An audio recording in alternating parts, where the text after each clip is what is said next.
For what purpose does the gentleman from California seek recognition?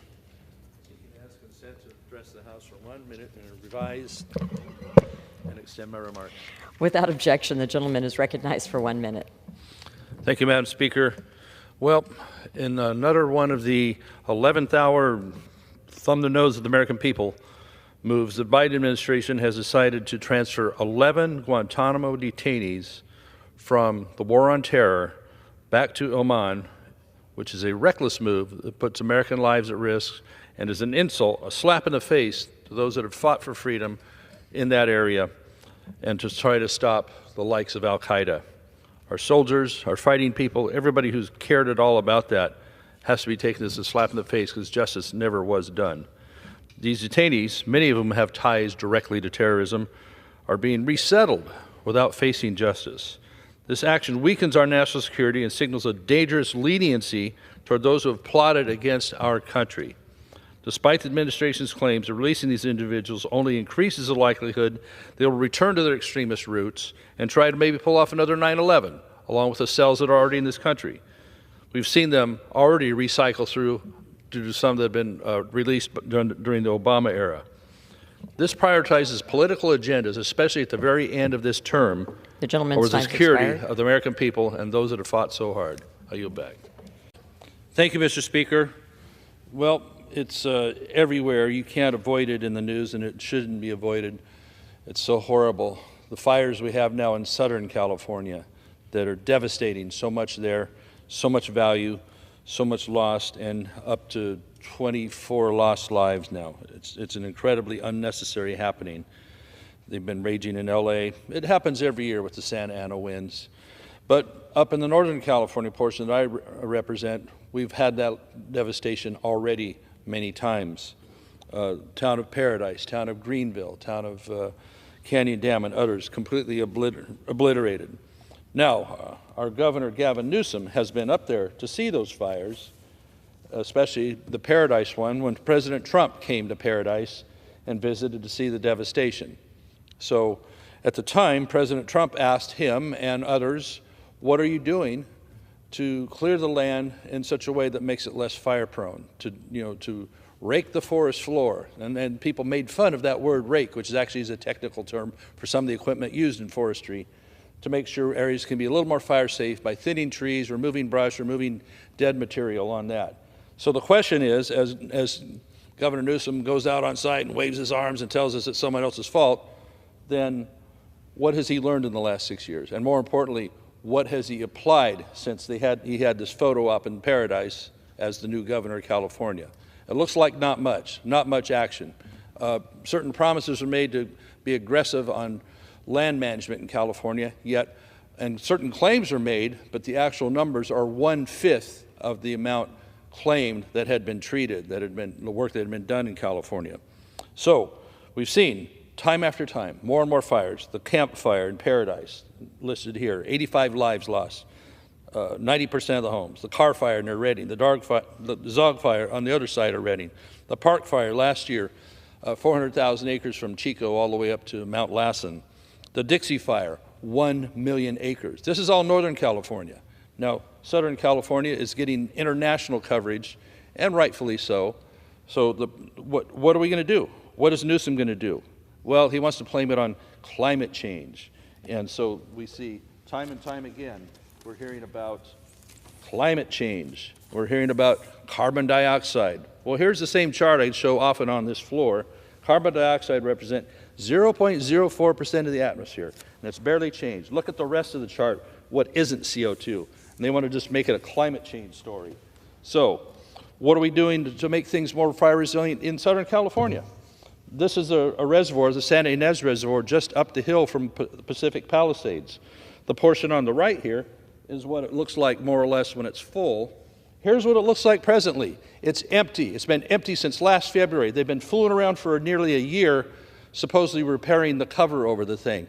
And so it holds 117 million gallons of water. And they report to us that there's 3 1-million-gallon tanks that ran out by the third one by 3 a.m. on the night of the fire above Pacific Palisades. What would another 117, approximately 40 times the storage of those 3 tanks, been able to do for them had it been available? Had the maintenance been done? Well, the governor's going to start an investigation on it now, kind of like when he starts an investigation on high gas prices due to policies he does to drive up the cost of fuel and make it not available and make the refineries not available and not quit drilling for fuel in California, which we have so much abundance of near that Bakersfield area, et cetera. So what are we doing here? Why is this empty? Why has it been empty for nearly a year to make a little repair in the cover that may have been able to be done by reservoir staff? It's incompetence at all levels here. And so what do we have going on? Is there enough water supply? He says, well, you know, we have plenty of water. Well, presently, next poster, this is Shasta Dam in Northern California. Let's flip it over, please. And we have, it's dumping water right now. It's dumping water out because it still has 1 million acre-feet of space left, but it's dumping water because they want to have room at the top to conserve for more weather. Okay, I guess I understand that. But what are they doing with that water down below? Newsom's plans have stopped the Delta pumps from running at full capacity to fill other water systems around the state, such as San Luis Reservoir, which is about 70% full right now and doesn't have a storage problem for flood, as well as making sure the aqueducts are filling all the other reservoirs, such as the one we just looked at, Santa Ynez. They could fill that in a short amount of time. The amount of water that runs out due to wasted running through the Delta in an hour would fill that Santa Ynez Reservoir. And it would take a long time locally because they have to rely on either wells or coming from some other water source we haven't quite ascertained yet because it's hard to find the information. So the gentleman's time has Governor expired. Newsom, are you going to help or are you going to be a detriment and just go on camera and blame everybody else and blame the president? We need real work done on to make fire conditions much safer in California and the West. Time has I yield expired. back. Gentleman yields back. 1 minute. Thank you, Mr. Speaker. What I'm showing you here is what a managed forest looks like here and an unmanaged forest looks like here. In my district in Northern California and much of the West, forests burn millions of acres year after year, such as a 1 million acre fire in my district a couple years ago, 600,000 acre, on and on it goes, because the lands are not managed. They're not allowed to be managed by environmental lawsuits and stuff. Gavin Newsom, the governor of California, has promised after 6 years of office when he came to my district in Paradise to do more. And so he said, we have done all this acreage, we have done all this work, which actually he overstated by 5 times. Here, we have now the situation in Southern California where this brush is catching on fire, and in the high winds, it's just a tinderbox that blows into the neighborhoods and burns down Pacific Palisades and all the others affected like that. They have suspended their brush program there. So Gavin Newsom can't point to say, we've done all this great stuff here and blame everybody else like he does, waving his arms around. Instead, they have not done the work. And they've put people in danger as well as the issue with water in California flowing out to the Pacific instead of being stored to help keep their storage facilities full so they can fight fire. The gentleman's time has It's expired. mismanagement. I yield back. For what purpose? The gentleman is recognized. Thanks so much. I just have to do a reset here and say, why are we in here even having to discuss this? This is amazing to me that the idea that we would have XY chromosome males competing and taking the place of women and girls in sports is just mind-blowing. Where are we at in the country? Where are we in a society that we're doing this? It's beyond comprehension that we are doing this to our girls. Where are the feminists? Where are the people that have fought so hard to get rights for women, and now they fade into the background over this transgender situation that we're advancing way too much in this country? You know, the young ladies depicted here, Paula, Lily, and Riley, who I know personally, they shouldn't even have to be in this position here. And I commend them for being such strong leaders, coming from being athletes, just trying to do a thing, just trying to compete for medals and scholarships and things, and having those taken away, that they have stepped forward to be leaders when they didn't ask to, and they probably weren't even that comfortable with the spotlight, and certainly they've been subject to abuse in doing so. God bless them with their leadership and stepping forward. We need to back them up by passing this legislation and put this to an end. I yield back. Gentleman reserved. Gentlelady yields back. Chair now recognizes the gentleman from California, Mr. LaMalfa, for 5 minutes. Thank you, Mr. Speaker. Well, here to talk about the Endangered Species Act. Indeed, it was designed back in the early 70s and passed bipartisanly, signed by Richard Nixon, to protect endangered species But what we see with its implementation in my home state in California and many other areas around this country, especially in the West, that there's been significant misinterpretation of it. Indeed, it's been weaponized to stop many things that would be good for people, even for the environment. We're talking forestry practices that would make our land safer and less fire prone. We're talking water supply that would help valley farmers, would help urban areas, and certainly would be helping the situation in Los Angeles right now. What I have depicted here is a brush clearing project that was just above Pacific Palisades, those other areas in LA that they actually had underway for a while until a national monument was declared above an area called Altadena, and it stopped the ability to keep clearing brush because national monuments, you're not allowed to go in there and really do anything because it has to be left pristine and preserved. So this is, and that ties in with endangered species as well. So we see that the results, instead of clearing this brush, we get results like this happening right now in Southern California, tragically, needlessly. So we're going to continue to see this. I've seen it in my district. I've lost 3.5 of my small towns in my district in the last 6 years, including the Paradise Fire, which took 85 lives, 90% of the town, Greenville, Canyon Dam, and a smaller town called Doyle that got burned into on the east side. So again, the Endangered Species Act being manipulated and weaponized against doing the work we need to do is partly at fault. For example, when we talk about water in California, let's look at the Delta smelt for a moment. Okay, so the water supply we should be building in California is impeded because the water has to be shipped out to the Pacific Ocean, supposedly to help the Delta smelt. This has been going, the water increases have happened since 1992. Legislation here increased another 800,000 acre feet per year, and then it's built up from there. So hopefully or somehow help the Delta smelt. This is Shasta Dam in Northern California, which we're trying to get filled right now, but is going to be less and less useful for people as more and more of this water is dumped out through the Delta. What's that mean for Southern California? Well, for example, let's lay this one down. Let's take a look at this. This is the San Ynez Reservoir, which currently is empty, supposedly for rehab and some maintenance. This is what it's supposed to look like full. That's what it looks like right now. Seems people in Southern California, some of they're supposed to be in charge, didn't know it was even empty. So this holds approximately 40 acre feet, okay, when it's full. It says 117 million gallons. Shasta Dam here, full holds 4.5 million acre feet. So we've been discussing a raise of Shasta Dam. It'd be pretty easy to raise it 18 feet. That would cause about 630,000 more acre feet to be available to be stored in California. And so with that, can you imagine 600,000 acre feet, what it could be doing to help? It could fill this in minutes with the amount of water going out the Pacific Ocean. But the Endangered Species Act is being used as a weapon against the raise of an existing dam that was built in the 30s there that would do that. They'll find a species of the week to do that. In this case, I believe it's a salamander. So let's go back in time just a little bit. You've probably heard of the Tennessee Valley Authority and the Tellico Dam. That was a project that was, the idea came about in the late 60s, and the construction was going to happen pretty soon after that. So what they did, I think some biologists from, I believe, University of Tennessee was out on a hike and discovered, he thought, she thought, whoever it was, that there's something called a snail darter in the river there.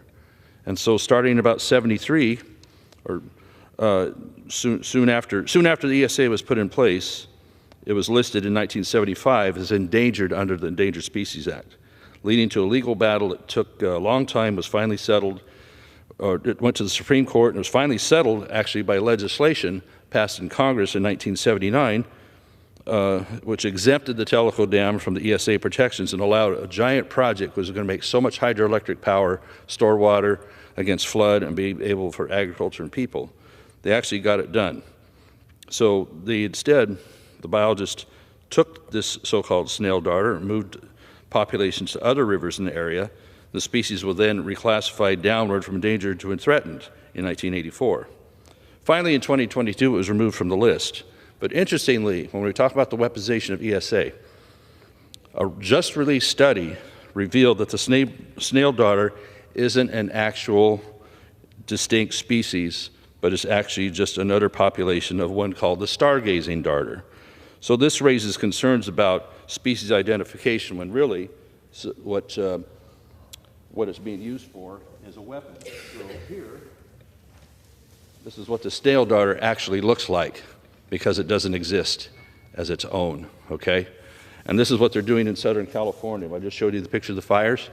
There was a project near Pacific Palisades that was going to remove some vulnerable power pole lines that are made of wood and some lower hanging wires and other equipment with some stronger, more fire-resistant ones. And they'd gotten started on the project, but they discovered a species of vetch, which is grown as a crop in many other areas as a cover crop or what have you. But they discovered one they called, I think, Montans or something, milk vetch. Well, we grow cow vetch all the time in other areas. And I'll have a picture for you in another speech, but when you put them side by side, they're the same picture. And so these are weaponized to stop a project that could have been helpful in keeping Pacific Palisades from burning due to down power lines. It probably wouldn't have been the key piece, but that certainly happened in plenty of other areas around the state where down power lines due to the wind have caused, or branches of stuff blowing into them has caused several fires, including the Camp Fire in Paradise I mentioned, which killed 85 people, and started one called the Dixie Fire, which burned 1 million acres. And so what we have in Northern California frequently is what's called public safety power shutoffs, where people just have their power shut off because the wind might blow hard enough to blow branches into power lines somewhere. And so we just sit without power, like a third world country. This all traces back to the inability to do the forest management, or I was talking about with water storage, to have water supply for Southern California. So really what it boils down to, we need leadership, like what President Trump is going to do for us, and what Gavin Newsom has been stopping as far as helping us with water storage and helping the water get to farmers and get to urban areas as needed. I yield back. Objection. The gentleman is recognized for 1 minute. Mr. Speaker, Governor Gavin Newsom's high-speed rail project has been a symbol of fiscal mismanagement, and now the Department of Government Efficiency here in D.C., known as DOES, is stepping in to examine the situation as well. Originally projected to cost $33 billion back in 2008, the price tag has now ballooned closer to $130 billion. Despite an initial completion date for 2020, now it's at best by about 2030, maybe even 2035. Zero passengers have even ridden on the thing because it's not possible yet. This boondoggle has already consumed $6.8 billion in federal funds of all U.S. taxpayers. Now they're asking for $8 billion more, which is way short of 130. DOES's analysis paints a grim picture of a project spiraling out of control with no end in sight. Governor Newsom keeps funneling California tax dollars into this never-ending pit, ignoring needs like critical water infrastructure, which would be helping all of our state, including Southern California. If we could raise Shasta Dam and gain 600,000 new acre feet, we would have the ability to not be short-funded on the brush removal that needs to be happening in Southern Cal, as well as the forestry management all over California. So we need to have, instead of empty-handed promises by Newsom, we need to have President Trump leading the way on good infrastructure. I yield back. Thank you, Mr. Speaker. First, I'll ask unanimous consent that all members may have 5 legislative days in which to revise and extend their remarks and include extraneous material on the topic of this special order. Without objection. Well, Mr. Speaker, colleagues, we see it every year, especially in the West. When fire season hits, it can be very devastating. Some years were better than others. In the north part of the state that I represent and some of my colleagues in surrounding states, we got hit pretty hard in the forested areas, some of the grassland areas, et cetera, et cetera.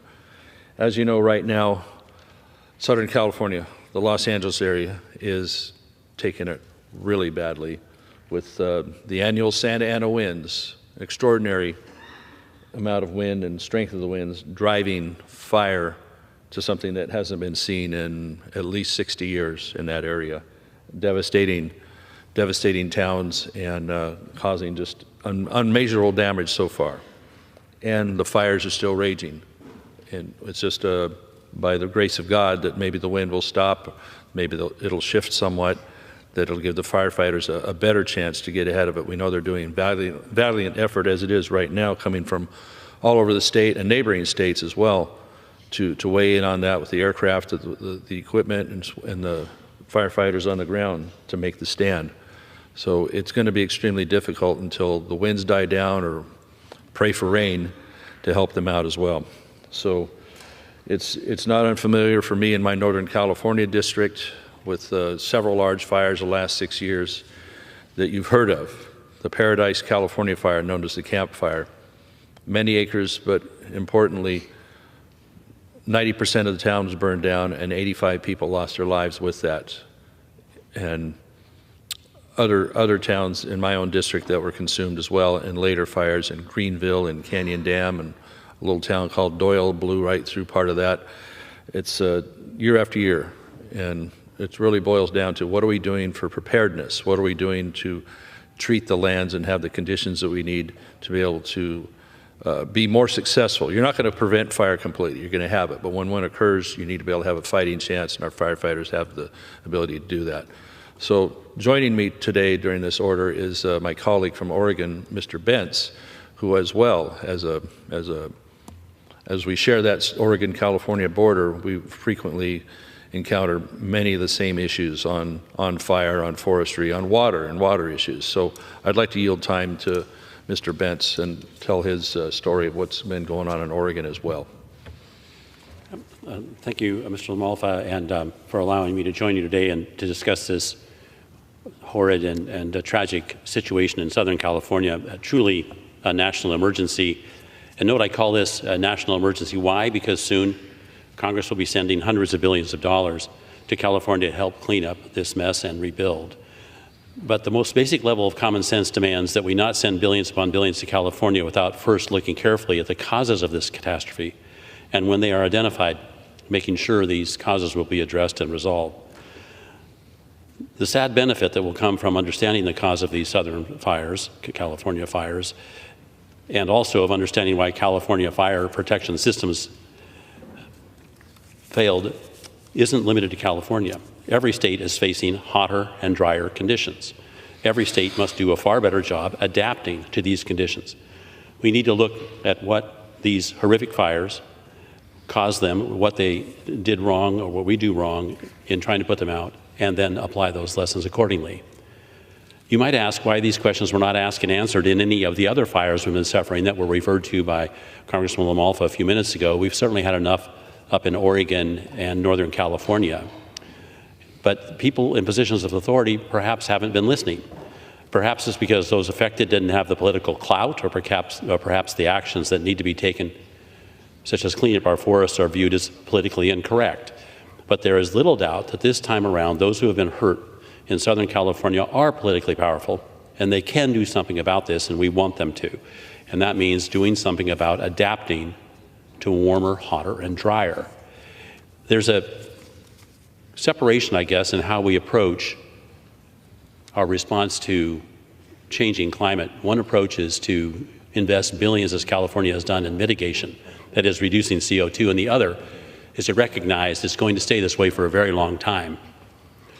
It was said by members of the Climate Commission at Oregon State University that if we stopped all CO2 production today, our climate would not improve for between 30 and 40 years. During this period of time, we're going to see a repeat of what we're seeing in Southern California unless we do something about it. And what is that something? Well, the first thing to do is recognize that money you put into mitigation is not going to be available for adaptation. And when I say adaptation, I mean protecting people from the kinds of events we're now seeing occur in Southern California.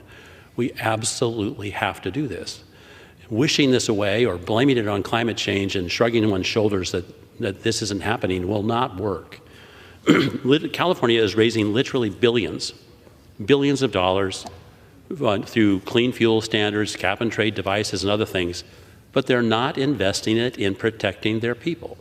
They are not. And so I would hope that those who are watching Congressman LaMalfa and me today would reach out to their Congress folks, and they would say, We want you to do something. We want you to not just come in and help repair and clean up, which we will do, but also we want you to try to stop the damage that's being done to our forests. We actually want you to do something. There will be an opportunity, I think, perhaps as early as next week to vote on Bruce Westerman's Fix Our Forest Act. It would go a long ways to making our forests look like this. And why wouldn't we be doing this? What's happening now is certain folks are filing lawsuits to stop us from going into the woods and cleaning them up so that they're not destroyed by wildfire. We could do the same thing in places like Southern California by working on water delivery systems and by working on storing more water and having better abilities to put out fires once they start. Even though this was a, I hope, rare event with these cataclysmically driven winds, this will happen again. It has happened in Oregon over and over. It's happened in Northern California over and over. It's time for us to do something about it. The people who are listening today can do something about it. They can get on the phone, they can call. They can call their congressmen, women, and say, we need your help. I'm going to yield back, but I want to thank again Congressman LaMalfa for taking the time today to bring this issue to the attention of the American people. And I think it's incumbent upon the American people to step up, call their congressman, and let's do something about it. I yield back to the congressman. Thank you, Mr. Betts. I appreciate your perspective on that as a neighbor, and our constituents both year after year suffer some of these same issues. You know, you were showing that poster of. Oh no, Colin. Let me have that one, please. The back one. Thank you. Thank you. You know, in our forested areas in the north, and anywhere there was a forest really in the west, you have the opportunity to manage those lands to be much more fire resilient. Again, you're not going to completely prevent fire, but you can have fire where it can be a lot more manageable or simpler to put out when it's not raging so much. So you have here an example of, on the right of this, an unmanaged forest. You see how crowded, how dense that is? And so that means you have more trees, dense trees, and the trees are competing with limited water supply. They're then weaker. They're more prone to have insects come in and drill and kill the trees and just make it a tinderbox. Over here, this is a managed land, which is really what, if you look at old photographs from before we started, putting all the fires out Smokey the Bear style 100 years ago, forested lands were a lot more, had a lot more open space in it, meadow areas, and a lot more gaps between the trees because there was more of a natural effect of natural fire going through and taking out a lot of the lower brush, the pine needles and all that, and the big trees with their thicker bark stand and go on. So you had lots of fire back then too, but before man intervening, but you had more survival. There was a balance to nature of that. And so we started with the Smokey the Bear program, put out all fires, which is good, but we stopped doing the management in between that nature would do. Thinning forests, removing brush, because up until the first few decades of the Smokey the Bear putting out the fires program, we were still managing the forests. We were utilizing those wood products. What nature might have burned out, we were taking out, and that's where our wood and paper products were coming from. So about the 70s, when the endangered species efforts were kicking in more so, then it got a lot harder to get timber permits. It got a lot more difficult to do anything in the forest, even especially on federal lands where environmental organizations are basically trying to shut them down and add more and more monuments, like, for example, or wilderness areas that are basically no-touch zones. So some of that similar effort needs to be made in, well, here's another example of a forested area. This part on the right is an area that had burned out a long time ago on public land. Over here, the fire affected this on private land as the government's fire basically spreads into everybody's land. And so what you see there is that the private parties got back to cleaning up their land and planting it back. So you see those trees that are, maybe 15 years old, I'll guess, they're coming back. That forest is coming back. The federal land not being managed is still the same it was. You see these dead snags, you see brush coming in. You see this is going to be a fire zone when all the brush burns. next time there's a fire in that area.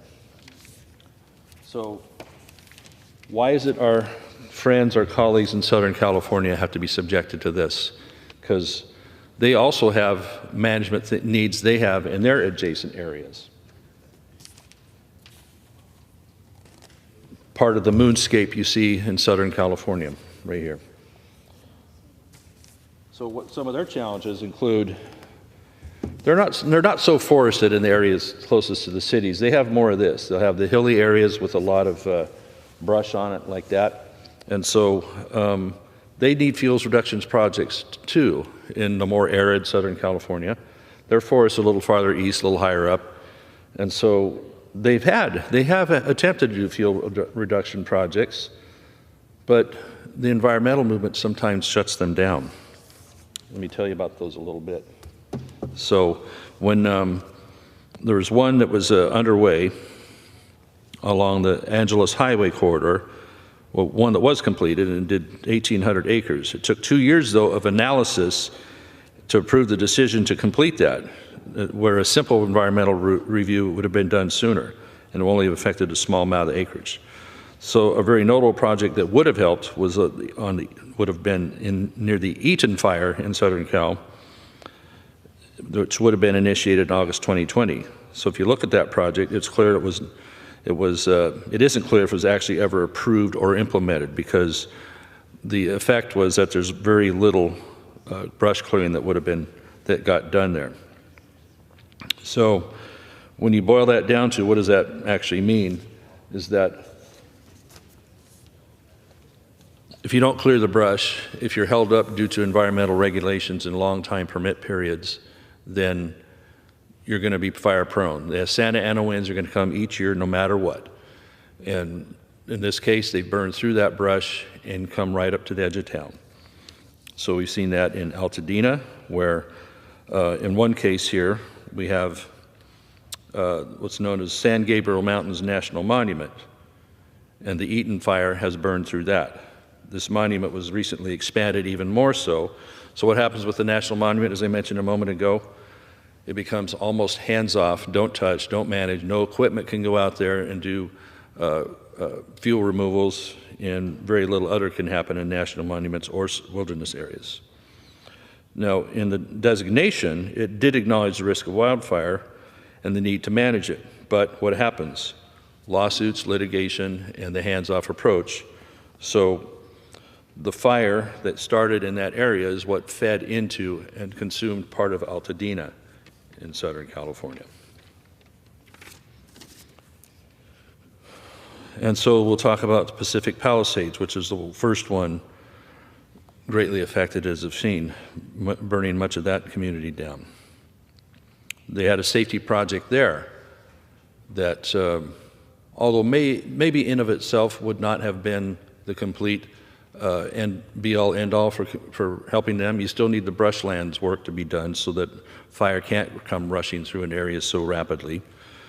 But in the Pacific Palisades, they had a pole line that they were going to upgrade from wooden poles to steel poles, and also upgrade the equipment, harden the line so they're much less susceptible to fire or high winds, in which case a lot of those winds, like in my area, Northern California, if you got a wind warning, then they shut down the power.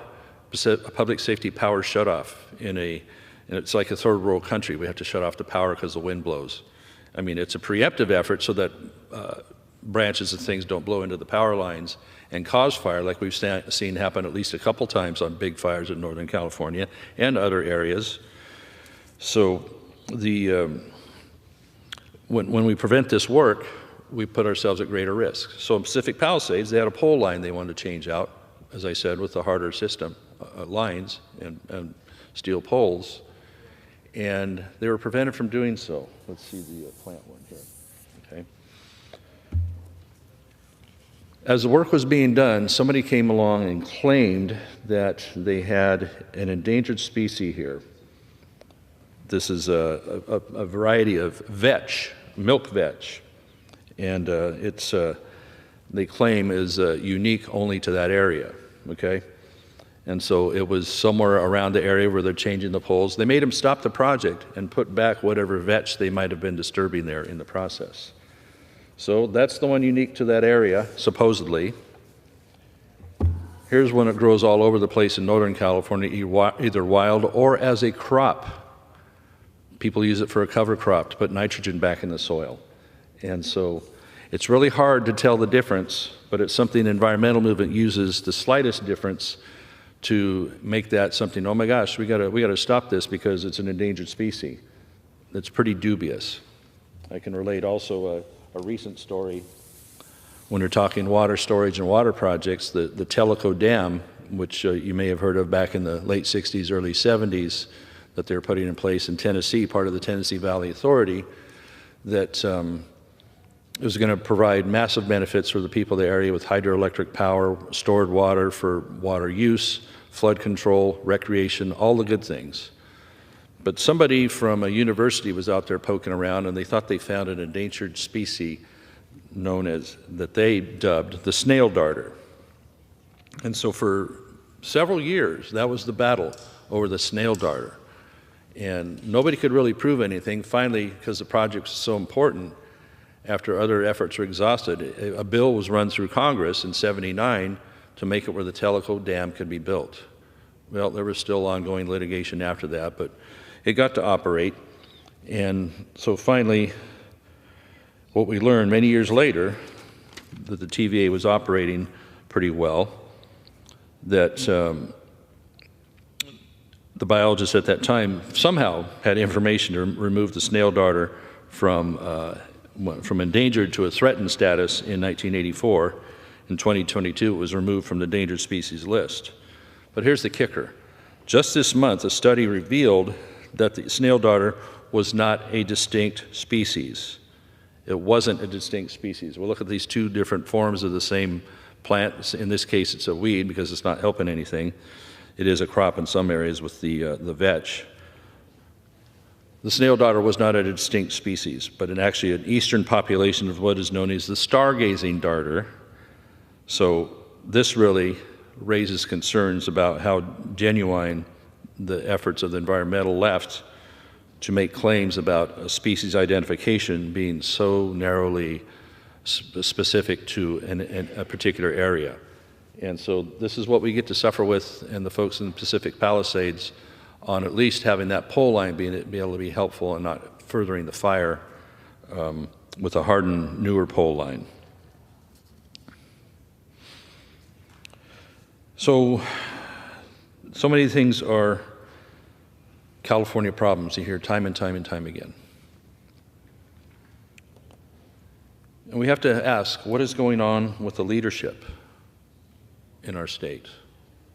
And I'm sorry this has to be a problem for the other 49 states, that what we do sometimes has to flow over on others and cost the taxpayers of the rest of the country on these issues. Now, we're hearing a lot of talk here about conditions being placed on the aid for Southern California. There's not conditions for what's happening right now. The firefighters are being sent, every effort's being made to put the needs of getting the fire out and helping the people that are in immediate need have the shelter and the other things they need in order to get through this timeline. Well, I guess what you're talking about, and what Mr. Pence and Mr. Benson, our speaker, and others are talking about, is what is the accountability farther down the line on the many billions that they're going to be seeking in order to rebuild, right?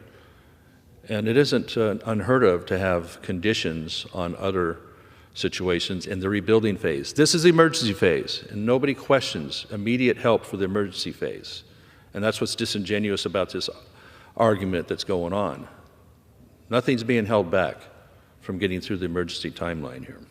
We want to get the fire out, we want to get people that are displaced in at least a fairly comfortable situation until the slog that goes through a rebuilding happens.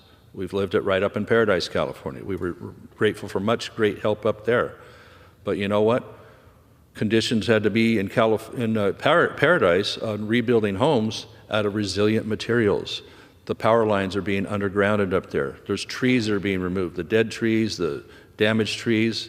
The landscape's going to be different so that Paradise does not have the same issue in 40 years. You'll have resilient homes that'll stand up to fire. You'll have the things in place that are going to make it resilient.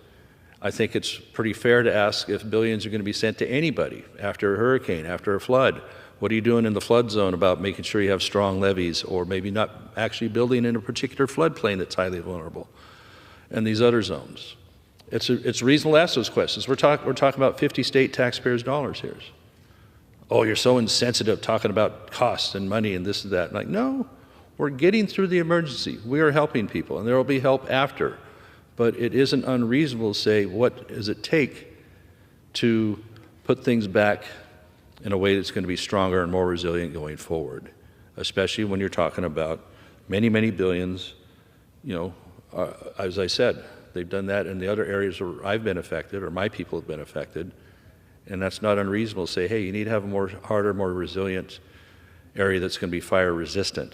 And so in this case here, in Southern California, we want them to have these things. Talk about the water supply for a moment. We found out that as we've heard time and again, the hydrants ran out of water. Well, there's several pieces to that story there, and there is some realities too, like how much can you push through the fire hydrants for a fire that size? Yeah, that's a reality. But what happened, let's back up from that a little bit. They did have a 117 million gallon reservoir that was empty, the Santa Ynez Reservoir, that had been emptied for the purpose of repairs. So it's, I guess that's okay, you need to repair things, but what is the timeline for that? They emptied that 117 million gallon reservoir last February. My understanding of it is that they waited a couple months to start to put out for a bid for the repairs that were needed on the cover of the reservoir. They don't want foreign things getting in there, as it's a drinking water supply as well. And then didn't really let out the contract, is my understanding, until November. They lost 9 months of fooling around in order to do something that's so critically important. A water supply in Southern California is a pretty big deal, and it took that long. I'm not sure that any repairs have even started yet from the photographs and such. Maybe they're doing some preliminaries. They say it's supposed to be ready by February, so we'll see. So they had to draw upon 3 1 million gallon water tanks to try and keep a Pacific Palisades hydrant system going. And so if you had the ability to have that $117 million gallon plant source ready, that would have lasted a heck of a lot longer than the few hours the hydrant system did, just based on the 3 million gallons in the tanks there. And we want to talk water supply in California anyway. The holdup, where Gavin Newsom, the governor, is not helping much, and indeed his legions of regulators are stopping the water that needs to be stored in California and moved from the places where it's plentiful to the places where it's needed more so, such as the aqueduct system, such as storing water in the San Luis Reservoir, which there's 2 sets of pumps, a federal set of pumps and a state set of pumps. Well, the one that the state of California governs is running at 15% capacity or so right now. Why isn't that running at full blast, topping off San Luis Reservoir, which the San Joaquin Valley and Southern California can draw upon? We have hundreds of thousands of acres of crops that have been idled because there's not enough water. Well, we have enough water, even in more drought-like years. The amount of water that runs out to the ocean is incredible. It would blow your mind that what we're not taking advantage of. Now, this is a poster I had. It's a little bit older here, but it illustrates the basic issue that's more or less true every year. The amount of water that flows into the delta right here. This is a bit older timeline, but about 7 million acre feet. 7 million acre feet. Now, Lake Oroville and Lake Shasta combined, when they're full, hold 8 million acre feet. And the amount here in this illustration shows about 6 million of it went flowing out to the Pacific Ocean. People ought to be angry over this, that we're not capturing more of that water and topping off the, here in the Delta, the San Luis Reservoir to be just down from the Delta a little bit. 2 years ago, we had, you remember we had an amazing amount of snowpack and rain in California in the Sierras, and we were able to top everything off. Tulare Lake was recreated once again, right? And so an area in the San Joaquin Valley that in the past had been kind of a lake, and because of farming and such, they've been able to recapture that, some of the richest land, making some of the best crops in the world out of there. So that's how much water and rain and snow. We had so much. It topped off just about all the dams and lakes everywhere. And then we had this, a similar in 2023, a similar amount. Yet the San Luis Reservoir did not get filled through the 23-24 season. It got barely over halfway full because they couldn't run the pumps. Why? Because of a fish situation they had in the Delta. And the crazy thing is that the fish that they're trying to save actually had come in a heavier population than normal. And so in the process of pumping and moving water, they trapped a little higher number of fish than normal too, because there's more fish to begin with. So with that, they said, oh, you've already exceeded the quota of fish you can take for this year. So they ratcheted the pumps down, and they weren't able to top off San Luis Reservoir or deliver water to the San Joaquin Valley or to the aqueduct that would have helped maybe top off some more of the reservoirs in Southern California. Now, Santa Ynez Reservoir is one that we have heard about, and I spoke about a little bit. This is a picture of that. This is more or less full, and over here is what it looks like empty. Kind of reminds you of a stadium or a tri-oval racetrack or something. And when they have the ability through the aqueduct to bring that water from somewhere else and fill that up, that poster I just showed you the amount of water flowing out to the Pacific, it would fill that in a matter of minutes if you could somehow harness all that and drop it in there. It would have to come down through aqueducts and other means, or they even have wells, I understand, that can fill that if they don't have the upper lakes above that ability to fill that. But what it boils down to is our leaders in California, starting with the governor, have not been pushing in a direction that would give us the water supply we need to help with everybody, help with the crops. Instead, as I mentioned, it comes down to fish in the Delta. It comes down to the Delta smelt, which so many of you probably heard of around the country, which, why do you even know about that? Because time and time again, we talk about the water woes of California. Let me look at the crop one here.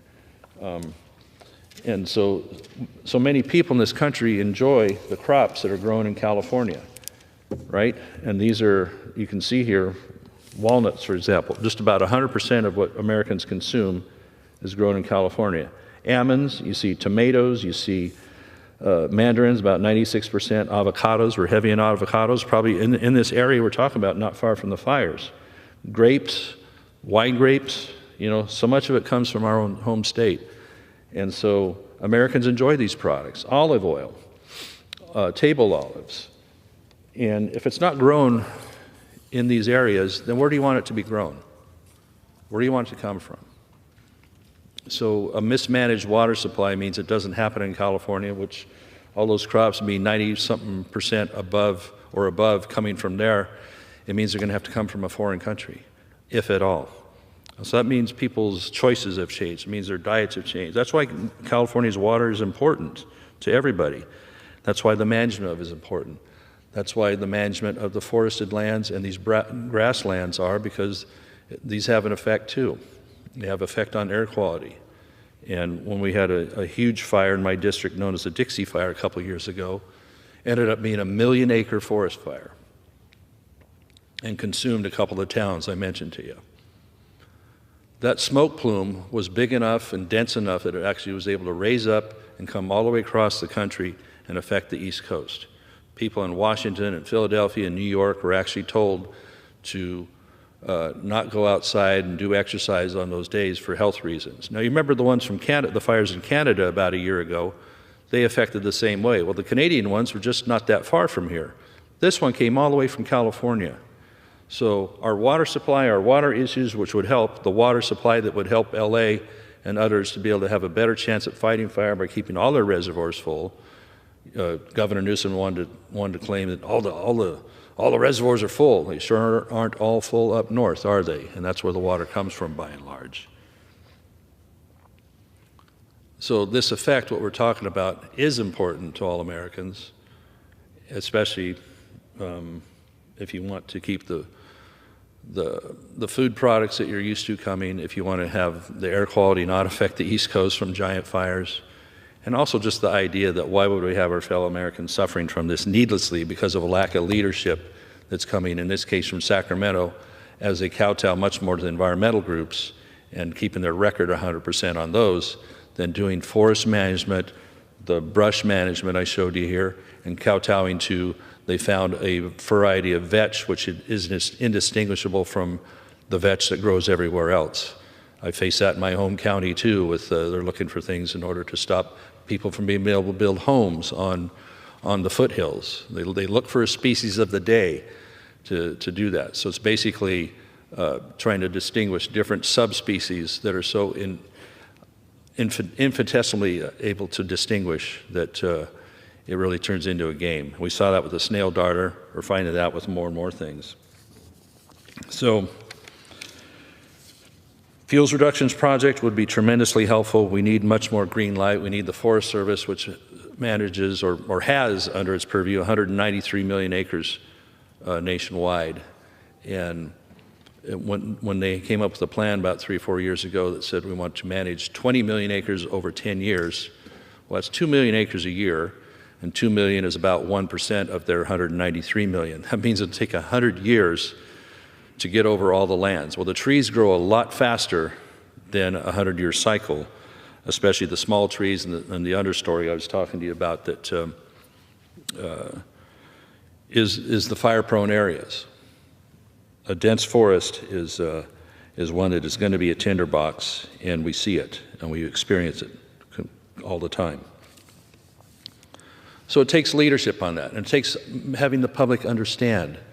And when we talk about forest management, people are scared to death by a handful of environmental groups. Oh, you guys are going to clear cut everything from here to Oregon or wherever. That's not the case. This isn't the 1880s when the bad days when they kind of came and plundered the West and seeking wealth and all that.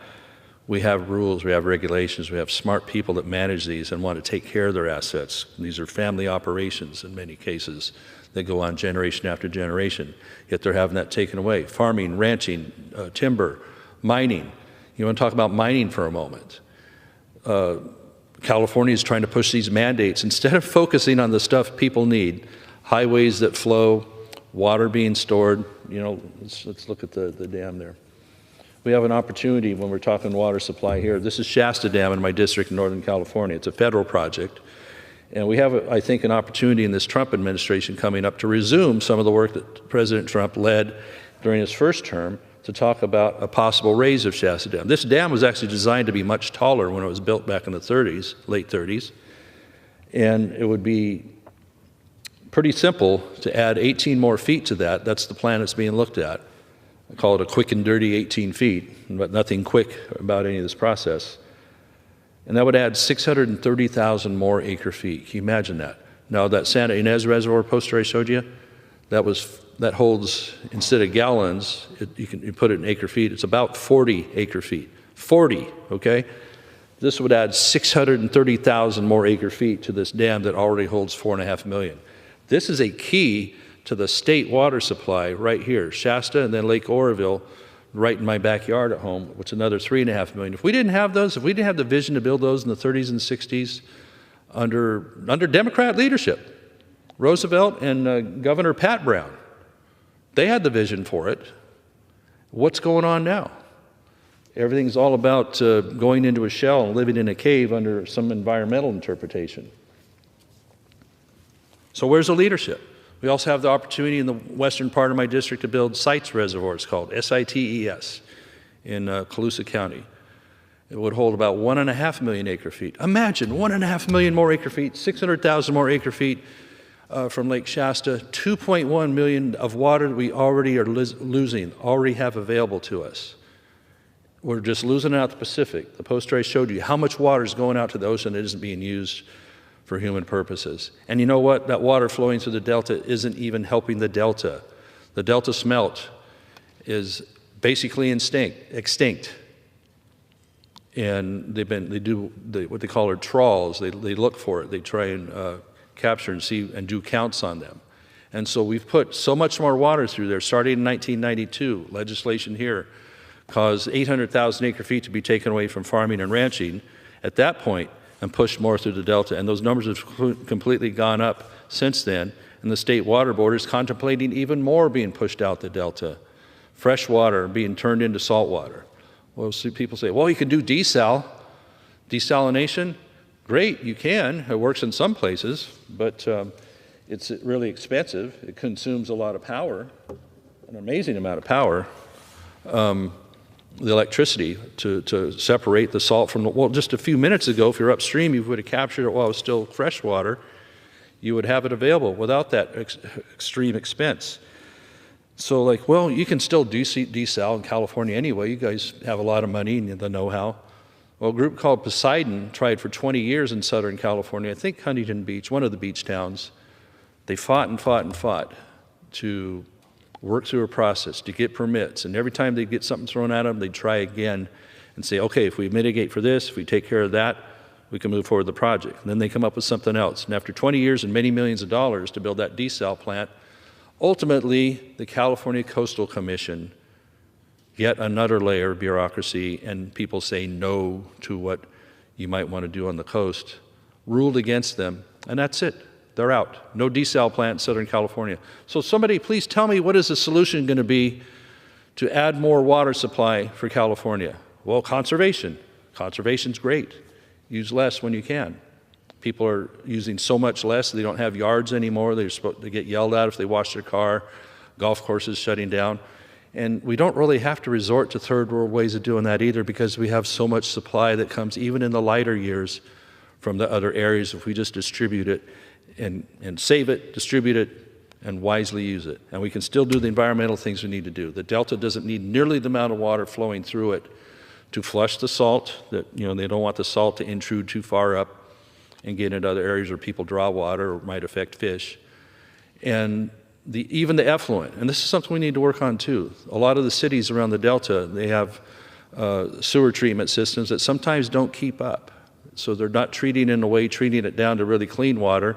And sometimes they have it where just, there's an emergency and it overflows, it goes straight into the Delta, untreated. And so good water from other areas has to go flush through there and clean that up. Why? Why do we have to do it this way? To keep some people's environmental scorecard at 100% because they don't want more development. They don't want cutting trees. They don't want building water supply. They don't want us to add lanes to the highway. Instead, we get things like high-speed rail. They're still pushing high-speed rail in California, a project that was initially passed narrowly on the ballot to use $9 billion of taxpayer bond money to help develop what would be a $33 billion rail project, make a fast train from SF to LA. Well, within a year, they raised that number to $42 billion. I remember because I was there in the legislature. And then 2 years after that, they said, it's not going to be 33, it's not going to be 42. It's going to be 98.5, and this is 2011 numbers. Now the number is somewhere around 130 billion. They've spent maybe 15 or 20 or somewhere there now. They're seeking more federal money, about $6 to $8 billion more federal of your 50 state taxpayer money in this boondoggle. And it was supposed to be completed in 2020. They only have a few bridges built and no track laid. And they're building it in the central part of the state from a place called Merced to an almond orchard somewhere around Bakersfield. I think it's near Wasco or Shafter. Can you imagine the ridership between those two areas? You know, it's ridiculous. And yet, people ask, well, we should just give money just blank check to California. Not when they make decisions like this. We want to ensure that if California is going to be moving forward on that they're going to do much more. You know, Gavin Newsom has promised. You know, this is a picture of him at Paradise where I was with he and President Trump just a few days after the fire in Paradise. Trump warned him then, like, look, man, you got to get out and do the management of the forest. You got to get this stuff off the forest floor. He said raking it. And then they made fun of him saying raking. Well, there actually is tools called rakes that they use in forestry to move this material. So here you got Trump saying, what the heck, pointing the way here. You got Newsom empty-handed saying, well, I don't know, man, we got to try. 6 years later, he's done very little to help California to be more fire safe. A fire a couple years after that in a different part of Butte County, ended up being called the North Complex because several fires burned together and they call that a complex. We had grant money waiting to go to help local folks do a thinning and planning around some of the little communities there and make those areas a little more fire safe and make fire spread less fast. So what happened? A year and a half worth of fooling around, fighting permits, the fire broke out anyway and burned the whole place down. And the grant money didn't get used. This is what goes on. So Governor Newsom is not doing much to help these water projects move along with any kind of speed. No, he feigned it a little bit on the sites one year, saying, well, we're going to make the lawsuits be ended, end the lawsuits faster on it, okay? I guess we should be thankful. But he's not directing his commission, his water boards, to do much to really, really help. Whether that's in the north on our water storage or on the south on the infrastructure there. Actually, he was blaming the locals on the condition of whether it was San Ynez Reservoir or the hydrants, that, oh, that's a local thing, that's a local thing, you know. So yet he wants to come down there and start talking about the vision for a new LA 2.0 or Los Angeles 2028. They're going to have the Olympics there in 2028, I think. But he's already giddy about how they're going to change LA into something else. Is this going to become a new planned community of 15-minute cities and people having limitations on how they're going to live there? Is that what you want? It seems to be where they're going, because he's actually giddy about it. You should see the recordings, doing a little dance and stuff like, yeah, we got a new plan for this. We're going to bring everybody in. And it's appalling. People are angry. They're angry at this leadership. And how they can have a situation where that San Ynez Reservoir was empty and LA Fire Department wasn't even aware of that. They didn't know they would not have that kind of water supply for a period of time that maybe you would have counted on. The dots aren't connecting here. And so since the state regulates so much of this, then what is the state doing to ensure, like, you know, they have a lot of fires in LA. They got the Santa Ana winds every year. Are we doing everything we can to make sure it's not vulnerable? Are we doing everything we can to help streamline permits to build up the infrastructure even more? And they aren't. They throw more out. They find more species every day, every week to throw up a roadblock. And the leadership there happily seems to acquiesce to that. So when we talk about what we're going to do, there absolutely has to be accountability for it. I'm grateful for the amount of emergency help that has helped so many Californians in fire-prone situations in other areas, and it isn't their fault. The U.S. Forest Service has a lot to be questioned about on how they manage lands, because their Forest Service lands are adjacent to many of these towns. Indeed, the towns grew up as logging towns, and they used to be able to go out to those areas and manage and use those and cut trees for the nation's wood and paper product supply needs. And that all started shutting down in the 70s due to the spotted owl and whatever other species du jour they can come up with to do that, or a water quality issue. Oh my gosh, it's going to affect the water quality. Like, well, we already know how to do that. We don't cut trees near the creeks anymore, right? We don't do much near the creeks and the rivers. We stay away. They know how to do that prescription. And still, it takes forever to get a permit to do any of these things.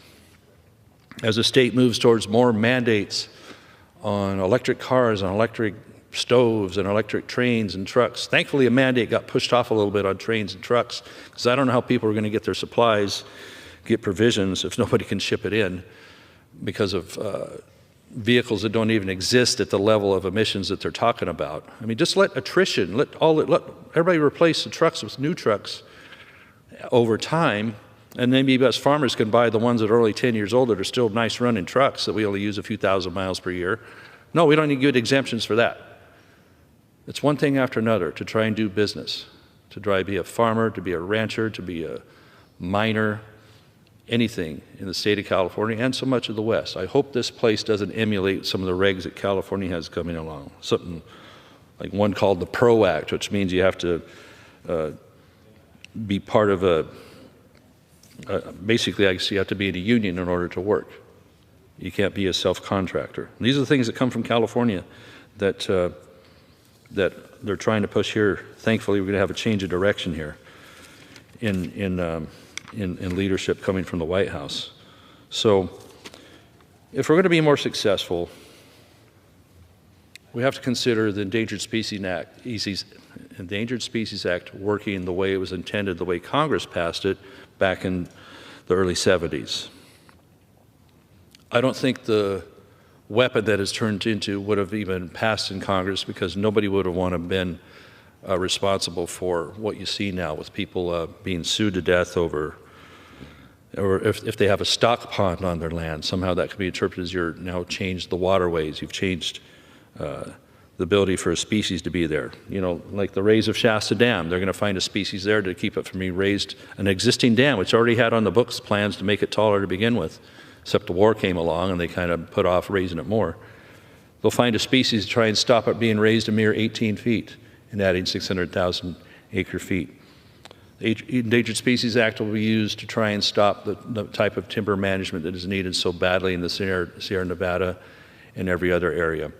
One of the counties that I have part of the forest in, it's known as the Mendocino National Forest on the western part of my district, and then flows into the coastal. 97% of that forest, of that national forest, 97% has burned over about a 20 or 25 year period. What a stellar track record. Like, yeah, 97% of this particular forest that we've burned, that we are supposed to manage, has burned over this period of time. That's worse than an F grade. It's astounding that the citizens are putting up with this. Well, it's what I see happening in Southern California. They're pushing back on the leadership that has gotten us into this situation. So we're going to be there for them. We're going to be there right now as we are, as the firefighters. Not me, not us, but we're making sure that things are going to be provided so they can get through this immediate emergency, get the fire out, get people stabilized, and then going forward in the rebuild process. But there is nothing wrong with asking for accountability on how do we keep out of the situation in the rebuild, as they did in Paradise, as they do just about everywhere else, to improve that, so you don't subject the next generations to the same danger. Why would you do that? And then so you don't have cockamamie ideas like Governor Newsom and others are on re-envisioning LA and all that. What does that mean? Does that mean people are going to have choices? Does it mean they're going to have freedom? Is that going to be some mandate there on how they're forced to live and how they're supposed to stay in tight communities, things like that? You know, so and I do have a degree of anger over this as well, because I've been watching it long enough as a legislator, as a private citizen, and watching this happen to my neighbors, watching this happen to the taxpayers of the U.S., but of California. You know, so many people are leaving the state that were in business or have a retirement. They're not going to stay and pay for this anymore. They're angry too. Leadership is important. Competence is important.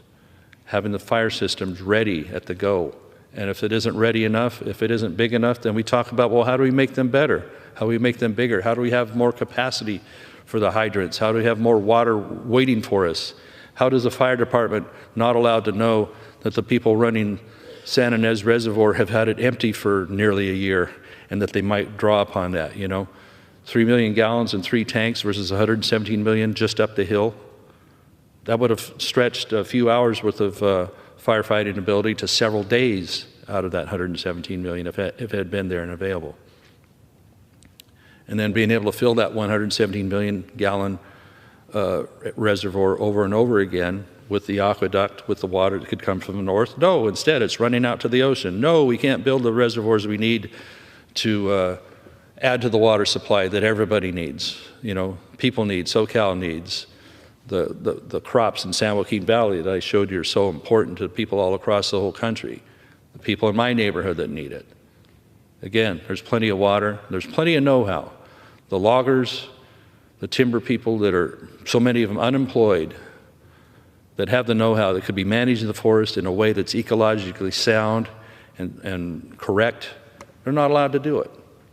Do you know we have to fight every year for something called SRS, the Secure Rural Schools Fund, that costs taxpayers, and I thank you, I'm blessed that there's not pushback on that, because we used to have a timber industry that the receipts from the timber we would cut would go for these local, the money stayed locally, the timber receipts, at least a portion, for counties to pay for schools and roads. That's why it's called the Secure Rural Schools. It pays for the county roads, at least in part, and the local schools. So with the spotted owl and the environmental movement taking the ESA and weaponizing it in the early 70s, late 70s, and the 80s, those timber industries died off. The number of mills we used to have in California, which are an important partner in all this. We need to have those wood mills so that we finally, if we do get around to logging this product, that what people need, that we'll have the infrastructure to actually do something with it. So instead, since those receipts are gone, since that economy's gone, we have to come here hat in hand, my constituents, my county supervisors, and other locals.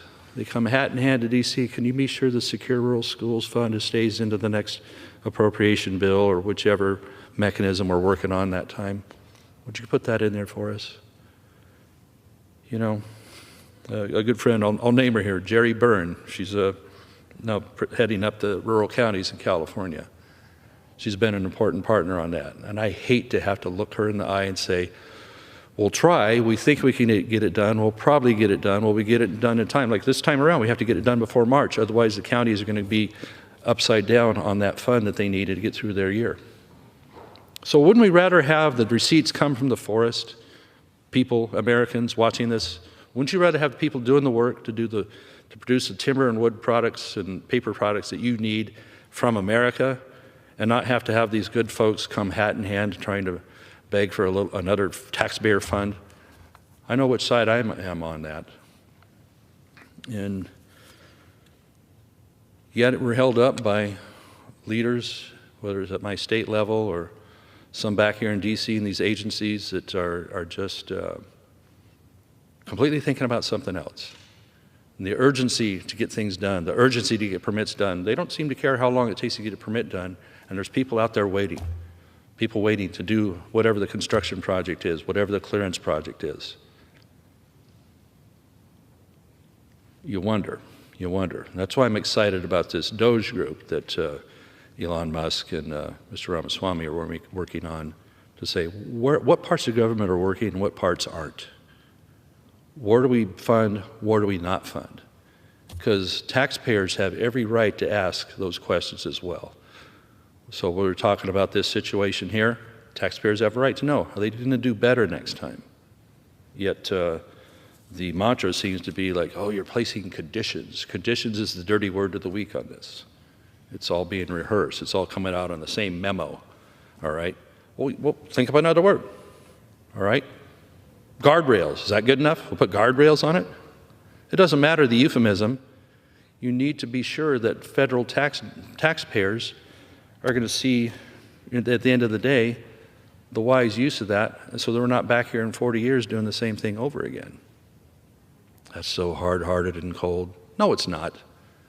We're going to help those folks. I'm grateful for the help we've had in the North. I know the folks in Southern California, once they get their feet under them, will be too. And I think they want the freedom to be able to reestablish themselves in little towns like Altadena. A lot of nice regular folks there. This isn't, the rich elite there. These are more regular folks there that they just want a chance to maybe get somehow back how they were. And I hope we can. I hope we can help them do that. Somehow get back to where they were. Maybe it'll be with more resilient homes next time, made out of different materials. That's good. But also we need to help them with the brush clearing on the mountains above there that are being stopped by regulations, or the funding getting pulled back by Newsom. $100 million, I think, got pulled back, and part of that was would have been the brush clearing that is so badly needed, which creates a buffer when the Santa Ana winds blow fire towards you. If you don't have that brush there, you've got a much greater chance of stopping the fire before it hits the houses there. So the people of Altadena, they would like to have that help, I'm sure, and have people that are accountable to bring the leadership that's needed to have that readiness. I mean, we assume as citizens that things are ready, that our police force is ready, the fire department's ready, the infrastructure's ready, the water's being stored. I guess we assume that because we assume we have smart people in those positions that are thinking ahead.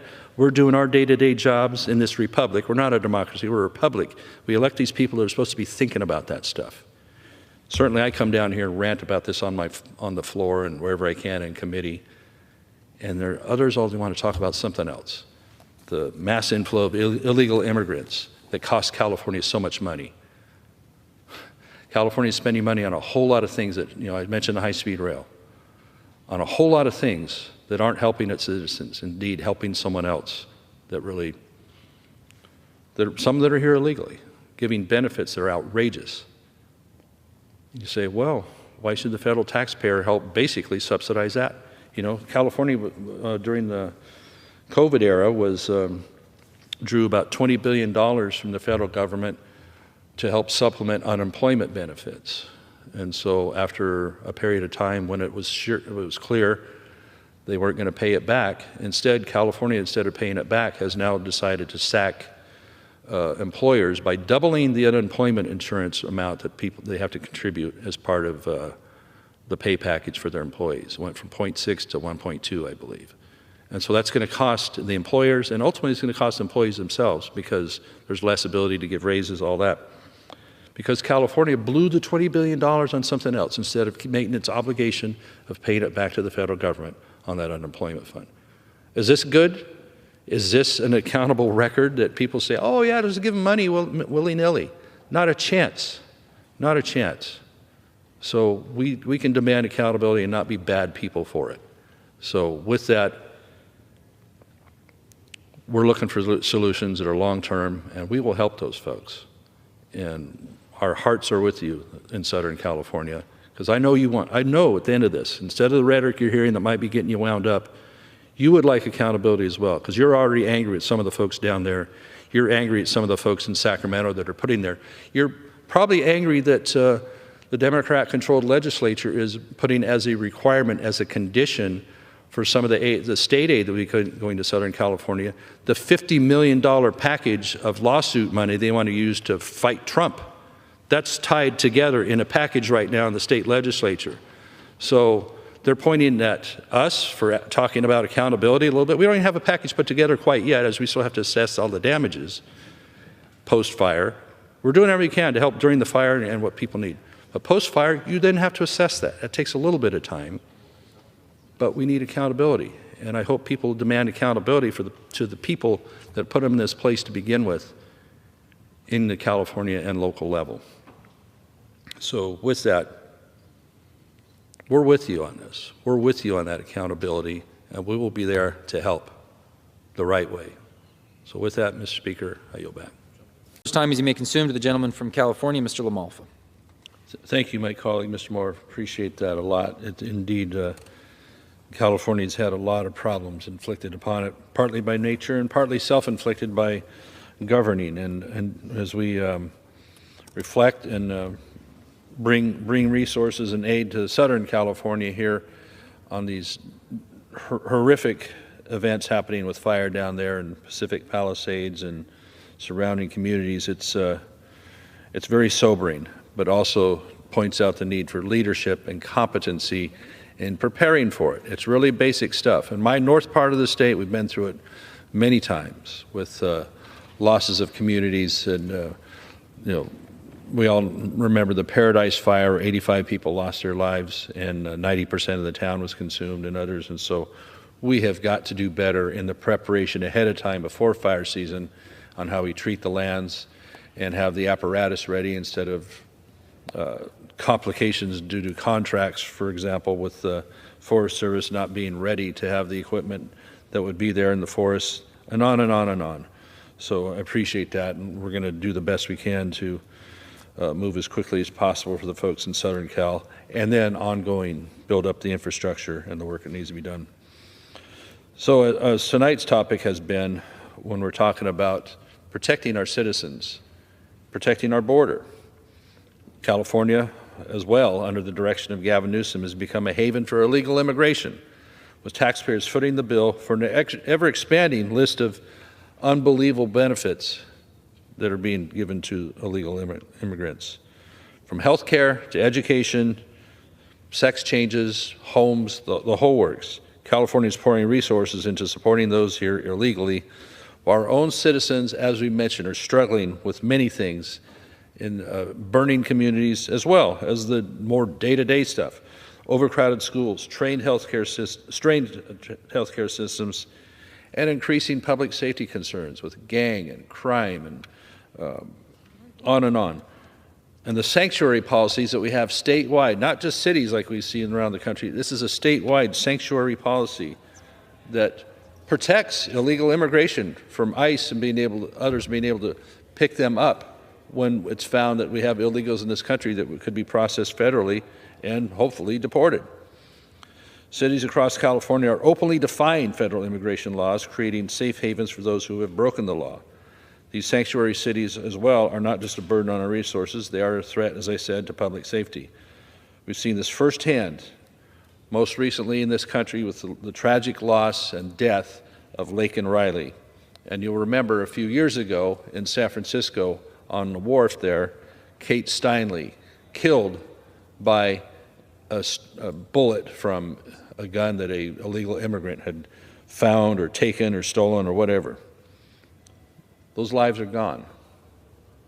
And it's tragedy for their family. What are we going to do to avenge them? What are we going to do to make it right?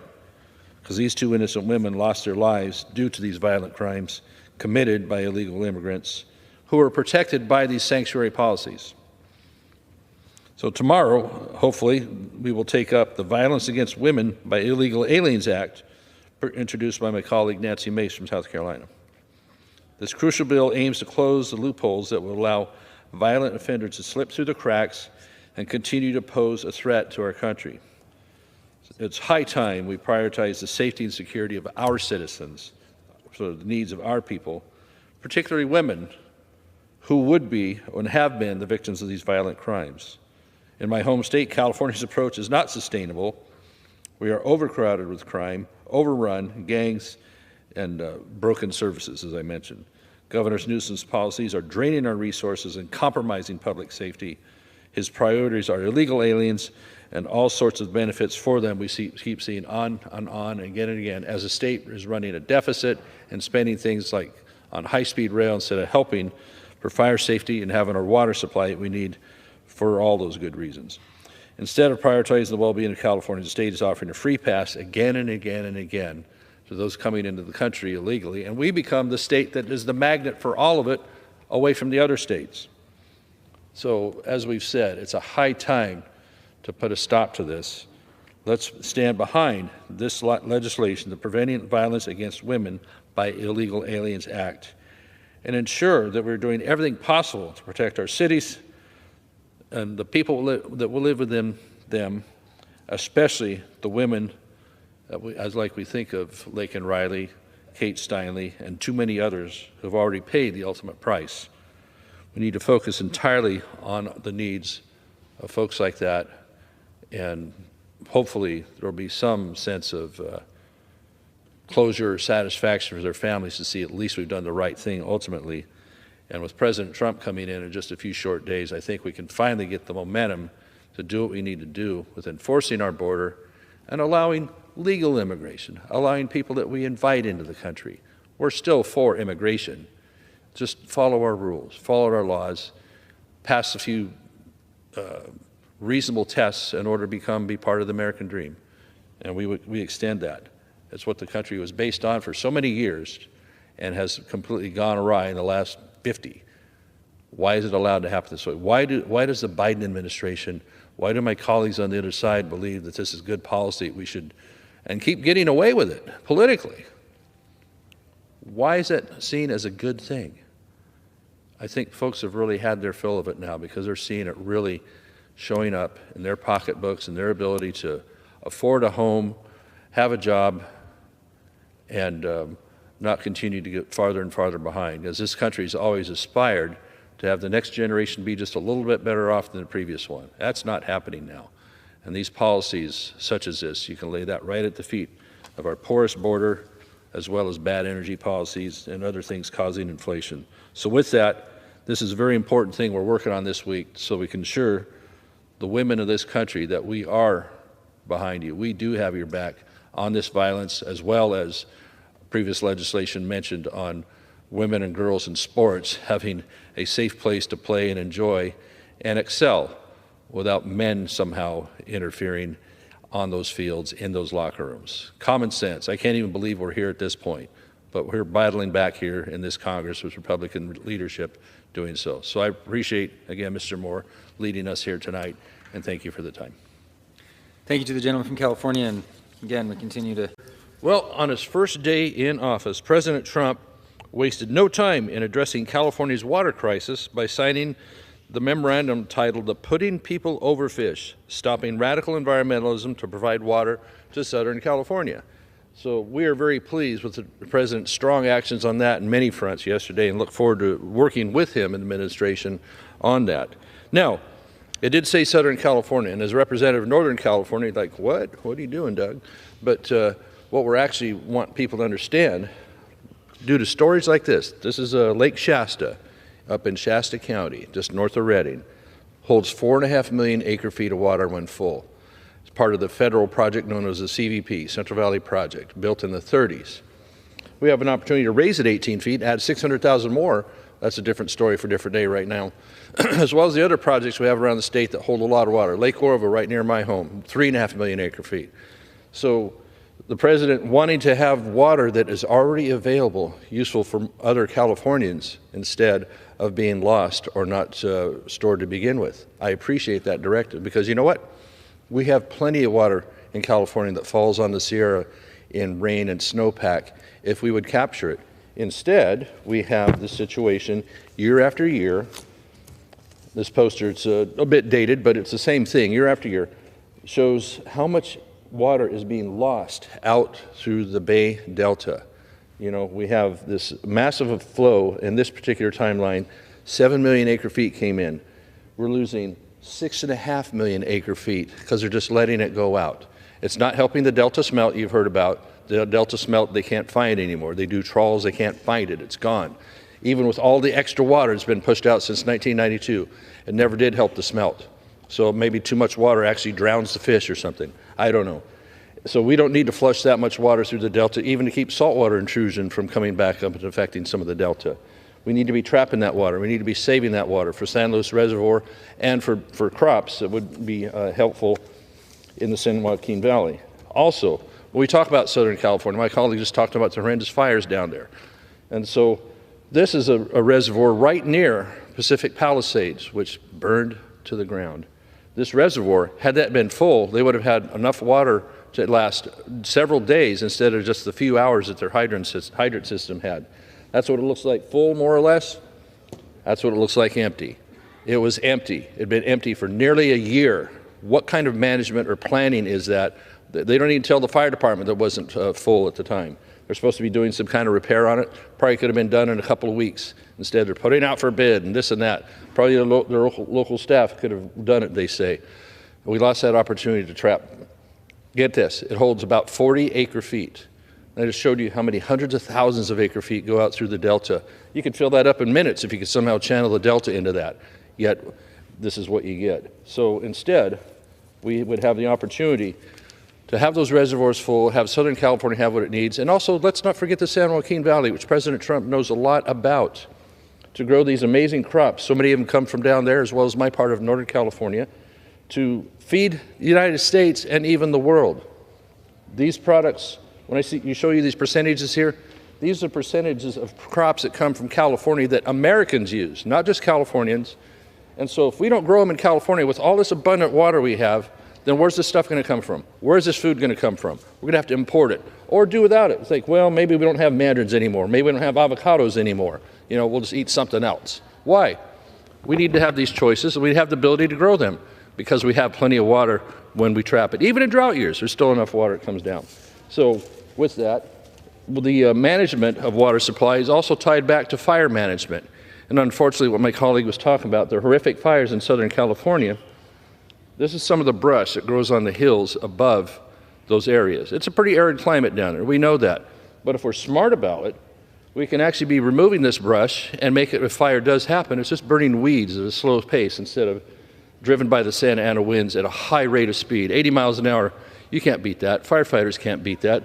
Do their best efforts. They got to try and at least make a line of defense at the city. But when it's flowing over the top of them like fire does and like happens in my district all the time, it's humanly not possible. This is how we stay ahead of it. Removing this brush. In the timber areas, like in my district, that burned a 1 million acre fire one time. We can be removing brush, we can be removing dead trees and small trees. We're still leaving the forest, but it's a thin forest, it's a managed forest. So instead of empty promises being made, empty-handed by Gavin Newsom, time and time again, saying, oh, we're going to do something about the water, we're going to do something about the fuel in the forest. No, he isn't. He's dragging his feet on seeing the water supply built in California. He needs to be directing his people on Water Commission, directing people on the Water Control Board to make things happen to build these projects expeditiously as possible, instead of like, oh, just trying to slow down the lawsuits. You know, we need to do this to scale. We need to do this with speed. We're tired of the empty talk, Governor. President Trump is leading the way on his first day, showing a path forward on helping our water supply, on helping our forested areas, on helping the people of our state at home and our country to have what they need. So no more empty promises, no more nonsense. Get out of the way, Gavin Newsom. Let President Trump, instead of putting aside $50 million in the legislatures, what they're talking about, to fight Trump, and they want to tie that to state aid for Southern California for fires. Talk about conditions. We hear conditions a lot around here. Oh, no conditions. You're making conditions on the state legislature to tie $50 million to fight Trump with lawsuits. Gentleman's time has expired. For state aid. I yield back. Thank you. Forward, and I yield that time to Mr. LaMalfa. Thank you, Mr. Moore. Appreciate it a lot. You know, if you watch this channel a whole lot, you might see me on the floor a lot talking about forestry and water, whether it's California or the whole West. And I know my colleague from Utah, I know it greatly affects him too, the way the forest fires and lack of forest management is it's appalling. And why do we have to suffer this year after year when we know what actually works, when the Forest Services should be doing its job and treating more acres at a timeline that is much more rapid? We'd want to say increase the pace and scale of doing so, and it just doesn't happen. And we know they face lawsuits all the time, but at some point we have to be able to beat the lawsuits, let them come, but go get the work done, and be bold, be strong, and take them on. Because, you know, after some point, it's got to be proven that what we're doing is the right thing, even though you have a liberal judge in San Francisco or somewhere that's trying to say, oh, you got to study, restudy, once again, for a salamander or something like that. Well, when you have the kind of destruction that we see time and time again in our forests, in especially the western states, then we'll just keep suffering it. And there's no reason for that. There's no reason. So the Fix Our Forests Act, working on it this week here, my colleague and chairman of resources, Mr. Westerman, has been working a long time on this.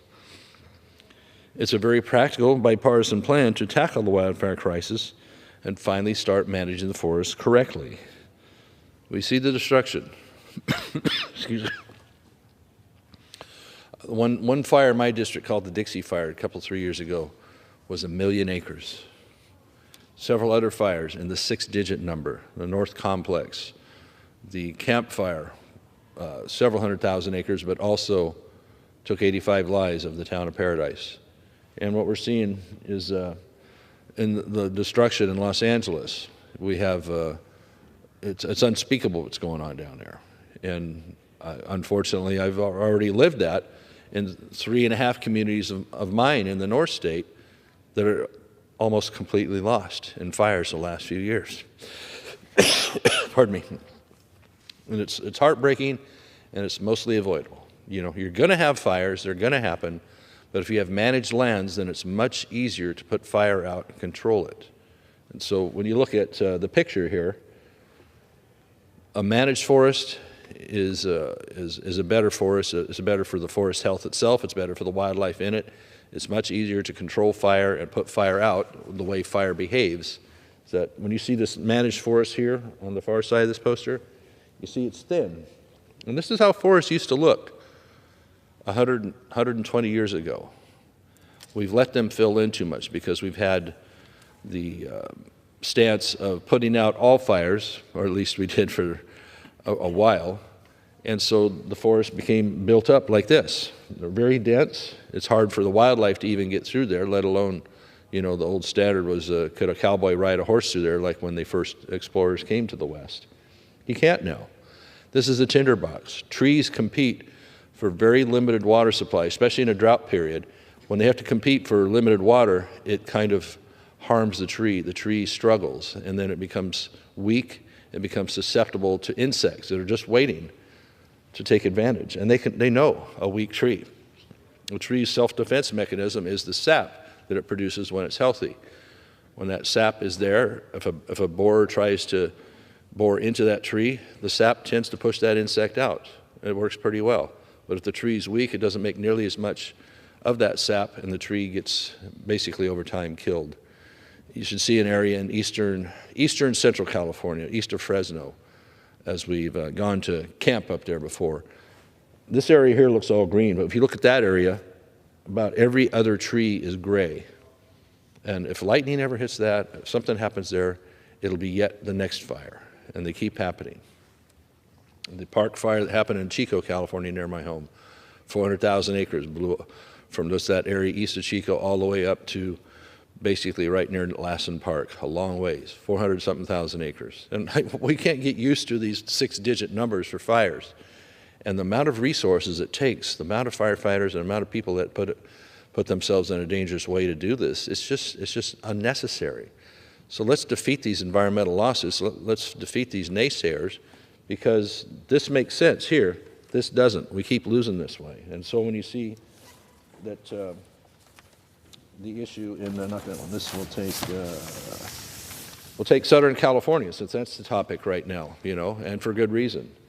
We have to manage these grasslands and these brushlands that are around. They're not forested per se. That's a little farther east of LA in those areas.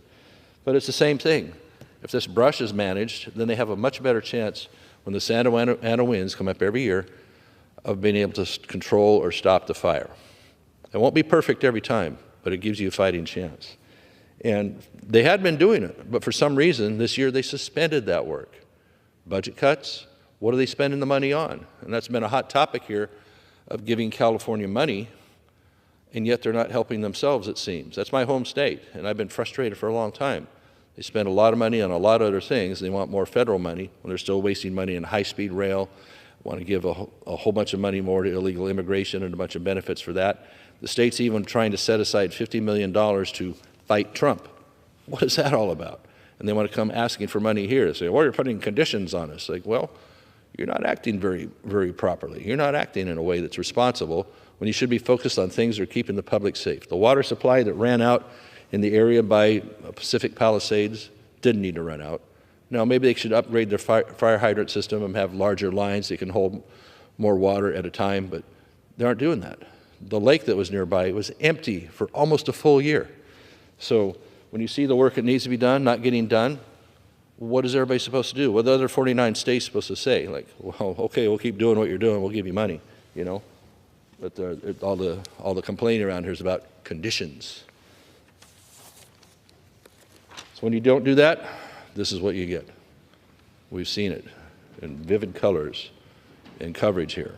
Thankfully, the wind had subsided somewhat in Southern California, and they're getting their arms around it somewhat, but the wind can come back, and who knows what it'll hit next. So when we talk about what we need to do in the Fix Our Forests Act, we need to pass this legislation. I can't believe the arguments on that side of the aisle against it.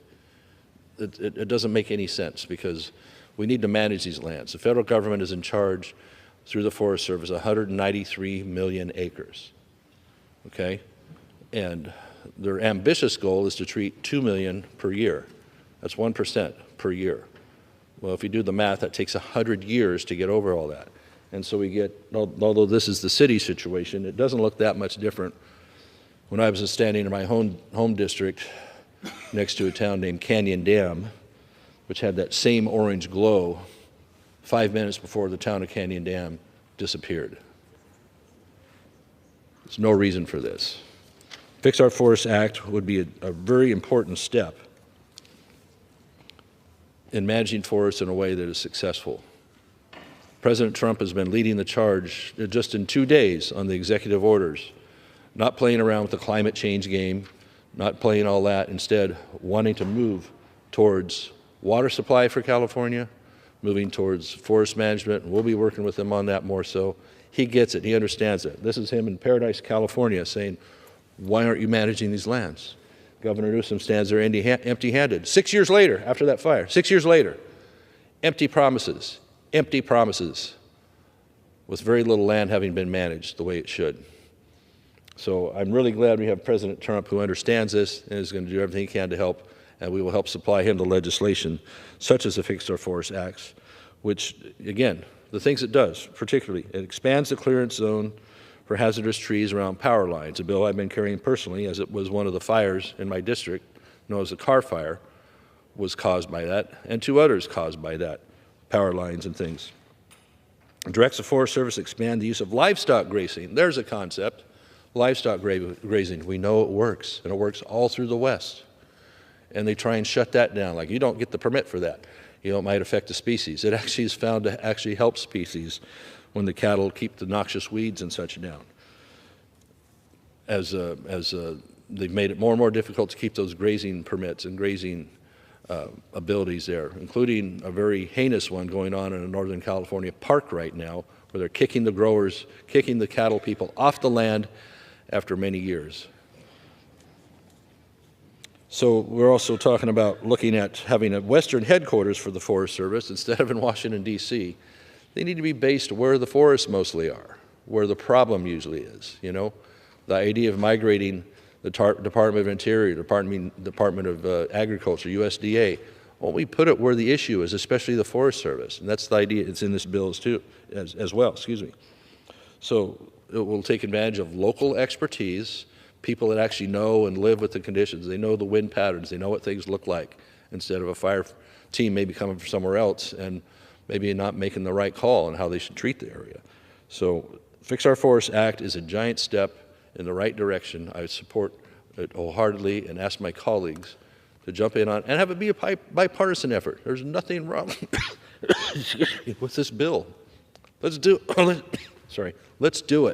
You bet. The gentleman is recognized. Thank you to the gentleman from Arkansas for his hard work for a long time on this work and creating a bipartisan bill that's intended to succeed. The area I represent in far northern California is one that has seen so much fire and so much destruction over the years. The Fix Our Forest Act is an important step, a meaningful step in having this not occur anymore. And so I'm really pleased that the effort can be bipartisan and Chairman Westerman is able to advance this cause. Indeed, this is what one of my cities look like, Paradise, California. It's already been 6 years. 85 lives lost. 3 other towns affected in my district. 2 of them almost completely gone, Greenville, Canyon Dam. A 3rd one called Doyle burnt right through that as well. We're getting tired of this. We're getting really tired of it. Now with the tragedy in Southern California, I guess that puts an underline since it's getting a lot more national press. Unfortunate.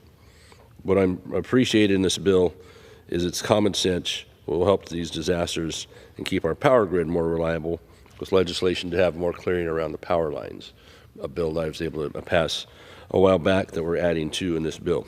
Also, I'm pleased to have a provision in here that advances more grazing. Of course, grazing is a very cost-effective way of keeping the fuels down around fire zones, and you can get actually paid for it by those doing the grazing. So when you see what success looks like, this is a managed forest here. It's thinned out and it has a much better opportunity to put fire out and stop fire, or at least have it burn through slowly and much more cooler. When you don't manage the land, such as so much U.S. Forest Service land looks this way, this is a tinderbox. It will burn completely down and you may not see any growth for 50 years after that.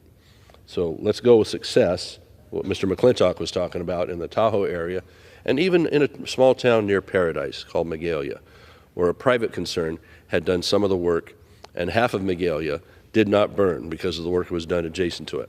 We know these processes work. Why can't we advance them? Why do we have to continue to have the destruction of the environment, waterways, everything? Let's advance this bill. I yield back. Without objection, the gentleman from California is recognized for 1 minute. Thanks, Mr. Speaker. The Birthright Citizenship Act is a necessary step to restore integrity to our immigration system. The 14th Amendment was never intended to grant citizenship to children of individuals who enter or remain in the country illegally. Its purpose of the 14th Amendment was to guarantee full rights to freed slaves, not to fuel illegal immigration or exploit U.S. citizenship through birth tourism.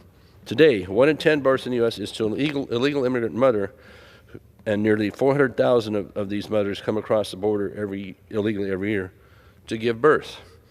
The drafters of the 14th Amendment couldn't have imagined that that's how it would be twisted to make that somehow legal. The loophole also fuels a global birth tourism industry, further undermining the integrity of our laws. Citizenship is one of America's most precious privileges. By closing these loopholes, this legislation prioritizes the rule of law and the interests of American citizens. It's about fairness, not denying opportunity, but ensuring our laws are respected and applied consistently. Let's take this vital step to protect the value of U.S. citizenship. I go back. Thank you, Mr. Chairman. Appreciate it. And thanks to our panelists. And I'm going to have a couple questions for Mr. Jeffries and Mr. Baker to start up with. And it's going to be based on our old pals CARB in California, California Air Resources Board. As you know, they submitted in 23 a petition to EPA to be granted yet another waiver under the Clean Air Act to set its own standards for locomotives, called the In-Use Locomotive Regulation. It will be required by 2030. Not loud enough? Okay. Part of it to me, I'm kind of broken too, so anyway.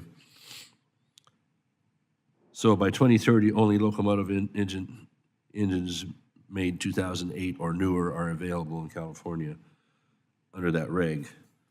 So it could be that that request would violate the Clean Air Act, which explicitly prohibits states from setting their own standards for newer used locomotive engines, but also isn't technologically feasible at this point.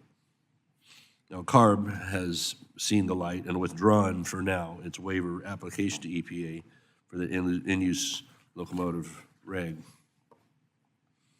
So, gentlemen, please tell this committee what the economic impact of the railroad industry would have been if EPA had gone through with this rule, and how would any cost increases basically hit the consumer. So first, Mr. Jeffries for a moment, then Mr. Baker. So what the impact of the rule would have been? Mm-hmm.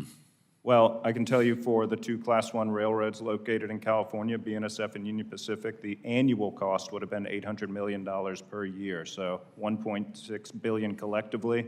And I know that the short lines have reported that at least 25% of their companies would be put out of business. We're gratified that CARB withdrew its request to EPA. The request was unlawful not only under the Clean Air Act, but also under ICTA, the Interstate Commerce Committee Termination Act.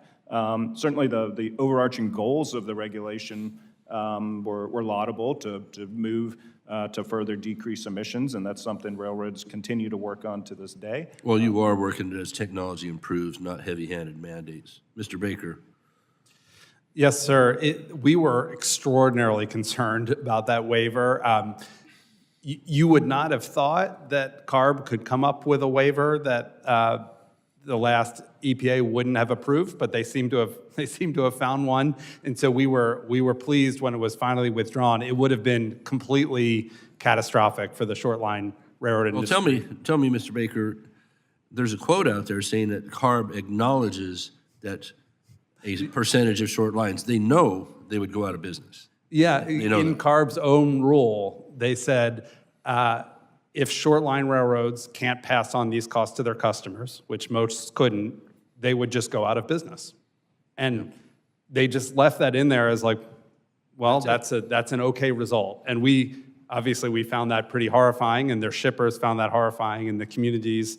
And well, it's very important in my area, ag products, with the moving rice or other things in the area, or wood from the mill, and being able to get it to the main line in a timely manner, and it's just over. It's amazing. So tell me about this, gentleman, on if President Trump has come out on the side of not allowing this mandate to come forward, but what if we have a change politically, and should we have a change of the laws to make certain that CARB doesn't have the ability to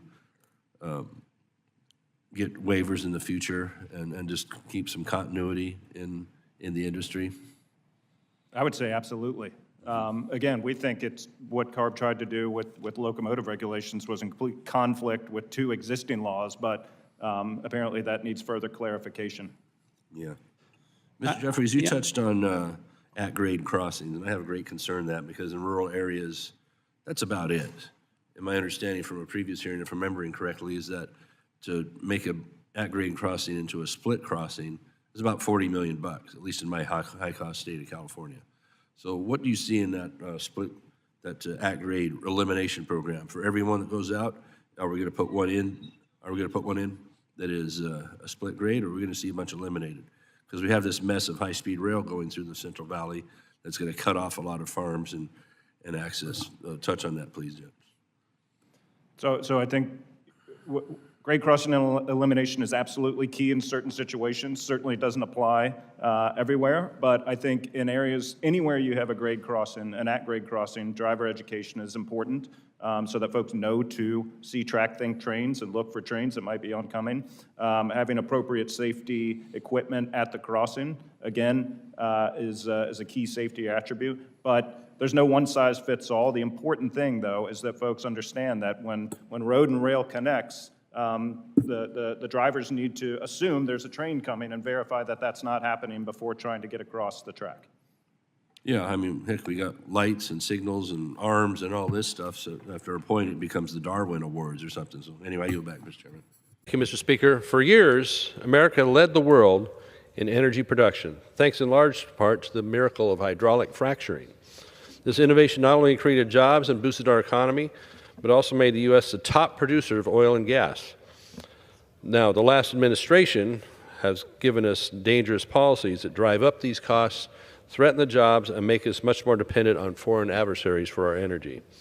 Instead of supporting domestic production, those policies have prioritized extreme climate agendas that weaken our energy security and raise costs for American families, one of the main drivers of inflation. I'm pleased to see the Protecting Energy Production Act come to the House to the floor this week. This bill ensures no president can unilaterally ban fracking and keep states in control of their own energy production. Democratic administrations and radical activists have long pushed policies that would make crippling the domestic production, send our jobs overseas, and make life much more expensive for Americans and our allies. We cannot afford to let that happen. Protecting domestic energy production means lower costs, stronger national security, and a future where America remains an energy powerhouse. I urge my colleagues to support this legislation later and stand for American energy independence. Yield back. Thank you. I appreciate my colleague, Mr. Grothman, on that and sticking up for families and for in other conversations on sensible border policy that's going to keep our country safe and strong and our employees of this country more likely to be employed. So it's appreciated. Thank you, sir. Mr. Speaker, I ask unanimous consent that all members may have 5 legislative days in which to revise and extend their remarks and include extraneous material on the topic of this special order. Without objection, that is granted. All right, and picking up a little bit on what Mr. Grossman was saying here a moment ago, I'd like to point out as well, I think just a real national heroine, who's a young woman who's really stepped up out of necessity, but also out of a strong desire to do the right thing and have the right thing. And I'm talking about Riley Gaines, a collegiate swimmer who had swam so successfully, did much winning at the University of Kentucky. She's the one that also faced in competition, had to face off against basically a 6'4" male, and was denied opportunities, denied recognition because of the unfairness and imbalance of girls and women in their sports having to face boys and men in their sports, as well as all the discomfort from shared changing areas and the unfairness of losing out on the ability to win competitions where that might put them in a position to win medals that might ultimately win them a scholarship from high school into college, or put them in a national competition or an international competition if you're at the collegiate level or at the Olympic level. And we saw some horrific things, in my view, in this last Olympics, where the young woman who was in female boxing there, I believe she was from Italy, how humiliated she was. She had to face basically a male boxer with a clear physical advantage and just get the heck beat out of her in the process. And one of the saddest things I've seen in a long time was her collapsing on her knees, just in tears, at that Olympic event afterwards, because of the unfairness of it all and how hard she trained for years and years and years to be in that position, only to have, in this case, the Olympic Committee say, we'll let anybody in competing against the women in this case. So, but Riley Gaines, I know her personally and just find her to be a dynamic young woman who stand up for the right things. She didn't ask for this position. She was a competitor and doing her thing. She was thrust into this position because she saw what was needed to be done, what needed to be made right on this, and sticking up for other women and girls in their sports and in their other domains. And so she's gotten a lot of good work done, including today the presidential declaration that this would no longer go on in things that in this country, especially things that the federal government might have involvement or sanction in. So congratulations to her, and appreciation to President Trump for straightening things back out a little bit, putting some common sense back into that area. So with that, I hear the debate here tonight on federal workers and the opportunity that has been put in place here for if they seek and so choose, and there's the word choice, to take advantage of an opportunity if the job they're in is not meeting where they want to be, or you might see reduction in some of these government programs and some of these government agencies. It's a pretty generous exit of 8 months of pay and such to retire from that job or move on that one and go seek other opportunities. We hear a lot of caterwauling about that tonight, about, I guess, the essentialness of every single government agency and every single worker. Now, there's plenty of really good workers willing to work hard and do a good job in so many of our federal agencies, but there's also quite a few that aren't as motivated. And we see this battle over them returning to work as is being mandated. We saw President Biden, just before leaving office, trying to give out super generous contracts and extend the term of not having to be at the workplace, based still upon basically the COVID era and getting used to that concept and way of doing things. It's proper for people to show up to work. It's essential.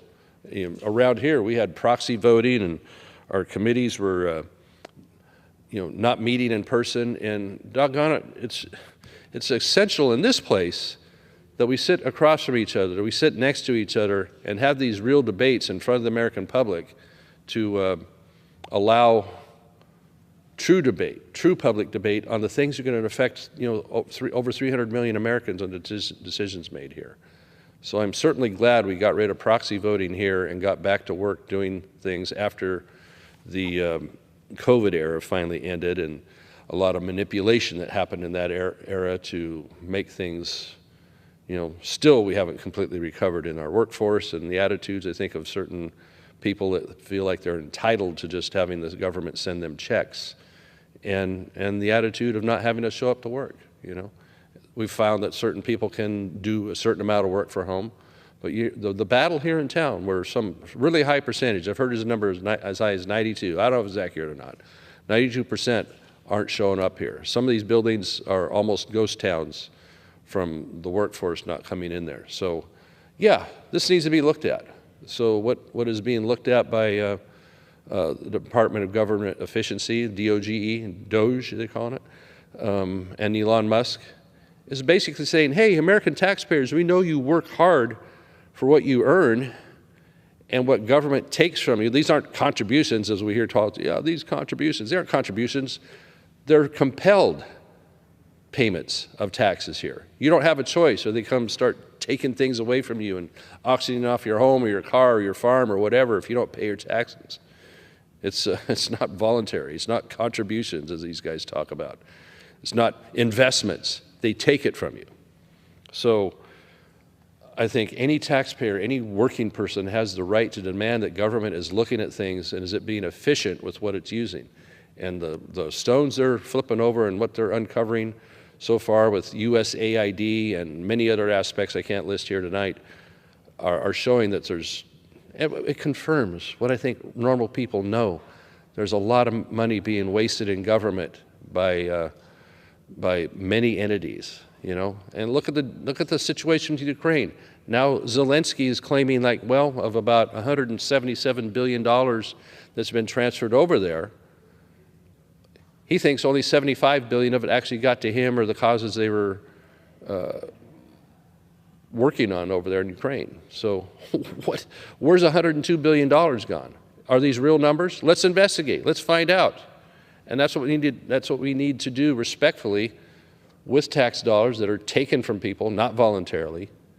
And so every aspect of government needs to have that accountability. It's okay to audit. It's okay to ask these questions. It's not against something or against a certain group of people. So when we're talking about, in this case, the opportunity for employees to find other opportunities, then what would be wrong with that if they so choose? And if agencies are going to be downsized, and you know, everybody's mad at Elon Musk now, at least on that side of the aisle. Well, when he took over Twitter, now known as X, he cleared out about 85% of the employees there, that a lot of them are just hanging on and going for the party there. He seems to be able to run that entity a lot more efficiently. So that should be an example for government, instead of this scourge that we're hearing about, is that, oh, it's awful, it's terrible. But we appreciate those to do the things that we as Americans ask the government agencies to do, and they do them efficiently and with cheerfulness, and remembering that the customers are the taxpayers, the people that come to the counter and say, you know, hey, I need a permit to do this, or I need this or that service. These are the customers, you know. Getting a passport. We've had horrific stories come in out of my own office about during the height of COVID and such, that you could hardly get anybody to process a passport for you, at least very timely, you know. In my home state of California, just a simple thing like a personalized license plate at the state level from DMV, it takes 9 months now. 9 months to get a personalized plate. Wow. You know, I mean, that's a revenue generator for the state, supposedly. So, you know, we got to really check and see what are the attitudes of people that work and serve in government at any level, whether you're elected, whether you're hired, or, you know, an agency head, what have you. And these are good conversations to have, not the caterwauling we're hearing about, oh my gosh, it might be displacing somebody. Like, well, maybe we need to have a little downsizing. I believe we do.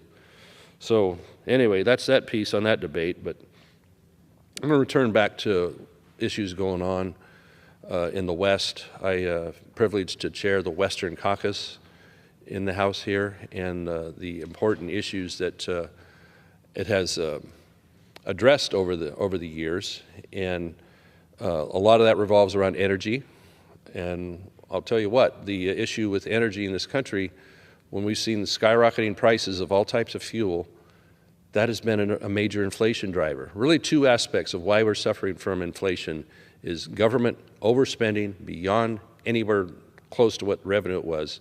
The new trillions we have seen as a government being spent during the COVID era and beyond, and the end of the Biden administration. Well, we're going to have to take some medicine on that and get back to, how about a concept of pre-COVID level of spending, maybe even adjusted for inflation.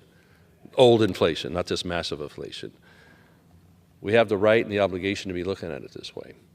So inflation driven by massive government spending, eating up the pool of available currency and credit, as well as the cost of doing business driven by issues such as energy. You know, in farming, for example, on my own farm, a couple years ago, we saw that our price of fertilizer tripled and our price of fuel doubled in that season. So what does that mean for a farmer like me or any other farmer growing a crop? Well, they still have to be in the black at the end of the year. They still have to make a profit. And so those costs are going to be passed on somewhere, aren't they? And so that's going to always comes back to the consumer. It always comes back to the taxpayer having to pay for these things. Because on one hand, government massive overspending here at the federal level, and things that drive inflation, such as the cost of fuel, and all the things that are related. There is so much that depends on energy and any type of production that is going to have an impact on price. You know, so take diesel fuel. You know, we'll take a food product.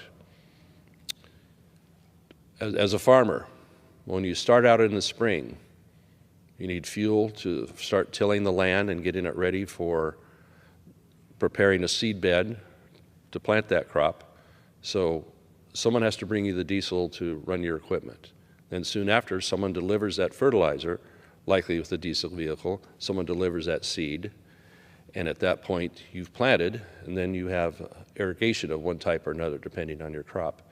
Well, in some cases, it's going to be fuel that's required to run the pumps, or electricity to run wells, fuel for lift pumps. In some cases, you're fortunate you have gravity-fed water, like much of we do in Northern California, due to storage of water. So what is our energy policy? Well, I guarantee you under President Trump, it's going to improve. And with that, we're going to see improved prices on energy. And that will help us to tame inflation. And on the other side of the coin here, with the work with Elon Musk and others on the Department of Government Efficiency, prices can go down if we're not doing so much massive spending and sucking up all the credit and all the currency out there by government action. That's a pretty good recipe. Why don't we allow success to happen on that? Because American people are clamoring for it. As they've had their eyes opened on what's been going on, where their tax dollars are going, I'd say to my colleagues on the other side of the aisle, you might just slow down a little bit and look and see what's really happening here and how people are feeling about that, how they're thinking about it, how they felt it for several years in their wallets with inflation, and wondering why is it I no longer have any money left over to do some of the things I want. At the same time, where there's these mandates coming down the pike in my home state of California and affecting things even nationally here, like, well, you can't buy a gas-powered vehicle anymore, or a diesel-powered pickup in just a few years because we want to ban them because of CO2. Well, that's taking away choices from people, and it's giving them unaffordable alternatives, especially the more they ban and the more they drive up the cost of fuel. In my own home state, they keep adding on new taxes for climate taxes or CO2 taxes, or they have auctions for the privilege of making CO2.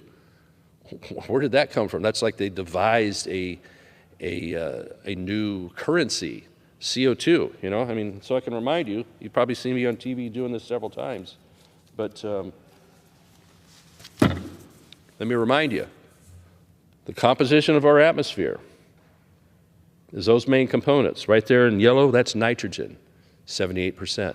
Now I ask people, how much CO2 do you think there is in the atmosphere?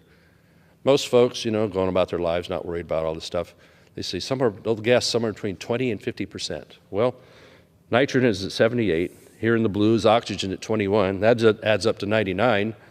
Third place, here in the green, argon, 0.93%. So we're already at 99.93% that is not CO2. So look over here. Here's some other trace gases that has to do with, you know, water vapor, and there's even krypton gas up in the atmosphere. That's 0.03. So you come down here to this little purple stripe right here. CO2 is 0.04%. 0.04%. It's practically a rounding error when you look at it on this chart, okay? And you would think it's an existential crisis the way, you know, John Kerry and all the others are taking their private jets over to Davos and talking about how we need to change our life, and that the people with the Paris Accord and the World Economic Fund or others all want to make sure the United States is paying a heavy price for this. Meanwhile, China builds more and more coal-fired power plants and does what they wish. They're not part of that Paris Accord. So, you know, again, a little reminder on CO2 and what that is actually going to be costing us. So let's get back to other forms of energy here. I'm showing you a picture of Shasta Dam. Now, it's actually starting to fill up right now. We're getting massive rains in Northern California, And on the Shasta Dam, they're actually not dumping the water at a high rate. And so that makes hydroelectric power. You see coming out, it actually comes from the bottom of the dam is where the hydro plant is. Here, this is that's a different form of spilling there that comes out of the spillway when, you know, they feel like they have an excess. So hydroelectric power, if you want to play the CO2 game for a moment, is CO2-free power. So it's available for 24/7 as long as you got water behind the dam. You can generate that CO2-free power. It's reliable. You don't have to wait for the sun to come up to hit your solar panels, or the clouds to go away, the rain to go away, or the wind to come up to blow your windmill. So what's happening in Northern California? Well, recently they decided, after many years, to tear down, this is kind of related to that subject, 4 dams on the Klamath River. Now, you see some of the Klamath system here that helps transfer water to agriculture and other needs and wildlife as well. They tore them down, took down 4 dams that produce hydroelectric power. The CO2-free power everybody thinks they want. Tore them down, and guess what's happening now? Because they're getting a lot of rain in the area, we're actually getting flooding in certain areas, and we will get more flooding with the even greater amount of rain because we don't have the dams anymore as a tool, all ostensibly to help a fish population go up and down the Klamath River.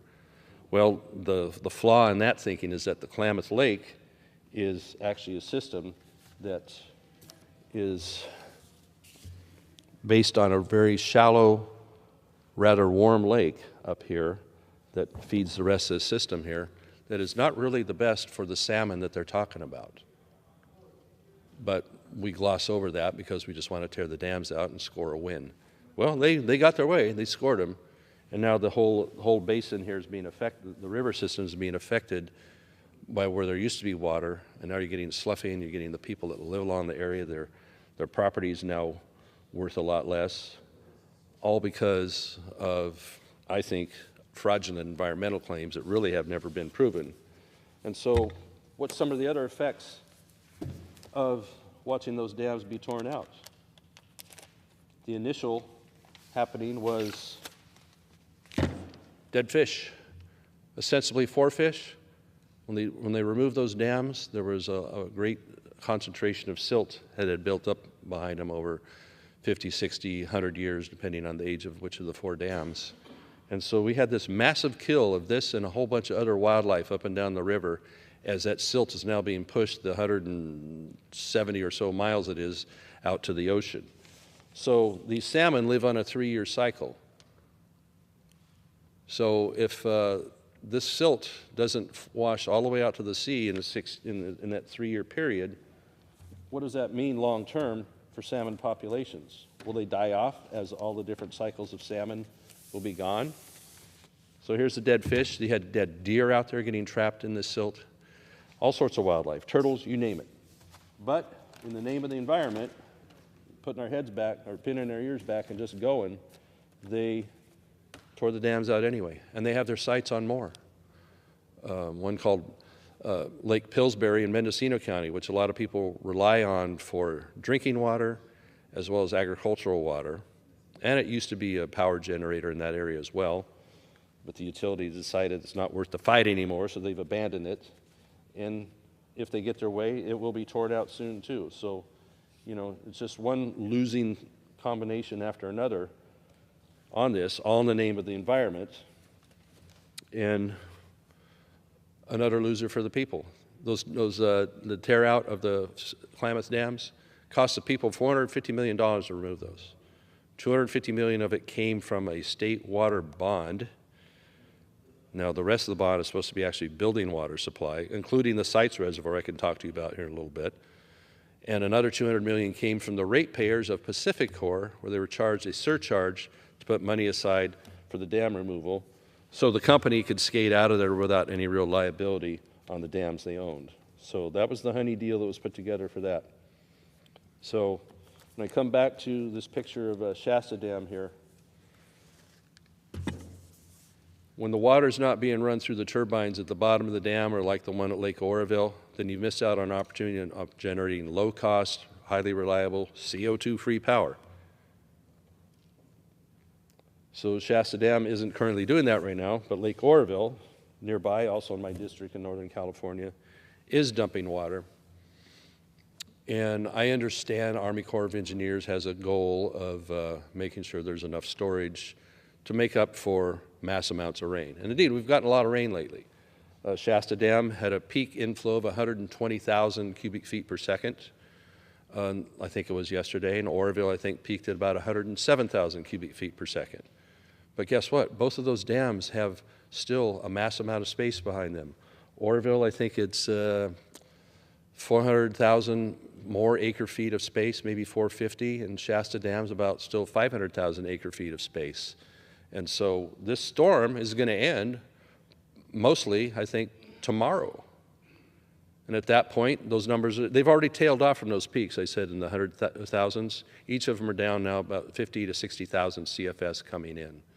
And so those numbers will continue to tail off as the rain stops.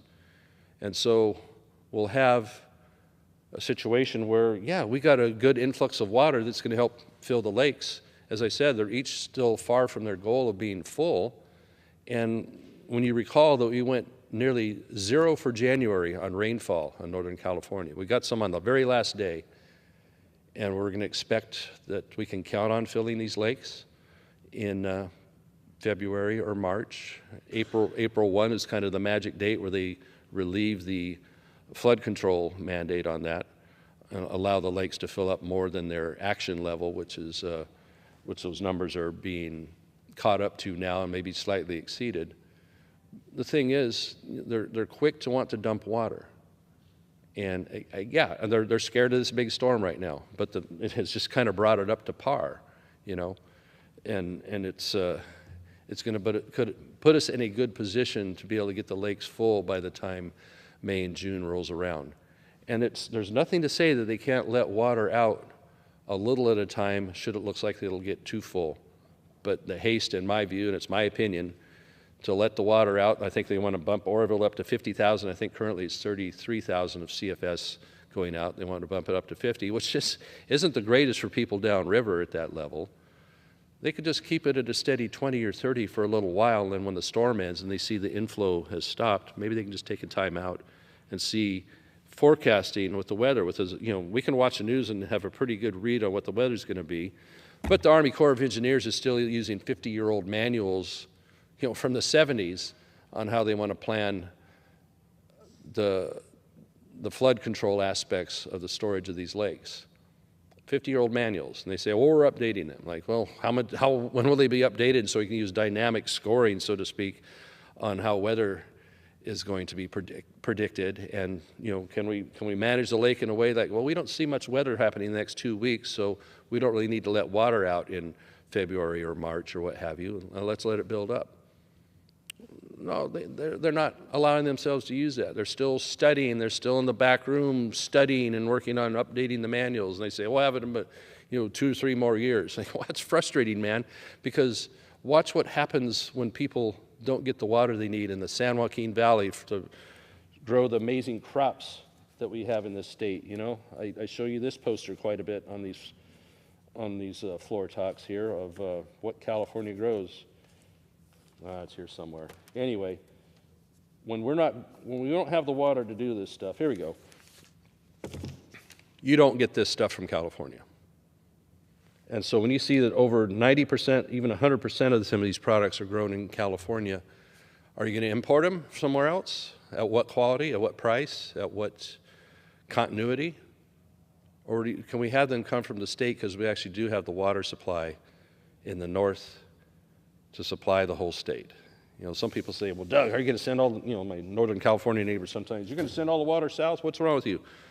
We have plenty of water if we would store it, if we would add to the Shasta Dam. We have the opportunity to raise Shasta Dam 18 feet, 600,000 more acre feet of storage, and also the ability to not have to release water quite as quickly if they get to that point. Now, you got to see the water chugging down the Sacramento River without the releases. There's a lot of water coming in, okay? We get that. But that's what these structures are for. is to take that ebb and flow, so to speak, that rubber band.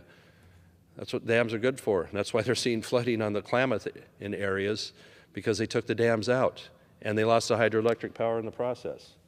So when we're talking about how much water is getting away from us that could be generating power that could go for crops, growing crops in Northern California and Central California, indeed, the breadbasket that I just showed you on those. Here's a more updated poster I have now of what's been happening. The water year, they score it from October 1 until the following September 30. So this is starting October of 23, the water year up to so far a little earlier in January when we had this information. So it's about a year and a quarter of flow. So what makes me crazy is that we're not taking advantage right now of the water that's flowing out of Lake Oroville or is coming out south of Lake Shasta and flooding the Delta. Right here, during this year and a quarter period that's almost current right now, we have a number of 29 million acre feet came into the Delta. 29 million acre feet. Now combined, Lake Oroville, Lake Shasta hold 8 million acre feet. San Luis Reservoir holds about 2 million acre feet. Nearby, you have New Melones, which is around 2 million. Trinity Lake, I think, is 2.2 million. Lake Folsom is a number, I think, 800,000, if I remember correctly. So you would fill all those lakes one time with this year and a quarter worth of flow that comes into the Delta. So that's what comes in. So, okay, well, certainly we're using some of that water and moving it to other places because we're smart and we can design things. We have the engineers for that. We used to have a vision for that when we built the Central Valley Project in the 30s. And the State Water Project in the 60s, well, their vision did put away a lot of water, and they had a vision for even more, but they quit building it because the population didn't really demand it at the time, back in the 30s or the 60s or whatever. Should have built it, because you can't build it now because of all the environmental nonsense. But how much did we save? 29 million in, 22 million went out to the Pacific Ocean and turned into salt water. Some people say, like, well, we should build some desal plants along the coast. Yeah, we could do that. Certain areas that might be strategically smart. Guess what happened? A project called Poseidon, I think in the Huntington Beach, one of the beach towns in Southern California, they fought for 20 years trying to meet every mandate, every hoop to jump through on what it would take to get a permit from the California Coastal Commission and others on that. They spent millions of dollars to build that desal plant down there. As I said, they jumped through every hoop and answered every question. And we're told after 20 years, no, we're not going to permit you. So there you go on your desal. So where do you want the water to come from? For any purpose? Well, it could come from right here, this 22 million we're wasting. So what's happening right now? The mass inflows coming down Sacramento River and Feather River and all these other areas. And I'd like to see what the Delta inflows are today. They're probably pretty amazing. There's two sets of pumps at the south end of the Delta, a federal set and a state set. President Trump has seen to it through the Bureau of Reclamation that the federal pumps are running pretty strong, somewhere around 90-91% of capacity. State pumps are running at a much lower level, somewhere around 20-25%. It oscillates between that. Why aren't they running at 100% and taking advantage of the opportunity to fill San Luis Reservoir, which is only 3/4 full right now, or put water in the aqueduct, or put even more into the areas that water could be pooling in the Central Valley and doing groundwater recharge. I was just told today we've seen some groundwater recharge last year due to some of those positive efforts. And that's a tough deal for those folks down there because they've had overdrafts, due to agriculture, due to having their surface water taken away from them in these projects because it's going out to the ocean for a fish deal. So they had to run their wells. Maybe they ran them too much. So we've had subsidence where the land goes down. It depresses somewhat. You even see that in the canals going through there. So we can be doing recharge right now, and the governor has moved in the direction of allowing more recharge. For some reason they have to get a permit for that every year. I talked to his team about that, said, why don't we just have the permits ready to go every year, and so we don't have to wait and lose time on that. So maybe that'll be a precedent going forward. So groundwater recharge, filling the aqueducts and the Southern California reservoirs that aren't full. For example, this one, which was empty when the fire broke out in Pacific Palisades, is the San Ynez Reservoir. My understanding of it is that, done correctly, the aqueducts could supply some of the higher lakes, I think Lake Cachuma, and someone can straighten me out if I'm wrong on this, but through the domino effect, water, surface water, I believe, could make it here. I know they do fill this with well waters also, but the lake was empty because they had to fix a cover over it. They emptied it last February and haven't gotten around to doing the repair or finished the job. So it sat empty, 117 million gallons of water, which is about 40 acre-feet, which would have helped keep the hydrants full instead of just a few hours, as they're relying on 3 1-million-gallon tanks instead of 117 million. It lasted a few hours down there as they were valiantly trying to fight fire in Palisades and other areas. They could have had several days' worth of water had that been full. So was it bad planning? I don't know. Bureaucracy. And the crazy thing was that the LA Fire Department didn't even know, they didn't have the knowledge that it was empty. So instead, burned out community. Because they didn't have everything they needed to be able to fight that fire the way they could. Could they have beat it all? I'm not sure. They had a lot of wind to beat. And, you know, the firefighters fought valiantly and people did a lot they could, but certainly having that extra water supply could not have hurt. I know I've seen plenty of that in my own Northern California area with communities just disappearing due to fire. And this falls more to forest management, land management. Down in Southern California, they had a brush removal program in the areas adjacent and above those communities that burned that they suspended. The brush is the fuel that allowed the fire, driven by high wind, to come all the way to the edge of town and burn through the town. The brush removal, maybe it wouldn't be the be-all, end-all on that, but it sure would have helped. It sure would have given them more of a fighting chance. And that's what it is. We're doing forest management, especially focusing around our cities, to thin the trees and such to a point where that a fire coming high speed from a distance hit that because the trees are thin enough and spread out enough that it hits the ground and slows down and you have a chance to save whatever town it is. We lost the town of Paradise. Partly because of that, we've lost a town called Greenville in Plumas County, another one next door called Canyon Dam. Above my hometown of Oroville, California, lost a town, Berry Creek, other adjacent areas there due to fire after fire after fire because of lack of management. The one above Oroville, near Berry Creek, they had funding lined up to do some forest thinning around there, a grant the local folks were going to do. And because there was an 18-month or longer process to get the permits to do something. This is not something new either. This isn't new under the sun of thinning forests and managing them. But they didn't get it done, so those areas burned. They burned out, these towns. Talk to the cattle rancher there, what that looked like for him. A family had been farming or ranching and grazing up in those forested areas for many, many generations and decades. Look it up on the internet. Read his column.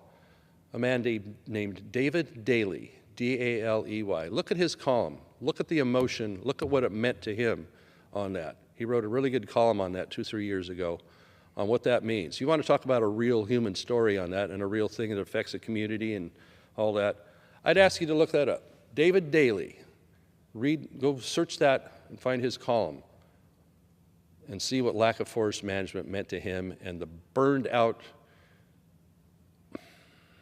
the carcasses of the cattle that he and his family are run there, as well as all the other wildlife, the cougars, the raccoons, you name it. This happens to everybody. And then the next effect of that after the fire is that when the rain does come, it's going to wash all this ash, wash all this mud down into the brooks and the creeks and the rivers and the streams and eventually into, in this area, Lake Oroville, which is being a key part of the state water project, supplies water to 20 million Californians. So it isn't just, hey, you guys way up there in the sticks, you don't matter, you know, whatever. No, that has an effect on pretty much the whole state that draws that water supply because we aren't doing a simple thing like something that's not new under the sun of managing forests properly. well, they're going to clear cut everything. Yeah, that's what they want to do. Big timber, big lumber companies want to. No, it isn't. It's nonsense. Pay attention. Dig in on this. These folks that do it on their private land, they have an 80, 100-year plan of how they harvest, manage, and plant it back. And that's what we need to have similarly on federal lands or other government-owned lands, which I'm reminded, they aren't government-owned, they're people-owned. The government's supposed to be the steward of them. And it's not being a steward. You know, Forest Service, they're way behind the 8 ball. They have 193 million acres under their purview, and if they're managing 2 million of that per year, that's only 1%, which means it'll take 100 years to get over all of it. So hopefully they're accelerating the process. That's what we're trying to cause them to do here. But when they count burned out land sometimes as treated acres, like, well, you can just burn everything, I guess, and have it check the box to say it's treated. That's nonsense. That's terrible for everybody. The asset that timber is, which doesn't always get accounted for its value. They'll talk about what the cost of the firefighting was or the cost of the buildings and towns that are burned out. Do we ever get to see what the value is of the actual timber itself? So what we have isn't working. It's not all that successful with the management of these forested lands, the management of the water supply, and the ability we have to do so much better, and it doesn't cause environmental harm. We have excess water for much of the year going out the Delta and other areas that could be captured and put to good people use. People still need the food, and they still need these products. We can grow them in California, or we can try and import them from South America or somewhere else and become dependent on a foreign food supply. That's a really great idea. And then we don't have the employment of our people. We don't have employment of the lumberjacks in small towns I represent in Northern California or others like it in other states. So you have that unemployment, you have boarded up small communities, you have all the things that go with the social aspect of people that don't have the self-worth that comes from good, honest work. What's that get into? You know what that gets into. It ends up being alcoholism, drug abuse, domestic violence, all those things that would be restored with a strong local economy, giving products that people need anyway. They need wood and paper products. They need food products. They need electricity to be generated, whether it's by a hydroelectric power plant or any other manner of energy that can do it. Uranium, why aren't we doing much more with nuclear power? CO2 free for our CO2 scorers out there. Why aren't we doing that? I don't know. Environmentalists sue and stop over everything. We've got to reform the Endangered Species Act, NEPA, and the California state level, CEQA, to work for us once again. These are laws that the federal level passed 50 years ago or longer. And they've been manipulated. They've been weaponized by courts, by judges, by environmental groups to turn into something else. Even something as nice as a national park. I like to point out the folks in Marin County, these farmers and ranchers there on an area called the Point Reyes Seashore Park. Those folks came in the early 60s and demanded they were going to bully these people off their land by eminent domain. So they struck a deal. Said, well, we'll sell the land to the national parks as long as we have the ability to lease it back in perpetuity was the deal that was struck. As long as it's the same family that is in the operation there, it was supposed to be in perpetuity. So they struck that deal, and they thought they could live with that. Well, not too many years later after the weaponization of environmental laws and what's known as NEPA, a permit process, that got weaponized by environmental groups to sue the heck out of these people every time they tried to get an extension of their grazing permit. You know, they were trying to get them for 20 years, and they'd say, well, we'll have to settle for 5 or 2. And so for doing some of the environmental mitigation that they would be demanded of, with only a 2-year lease, it's pretty tough to say, like, well, I can't put, $500,000 into my sheds or my equipment or the drainage to control whatever might be coming off the dairy or the ranch. So they can't make the investment because they can't be assured that they'll be long enough there to do that. So basically, they're screwed by government and by environmental organizations. And these are good, honorable people. They're very compatible with the land. They say, well, it's the Thule elk are being affected by these cattle. The elk and the cattle get along beautifully together. There's many acres for them. They graze to a level that the land can sustain, and then they move them out. They move them to a different grazing area. Grazing is a good thing, whether we're talking forested areas or others as fire breaks, or in this case, the Point Reyes seashore, where these families have been disrespected and basically a gun held to their head to sign an agreement only recently say, you're going to have to leave the land. These are good, hardworking people.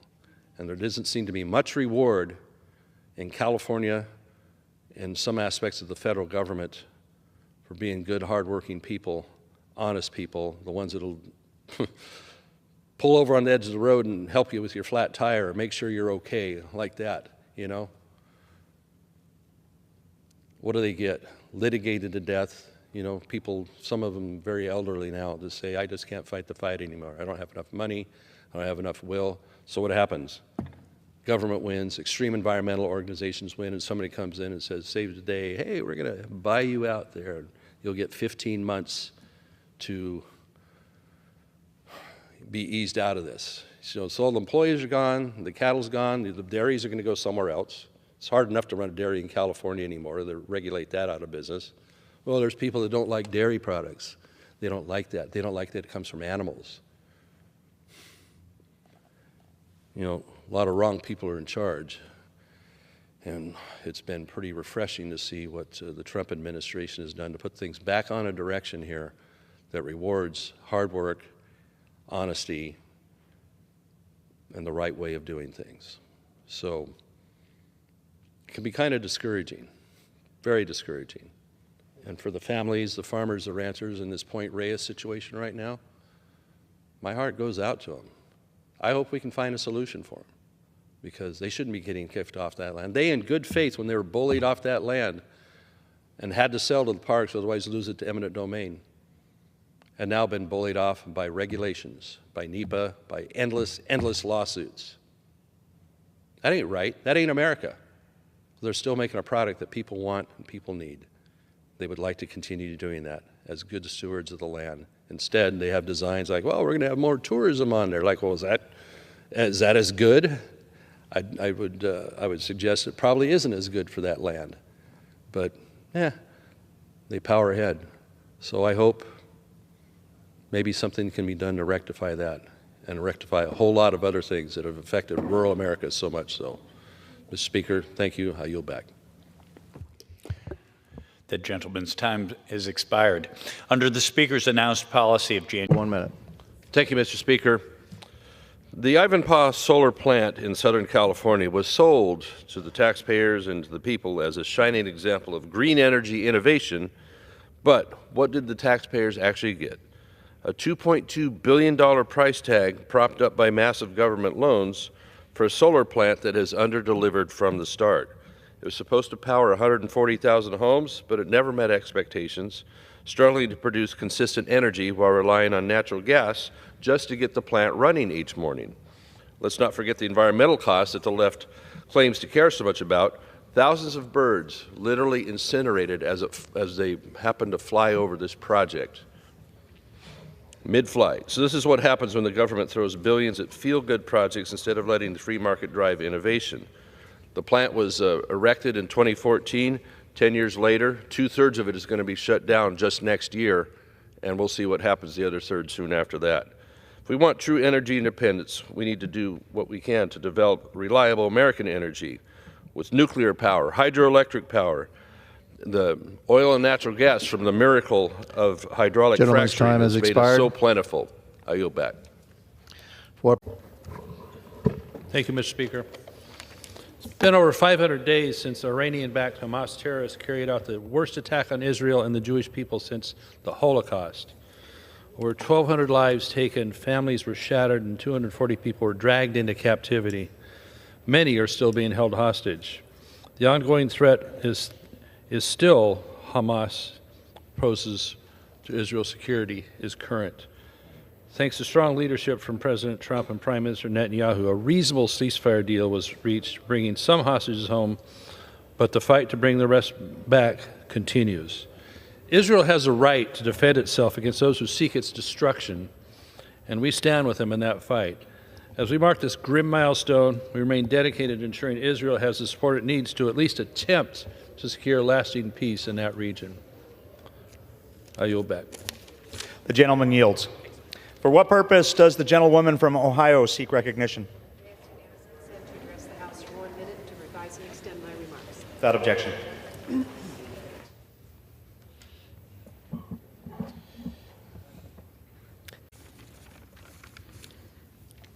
So let's be very clear about something. Last night, the House budget resolution passed, unfortunately on a very partisan party line vote, but it indeed did pass. One thing it does not do is cut Medicaid. It's right here in this document. There's no mention of cutting Medicaid or even the word Medicaid, Medicare, SNAP, or Social Security in this document that passed last night. Any claim to the contrary is actually fear-mongering, plain and simple, or I guess in my neighborhood, it would be known as a lie. It is being perpetuated to put fear in people and to drive anger at the majority party and have unruly town halls because people are being fed lies. It needs to come to a stop and have an honest debate, an honest conversation around here about how we're going to get our government back on a track that doesn't lead us to endless, massive deficits in our budget each year. Still on track for $2 trillion, upside down, following COVID spending. COVID is over with. We need to get back to at least to pre-COVID levels of spending and a more of an opportunity to actually balance our budget, where it might be only $700, $800, $900 billion upside down. The only way we're going to take a bite out of the national debt is to actually bring the lines together and have our budget balance. We can do that with limited spending and a strong economy. My understanding years ago is that growth of spending was only 1%. These two lines would meet. A little bit of discipline around here. So that's what was being sought in the budget resolution. Now, this budget resolution is not a roadmap, it is not the final say on it. It actually is a roadmap for moving forward on the fiscal year 25 budget. It does not make final spending decisions. Those are still to be debated and heard in committee, on TV, in front of the people, on C-SPAN, in the committee process that folks can attend. It includes instructions for committees to review and adjust spending and revenue priorities, but it does not dictate specific program cuts, unlike the lies that have been spread all over in this chamber, in committees, and on the media. Reconciliation is indeed a standard budget process that we'll be taking up. The resolution instructs 11 committees to find ways to either reduce wasteful spending or invest in key priorities. These committees have until March 27 to develop their proposals, so nothing is set in stone yet. No lies needed. This is budgeting how it's always worked. Democrats know that, Republicans know it. But unfortunately, the other side of the aisle, they'd rather scare people than be honest about this process. And indeed, honesty is very, very much needed in order to get a harness back on the profligate spending that has happened in this place the last few years. We need to have honest conversations about these programs. My good colleague from Arizona speaks about this frequently. Social Security will be on the rocks by 2031, 2032, 2033, when that trust fund actually goes empty. Are we going to do something about it, or are we going to have lies and distortions about what is actually happening with that? Do we want to fix it as much as we can ahead of time, or we still have some runway to do so? Or do we want to just have lies about this and not try and do anything about it?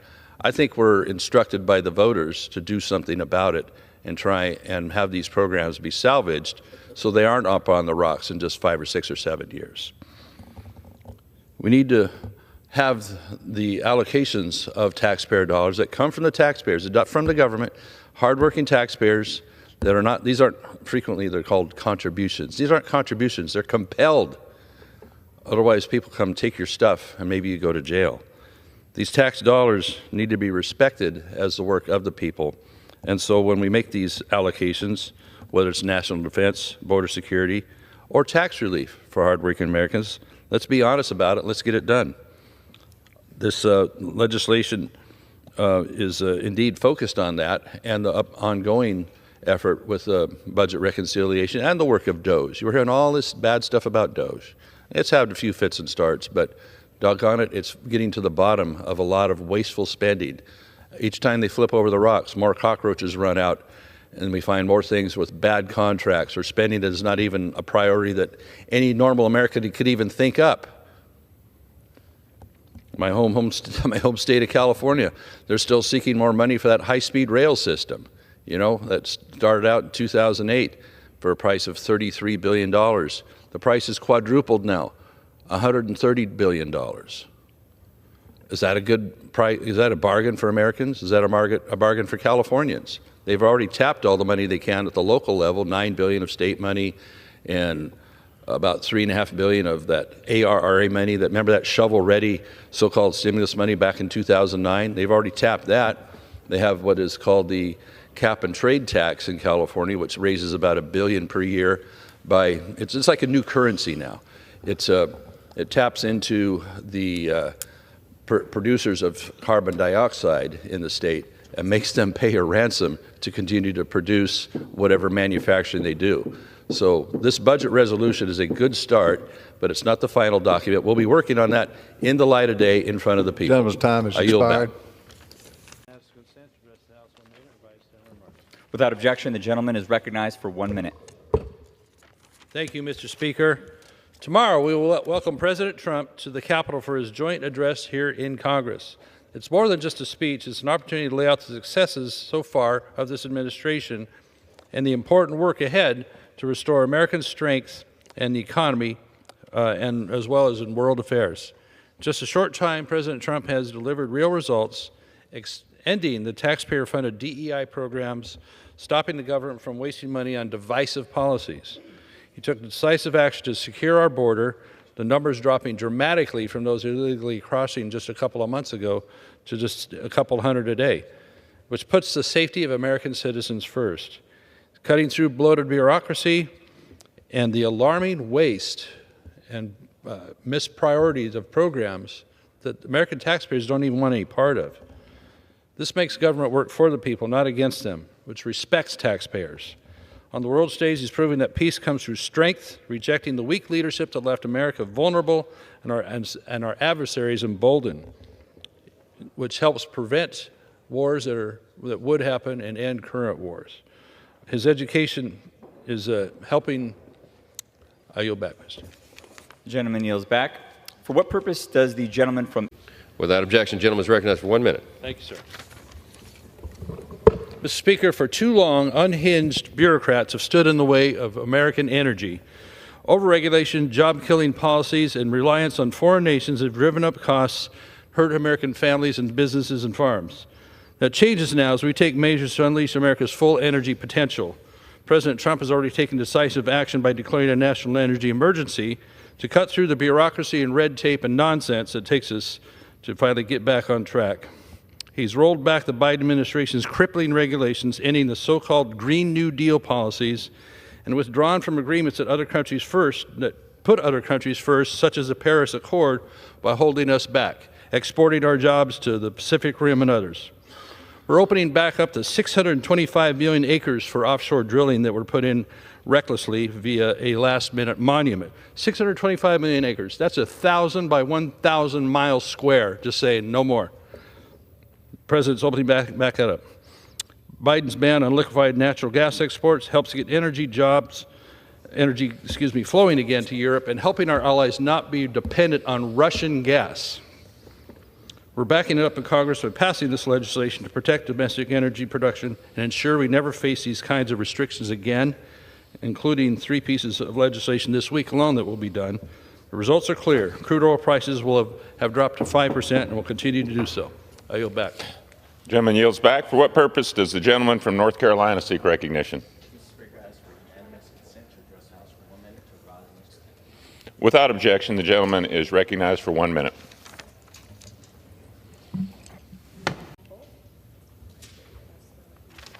Thank you, Mr. Speaker.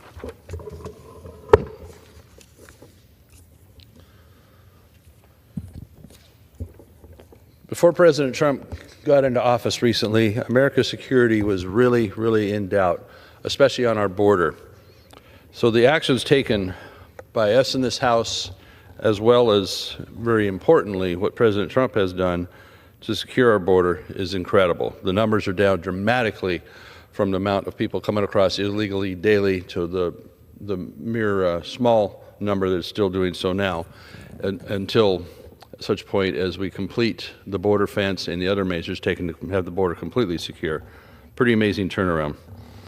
So tomorrow, the House Committee on Oversight and Government Reform will question the mayors of several of our large cities that seem to be just more concerned about the benefits of illegal immigrants than of American people.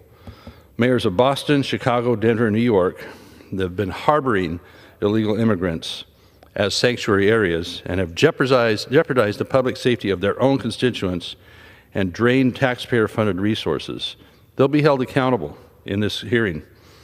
These so-called leaders have chosen to ignore federal immigration laws. They're breaking the law, and they brag about it, and they say they will continue to do so.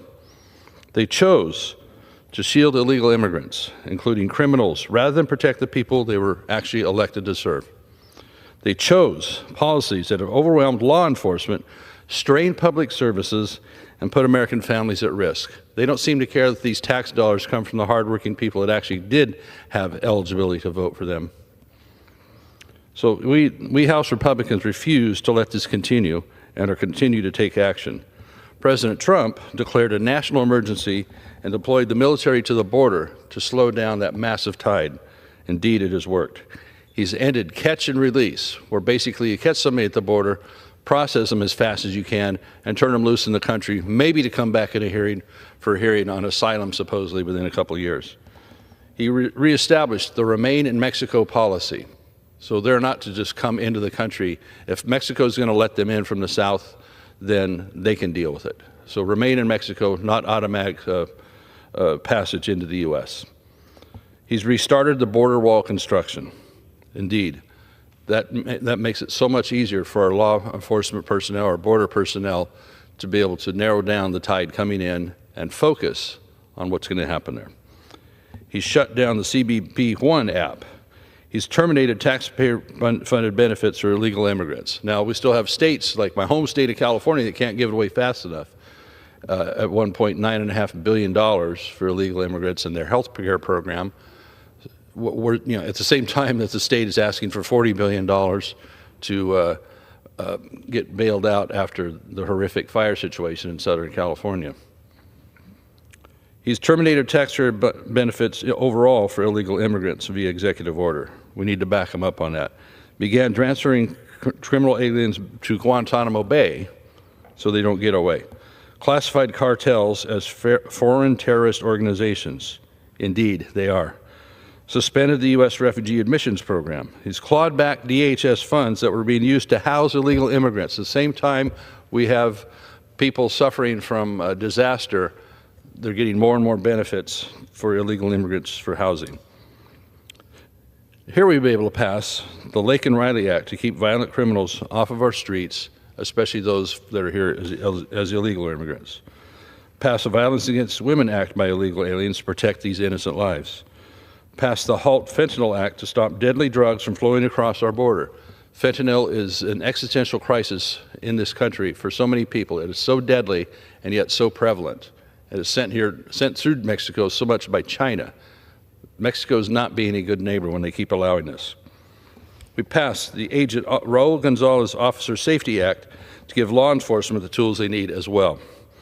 Results, illegal border crossings, as I mentioned, have dropped dramatically. Apprehensions have fallen by 93% because they don't have to apprehend this 93%. A major victory for border security.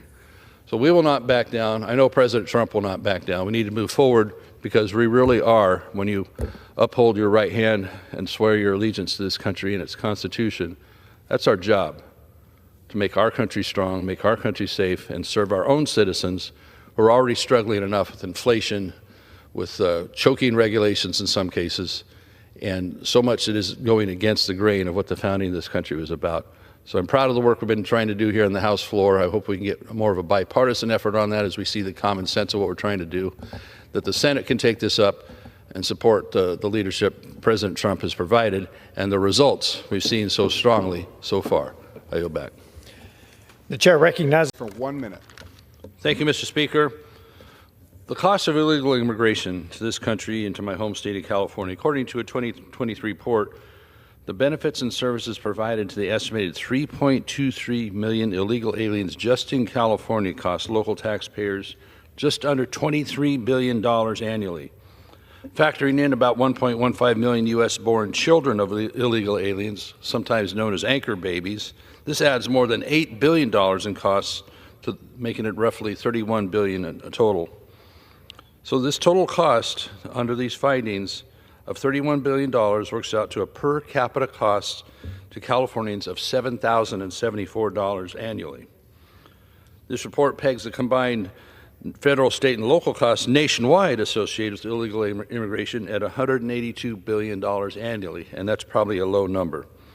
State and local taxes paid by Californians account for 1/6, just in my home state, of the nationwide costs associated with illegal immigration, including in K-12 education, housing and nutrition assistance, in-state tuition at public colleges and universities, health coverage under the state's Medi-Cal program, which is in trouble, sweeping sanctuary policies which make our cities less safe. I yield back. What purpose does... Thank you, Mr. Speaker. Well, we'll be taking on the continuing resolution soon this week, and though it's a way we don't really like doing business around here, I'd much rather we grind through the Appropriations Committee process, which is a lot more open. It's a necessary evil we have to get done in order to keep the government funded and keep things moving forward. So with what President Trump and his team have been laying out for us here, I think it's something that we can certainly deal with and get a good result as we grind through the following fiscal year on appropriations. So again, not ideal, but it's a way to keep things operating, and it does have some good pluses in it as well. Also wanted to point out, as several colleagues did here tonight, the moving on of a good friend, James Min, who I first knew working in the Kevin McCarthy office as when he was whip. And he helped our team get up to speed here in this place when I was a new member, and my new staff as well. So really appreciate him, wish him all the best across the street, wherever he's going to be in those endeavors. So James Min, thanks a lot for your effort and for just being a good, fun guy. We'll see you. The gentleman yields. Thank you, Mr. Speaker.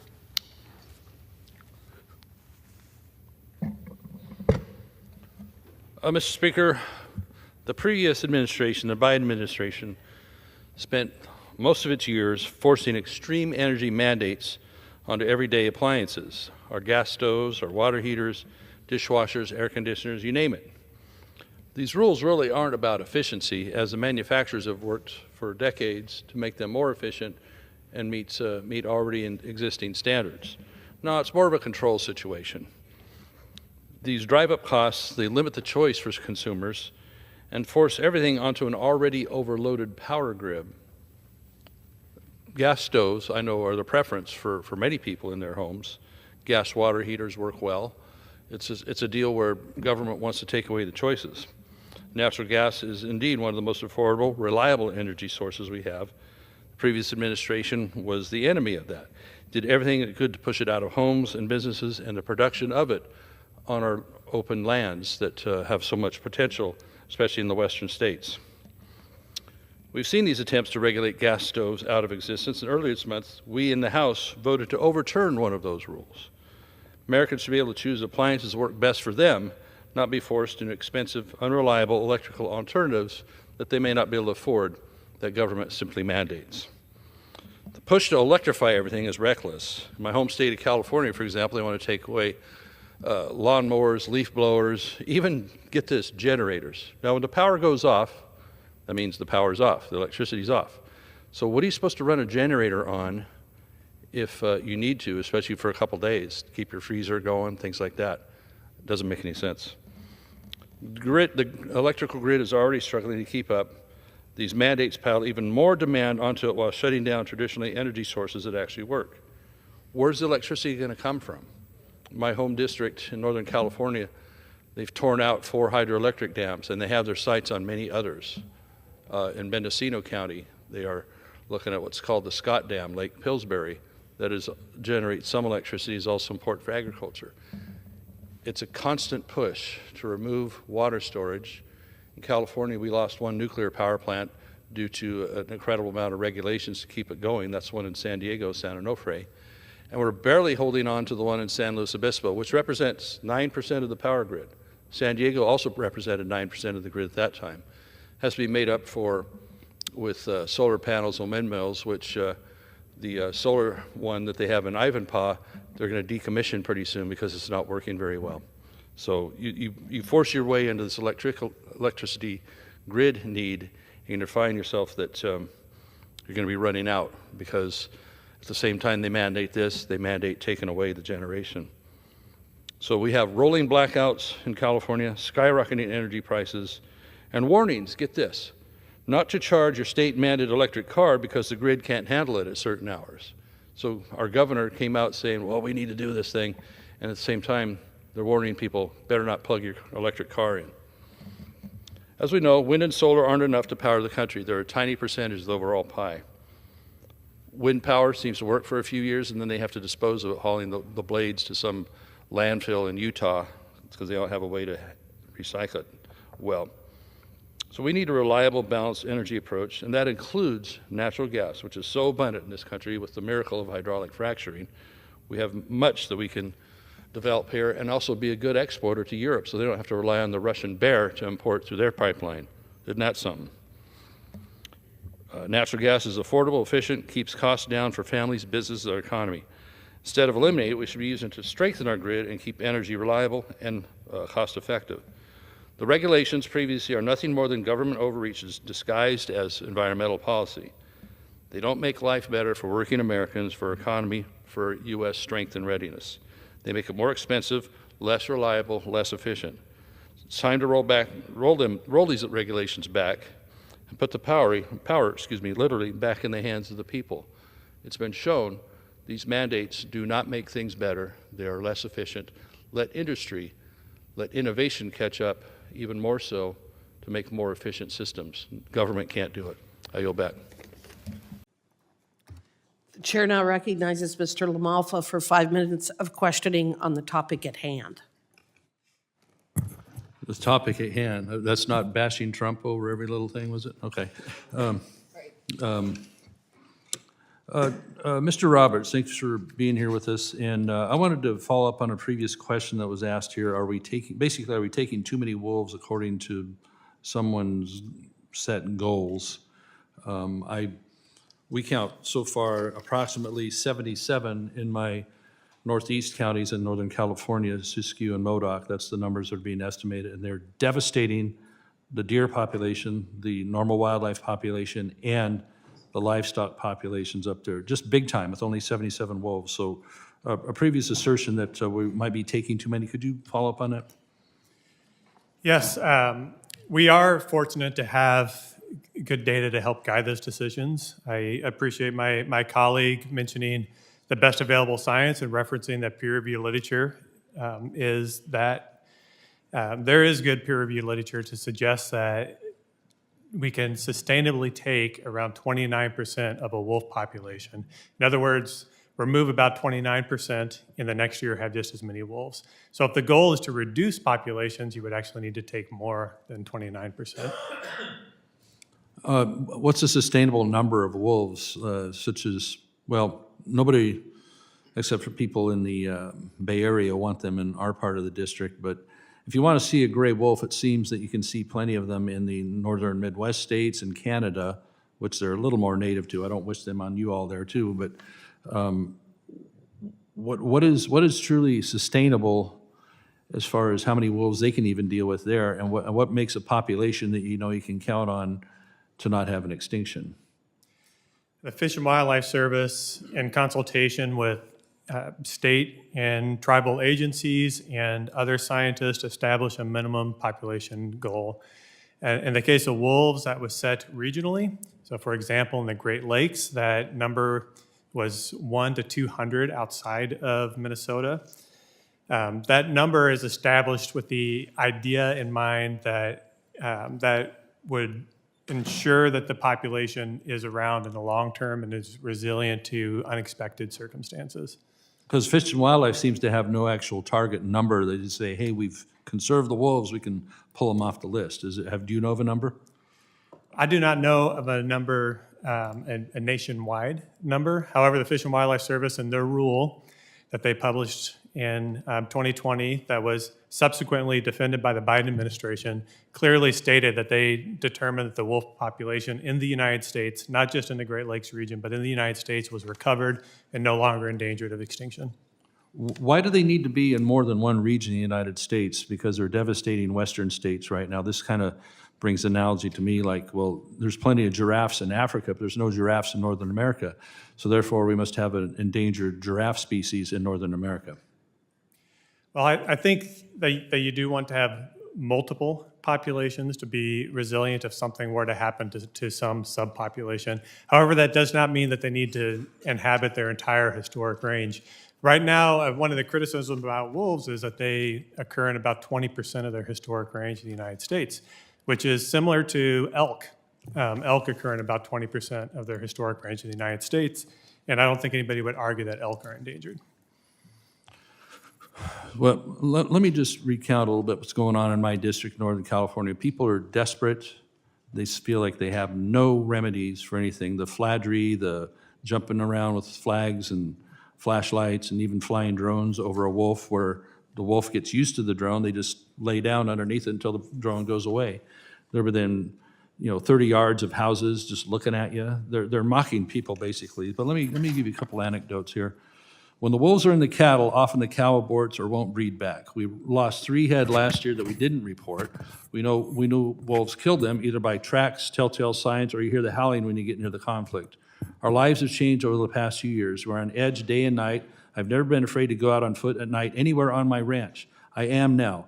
I don't take my dogs so if I'm away from the barnyard for fear they will be killed, as in that picture up there. I am up multiple times each night checking for sounds or driving the ranch looking for wolves. My husband has stage 4 cancer. I've met these people. This added stress isn't good for him. We started calling 2 of the calving grounds at our neighbor's ranch basically death camps, because in the last few weeks, every time we go down the county road, there are fresh bloody carcasses. You come back home and some bodies are gone, but new ones take their place. We hear howls day and night on the calving grounds.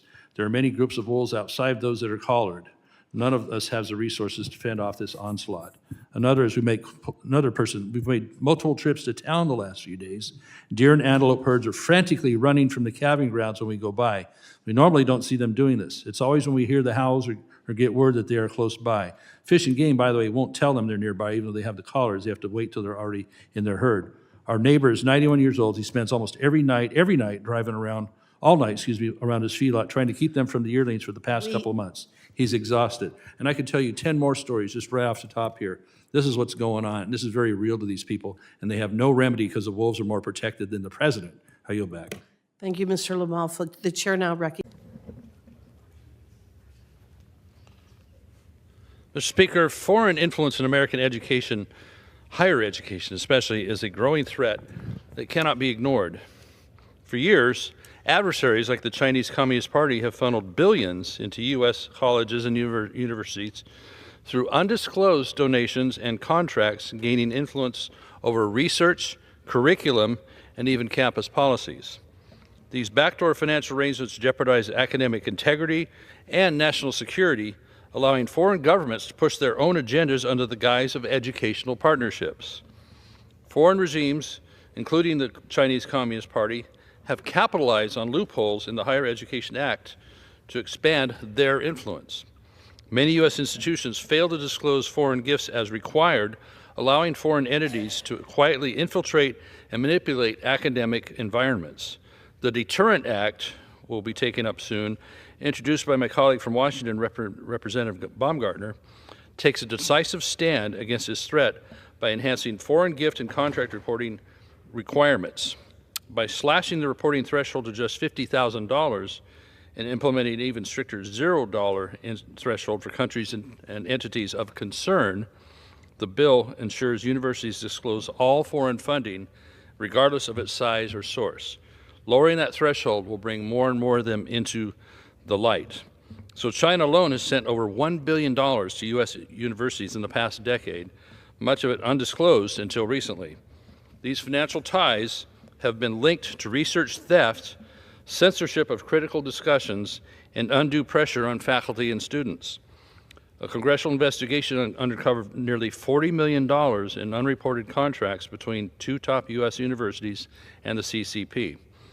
Foreign-backed research centers are often used as footholds for regimes to infiltrate American institutions, steal intellectual property, and push their political agendas. Some universities, either unknowingly or in pursuit of financial gain, have allowed foreign-funded centers to operate on campus, shaping curriculum, limiting academic freedom, and suppressing dissenting viewpoints. The Deterrent Act strengthens reporting requirements, ensures greater transparency to Congress and the public, and imposes strict penalties for non-compliance. It requires universities to disclose foreign gifts and contracts to individual faculty members, who are often the most targeted by adversarial regimes. It also holds private institutions accountable by revealing foreign investments in their endowments. With the current administration failing to investigate this growing threat, the Deterrent Act provides a necessary course correction, the previous administration having done so. Foreign influence not only threatens integrity of academic research, but also compromises national security by giving adversarial governments access to sensitive technological advancements.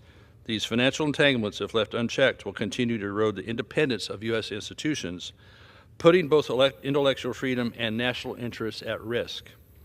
Higher education should be a place where students are taught how to think, not what to think, especially by foreign entities with their own agendas that go against the United States' interests. Increased oversight is essential to ensure that universities serve the interests of students and the nation, not those of adversarial regimes. So with the previous administration failing to take this step, the Deterrent Act is essential that we do that now. I yield back. Thank you, Mr. Moore. Thank you for leading us in these efforts to help enlighten folks on what we're doing here in the Congress to give people more choice, more options, and have them be more reasonably priced and available for them. As I'm coming out of the Biden administration, we saw a lot of devastation to the economic conditions for families, for homes, for small businesses, et cetera. So, you know, in Washington, there seems to be an obsession with overregulation, and it does make life harder for everyday Americans. Under that Biden administration, the energy efficiency standards became weapons of control, driving up costs, limiting choices, strangling economic growth. Under the anti-energy agenda President Biden had, American families felt the pinch every day. Every time they turn on a light, heat their home, power their appliance, or drive their car. These so-called efficiency standards didn't lower costs. They shifted the burden onto local level wallets and bank accounts. Back in my home state of California, we'd see the impact firsthand as these ideas seemed to start there first. Between skyrocketing energy bills and blackouts caused by misguided policies, public safety power shutoffs is what they call them, okay? When the wind is blowing and they haven't trimmed the trees in the forested areas around power lines, they have to shut off the power rather than doing the work out in the forest that's needed. But that's another issue. All of this causes families to have to pay more for less reliability in their needs. So this is the future that our Democrat colleagues seem to want for the rest of America, one where energy is not affordable nor dependable. As the conversions keep pushing more towards wind and solar, which are fine in of themselves, but they're a tiny part of the grid, they're not a 24/7 available source of power anyway, such as we would get from nuclear energy, hydroelectric, natural gas, coal. Those can be counted on at any time. You can turn them on, you can use them any time. Obviously, with wind or solar, you have to wait for the sun to come up, the clouds to go away, to stop raining, or the wind to blow. As long as the wind doesn't blow too hard, which in the case they have to slow down and shut off the windmill because the wind might spin it off of its hinges there. So with Washington bureaucrats now trying to dictate what kind of refrigerator you can have, what kind of stove you can use, and even how long your dishwasher should take to run. I mean, most folks in their homes want to see that the dishwasher runs long enough to get things clean and dry. Same with your dryer, same with your clothes washer. What it takes to get the job done, not some arbitrary, shutdown of when a bureaucrat decides, oh, you've used enough energy. So really, it's just limiting options and you being told what's good enough for you rather than what you actually need. Californians have already been through a lot of this, as we've been forced to live with policies that prioritize these whims of regulators over the needs of families. Indeed, we've seen the elimination of many outdoor tools, gas-powered lawnmowers, weed eaters, leaf blowers, and I'll come back to even, they're trying to take away generators. Now, how do you take away a gas or diesel-powered generator when the electricity goes off and you need something to replace that, at least temporarily? What do you power that generating vehicle with? It isn't going to be other electricity. Now, some will argue like, well, we need to have batteries where this power is saved up. Okay, well, there's a lot of issues with batteries on what it takes to make them, what do you do with the metals and the materials from a battery that is now no longer useful. It has to be discarded, versus just having something that works at the flick of a switch or the pull of a cord. You can start your generator using gasoline or diesel and have great success like we've had for generations. But they want to take all these ideas away from them. They want to take all these options away from us. And indeed, they do many things for inconveniencing families, small businesses, and they also strangle our economy. It's amazing to go out to Tractor Supply or someplace like that, and the whole lineup of these outdoor appliances are all electric. It just happened overnight. And I don't know how well they're selling or how well people like them, but we got to get to a point where we can overcome these mandates, at least not have them at the federal level for the other 49 states or whatever amount of states that are not following California, as more and more of them seem to want to get forward with California's craziness. Manufacturers are forced to spend millions trying to comply with these rules, changing the dynamics, changing the makeup of how their equipment works. And so just take the electric car industry, for example. I remember back in California in about 1990, the California Air Resources Board, known as CARB, pretty famous now, I believe it was 1990, they wanted to mandate that 10% of all vehicles by the year 2000 had to be zero emissions vehicles. And at the time, all that would mean is like, well, you got to use batteries instead of fuel. So they were, manufacturers were standing on their head, the auto manufacturers, trying to figure out how are we going to meet this mandate in 10 years for 10% production. And so you ended up with these basically glorified golf carts with batteries on them, using the same old battery technology we had, and finding out that you can't just slap a license plate on a golf cart and have a practical vehicle for people. So they actually had to relent on that mandate before 2000 occurred, but you still saw these little, golf carts running around dealerships with license plates on them pretending to be automobiles that people would buy. They don't always know by making a mandate.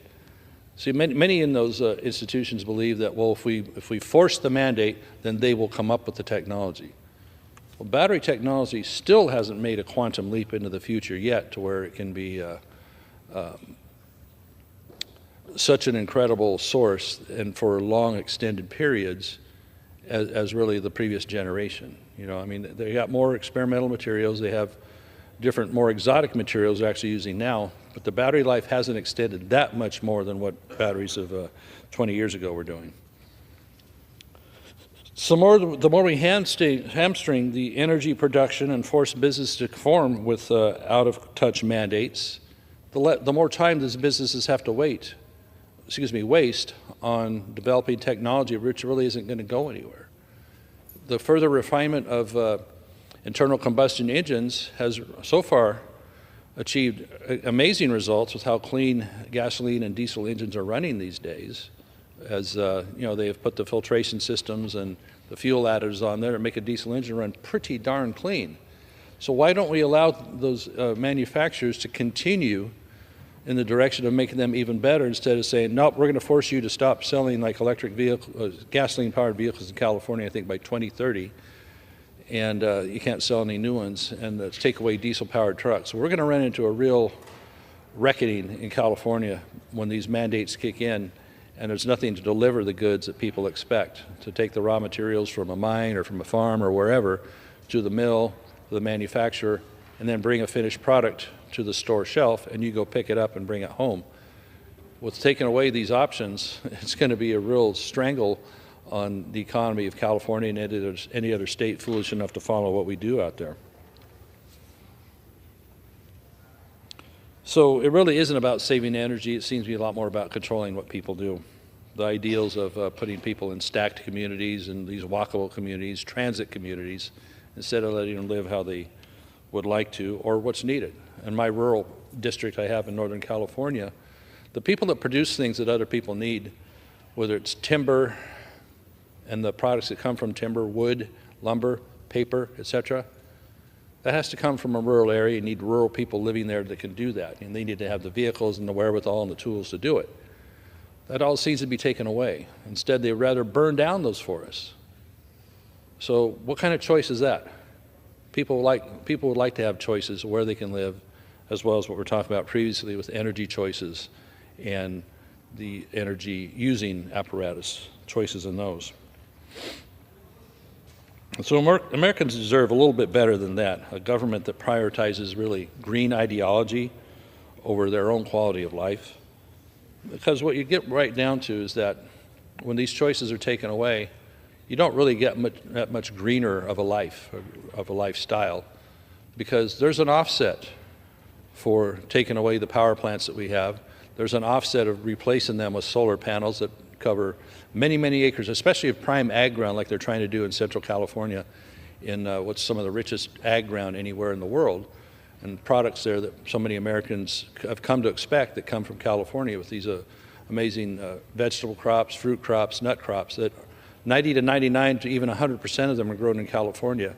We want to cover those areas with solar panels because those areas have had their water rights and their water taken away because of more green things and more environmental policies that put fish over the needs of people. So instead, we need to go the direction that puts energy policies that would actually lower prices, expand the consumer choices, and create opportunities for American jobs and American economy, American prosperity, and not have the continued stranglehold we saw in the Biden administration. So the work we're doing here, along with President Trump, is extremely important to bring these things back to the forefront of families having choices and the basics like their appliances, their automobiles, their ability to heat or cool their homes, and just enjoy their life. So we will continue, and I look forward to being part of the battle here, pushing back against that out-of-touch agenda, whether you want to call it Green New Deal or green ideology or what have you, and move towards a future where families and not bureaucrats get to decide what works best for them. So with that, I'd like to yield back to my friend from Utah. Thank you, Mr. Moore, for the time. Thank you. Without objection, the gentleman is recognized for 1 minute. Thank you, Mr. Speaker. We must use budget reconciliation to fully repeal the so-called Inflation Reduction Act, IRA, the green subsidies within that. They are a $1 trillion disaster, driving up energy costs, undermining grid reliability, and forcing out dependable power sources like coal, natural gas, as well as the hydroelectric dam destruction we see happening. Keeping even one of them threatens real spending reductions and makes it nearly impossible to rein in the national deficit of around $2 trillion brought on by the Biden administration and Democrat majorities in the House and Senate. The stakes are very clear. Europe's energy crisis shows what happens when a country relies too much on unreliable renewables. Meanwhile, China profits off of our bad policies, selling us solar panels and electric vehicles while expanding its own coal production and its power plants. We cannot let the left's green welfare agenda weaken our energy security while boosting our biggest adversary any longer.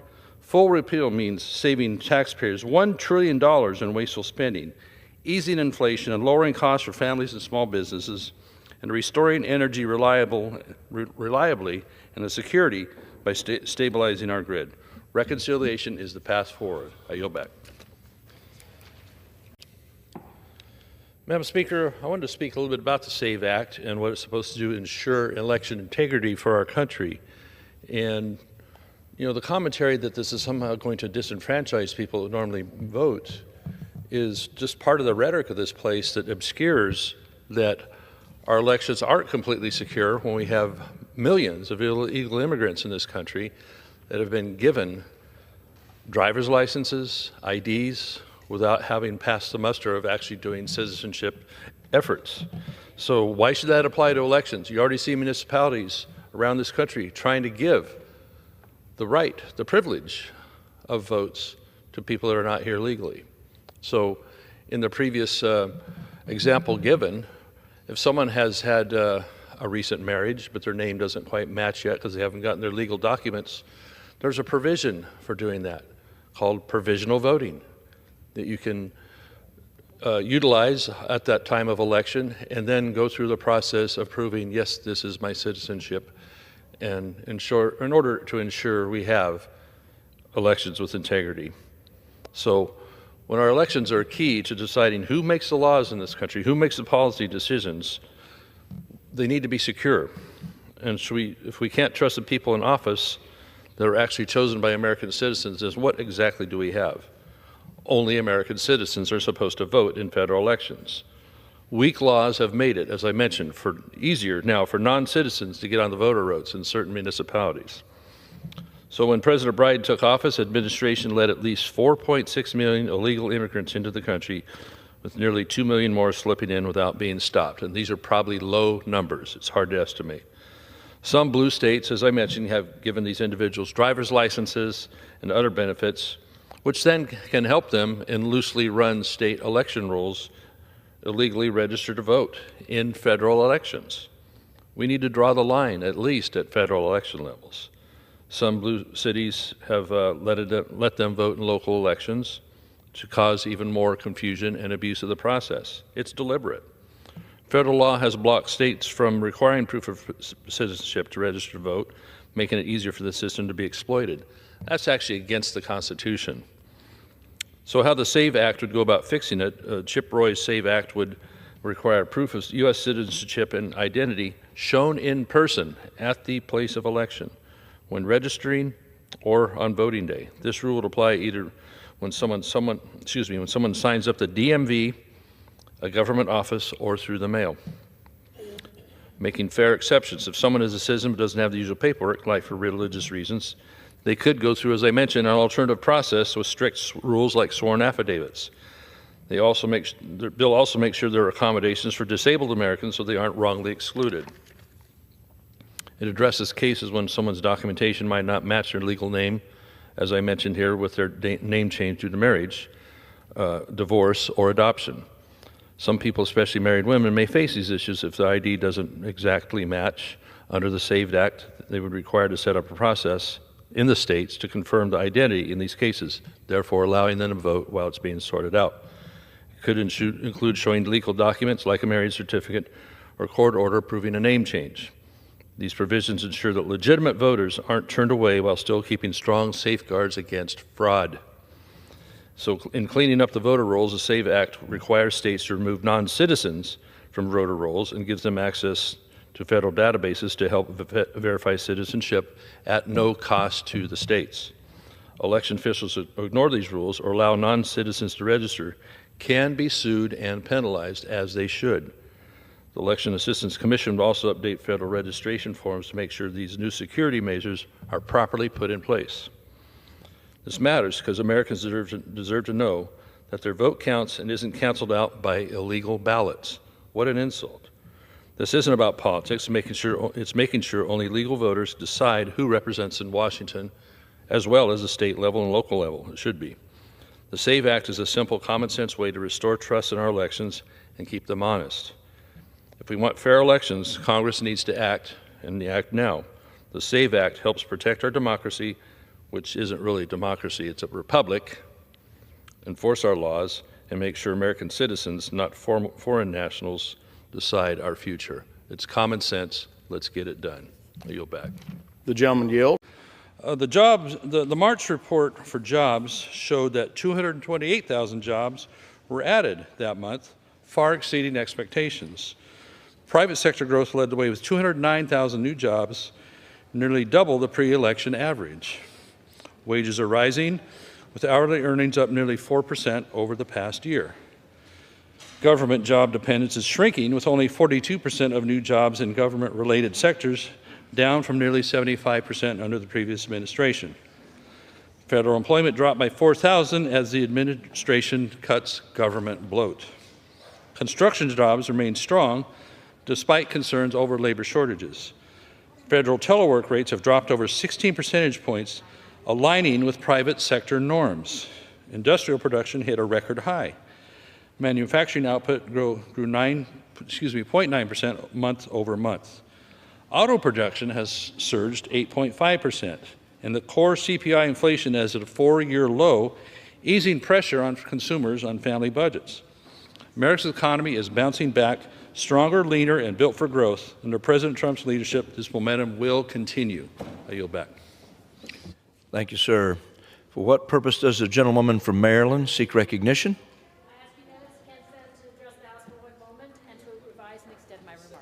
Without objection, the gentlewoman is recognized for 1 minute. Mr. Speaker, you know, it's not real easy to pass legislation around here. It takes a lot of process. And it's not real easy to get elected, whether it's here or for the presidency. So there's a lot that has been bestowed power-wise in those that are elected. And for the situation we're seeing more and more lately, to have one judge to be able to step in and say, I don't like that, and set aside an executive order or set aside a law that isn't necessarily even a constitutional problem, but more philosophical, that's completely wrong. A district court judge should not be able to block a national policy just because they disagree with it. So Rep. Darrell Iss's bill puts an end to nationwide injunctions where one judge, often with a political agenda, overrides the will of the voters and halts policies meant to improve our economy, secure our borders, or cut government waste. Judges were never meant to act as the veto on the executive branch. Their job is to rule in the cases before them, not sweeping national edicts well outside of their judicial district. That's what's happening.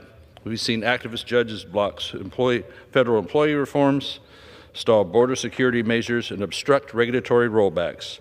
A single judge in San Francisco even stopped the termination of probationary federal employees, interfering with efforts to make government more efficient. It's wrong. We need to pass H.R. 1526. I yield back. For what purpose does the... Thank you, Mr. Speaker. The March jobs report showed that 228,000 jobs were added last month, far exceeding expectations. Private sector growth led the way with 209,000 new jobs, nearly double the pre-election average. Wages are rising, with hourly earnings up nearly 4% over the past year. Government job dependence is shrinking, with only 42% of new jobs in government-related sectors, down from nearly 75% under the Biden administration. Federal employment dropped by 4,000 as administration cuts government bloat. And for the 365-day period from the day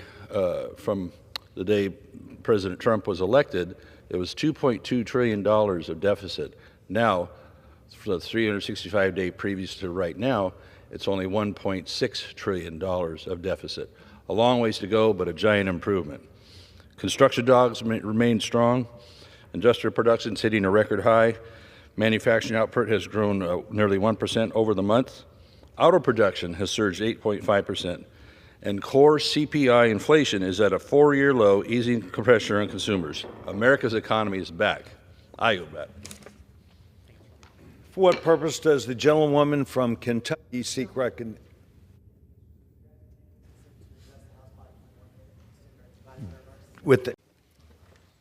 Thank you, Mr. Moore. Thank you for leading us here tonight.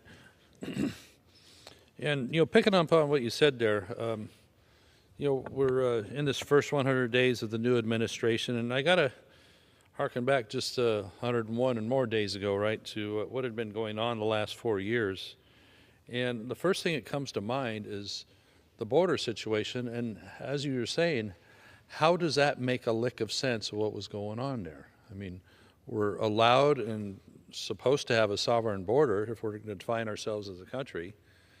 And in the days previous, in the formation of this country, for people to immigrate to here, they had to bring a skill, they had to bring sponsorship, they needed to bring something that added to the growth of America. And that wasn't seen at the time as racist or hateful or anything else, as people from all backgrounds, from pretty much any continent, were coming over here being part of that. And so we had immigration laws that made sense. And we really have never lost our immigration laws. They just weren't being enforced for a lot of time in the last 20 plus years or so. So we really, when you talk about common sense, it just kind of went out the window on that issue for a long time. And so now we're regaining back. We're seeing that the illegal border crossings under President Trump, which we knew that's what we were going to get, and that's what voters asked for by and large across the country. Those border crossings have dropped by 95%. It didn't take a bunch of new comprehensive immigration laws to do that. It took just enforcing the laws we had on the books. It took enforcing and having the will to say, no, we're not going to do this anymore. And guess what? We're still pro-immigrant. It just means legal immigration. It means following our rules. It means coming through the portals of entry and applying under the various ways you would have of applying for the particular visas we have, student visas, tourist visas, work visas. Just apply, just ask permission. You know, you lock your car when you park it in this town. You lock the front door on your house when you leave, and so we're allowed to have gates to the entry to this country. But I say gates with hinges, well-oiled hinges, and somebody staffing them says, all right, you got your papers, come on in. If you don't have your papers, go back and apply. There's a process for that.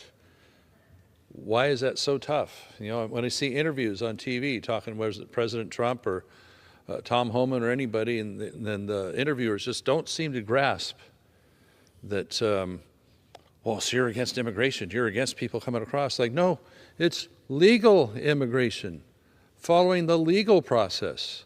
What is so tough to grasp about that? It just amazes me how that isn't mentioned, like the duplicitousness of the media and sometimes the interviewers on that just not being able to connect those dots. So when we talk about the 95%, we also note that the number of gotaways, the individuals who intentionally avoid detection, and that they indeed pose some of the greatest dangers, that's also down by 99%, the gotaways. So when we've seen more lately the reporters down on the border, they can't find a single illegal immigrant coming across these times. So indeed, we've seen some dramatically good results. The catch and release is over. Since taking office, President Trump has deported more than 139,000 illegal immigrants. And we're hearing a lot of caterwauling about that. Oh, the humanity, it's horrific. Like, well, he hasn't done the most yet because under President Obama, the number is probably triple of that, okay? Only because different presidents of different parties have actually, you know, look at the floor speech or the State of the Union speech. You can go back to see President Clinton talk about that years ago.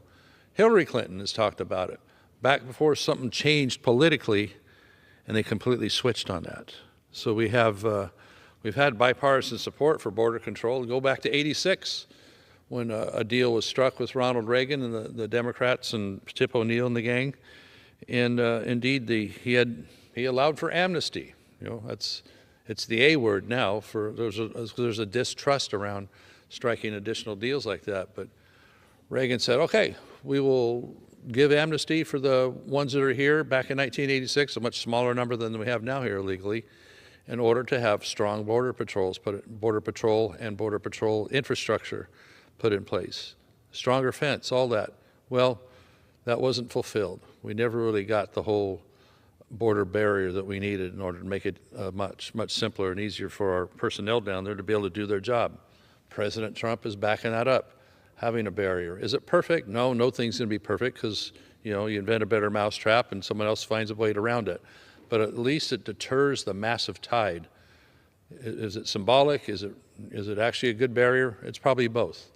But it also shows that the U.S. is determined to enforce its border, and that alone is going to deter people from saying, like, well, I'm not going to try it now because I don't have President Biden waving everybody in and giving you a free T-shirt.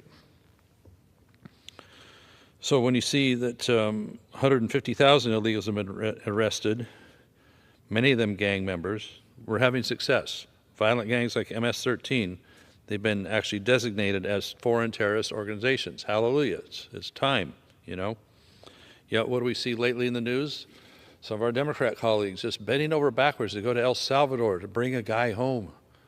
How about just half of that effort being expended on the Israeli hostages over there after the horrific Hamas attacks back there on October 7, the previous year? So President Trump has taken these measures. Gang leaders operating in Virginia, Florida, and New York are now in custody and off the streets. President Trump shut down the Biden-Harris migrant app, which had served as a fast pass into the country. Why would we develop an app to make it easier to come in illegally? He invoked the Alien Enemies Act to speed up deportation and dismantle criminal networks operating on U.S. soil. Yet we have the left trying to throw that out as a tool to use. And hopefully it's going to succeed in tests in the court. Construction of the border wall, again, resumed. More than 85 new miles of barrier already in place. Still a lot to do, but at least we can keep it funded and get the job done and aid so much our border personnel. Taxpayer-funded goodies for illegal immigrants, luxury hotel stays, food stamps, special college funding, at least at the federal level, have been eliminated. Now, California is still giving away as fast as they can. We have a $9.5 billion Medi-Cal handout to illegal immigrants in the state of California. You know, we're going to hear caterwauling there on some of the other things to do to cost-cutting measures here federally. And California could take a long leap towards that just by not funding illegal immigrant activity. Sanctuary cities finally being held accountable, as they should. President Trump has taken legal action and moved to cut off federal support for jurisdictions that refuse to cooperate with immigration enforcement. Why would they not cooperate with federal law?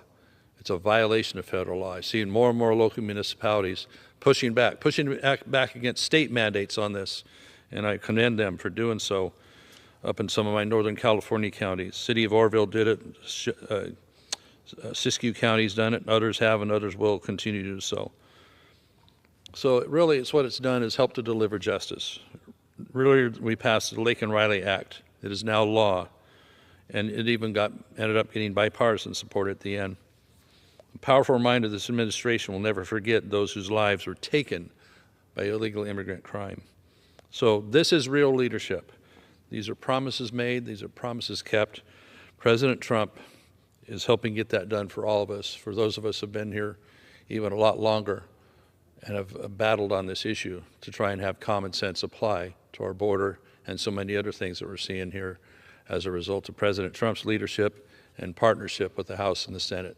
With that, I yield back to my friend and colleague from Utah. Thank you, Mr. Moore. Thank you to the gentleman. Thank you, Mr. Speaker.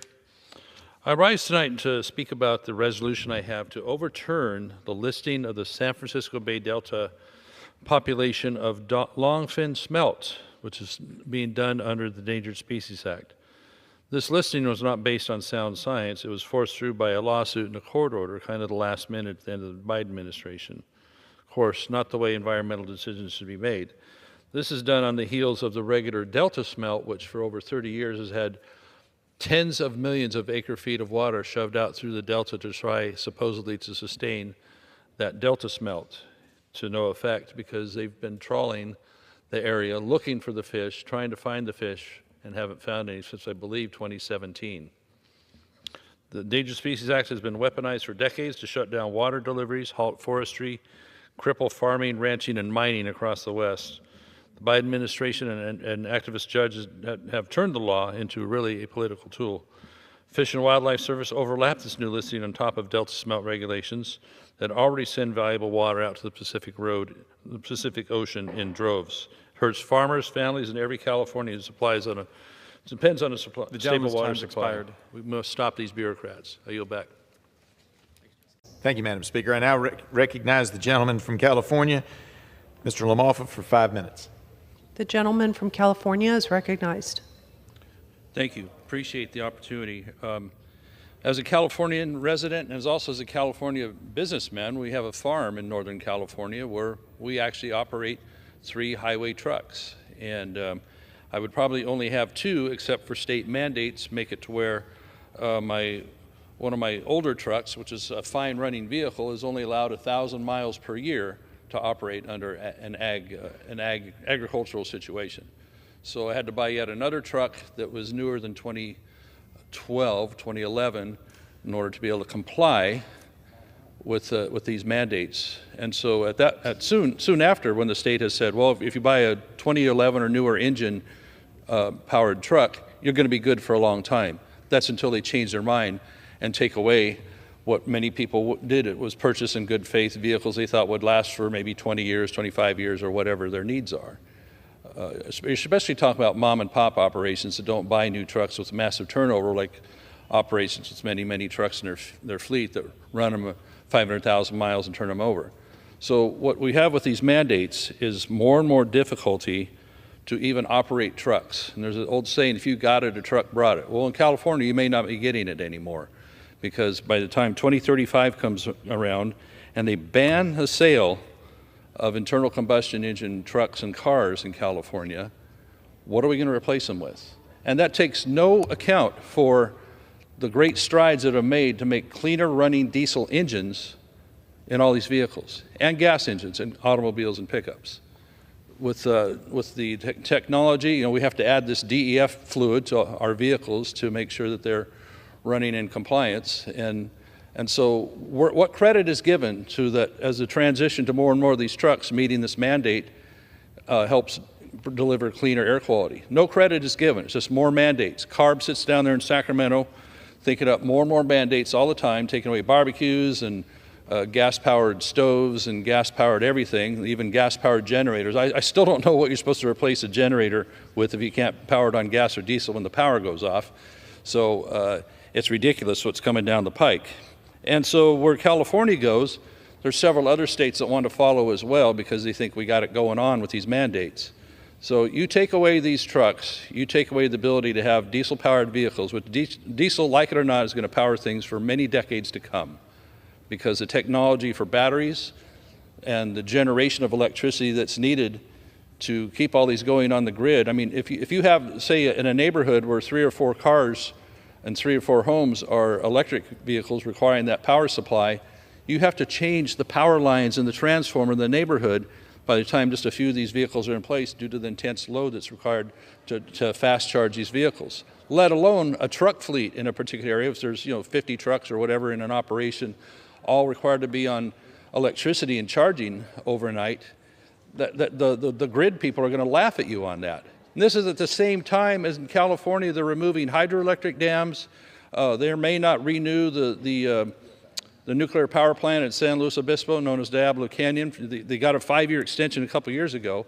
Is it going to go beyond that? That plant alone represents 9% of the power grid of California. So they keep taking away the generation of power. They don't permit the new generation of power, except for wind and solar, where they want to turn farms in Central Valley into now solar farms, perhaps. Well, take a look at the Ivanpah installation down in Southern California, where 2/3 of that is being shut down, where they have the giant tower and the mirrors all pointed at it. That one's being shut down due to the economics on that. So the economics on renewable power don't work out. Where's the power going to come from? Who's going to drive the trucks? How are you going to get deliveries when these vehicles aren't purchased? The price of these is 2.5 times what a regular truck costs. Now, if people would pass my legislation on the federal excise tax, making the $20,000 to $30,000 of additional tax, a tax that was put in place to pay for World War I on the price of new trucks, maybe people have a little more relief. But we do not need this mandate. The federal government should not be giving California more waivers. Back in the 60s, sure, when things were bad in Southern California, but air quality has improved vastly due to these vehicles and other measures that have been taken. Agriculture's had the ability to burn its refuse and its clippings and tree removal and all that. That's been banned in the San Joaquin Valley now. So, there's a lot of strides or moves being made, yet they are never satisfied at CARB in Sacramento. And other states are going to monkey see, monkey do what California does to the detriment of all consumers.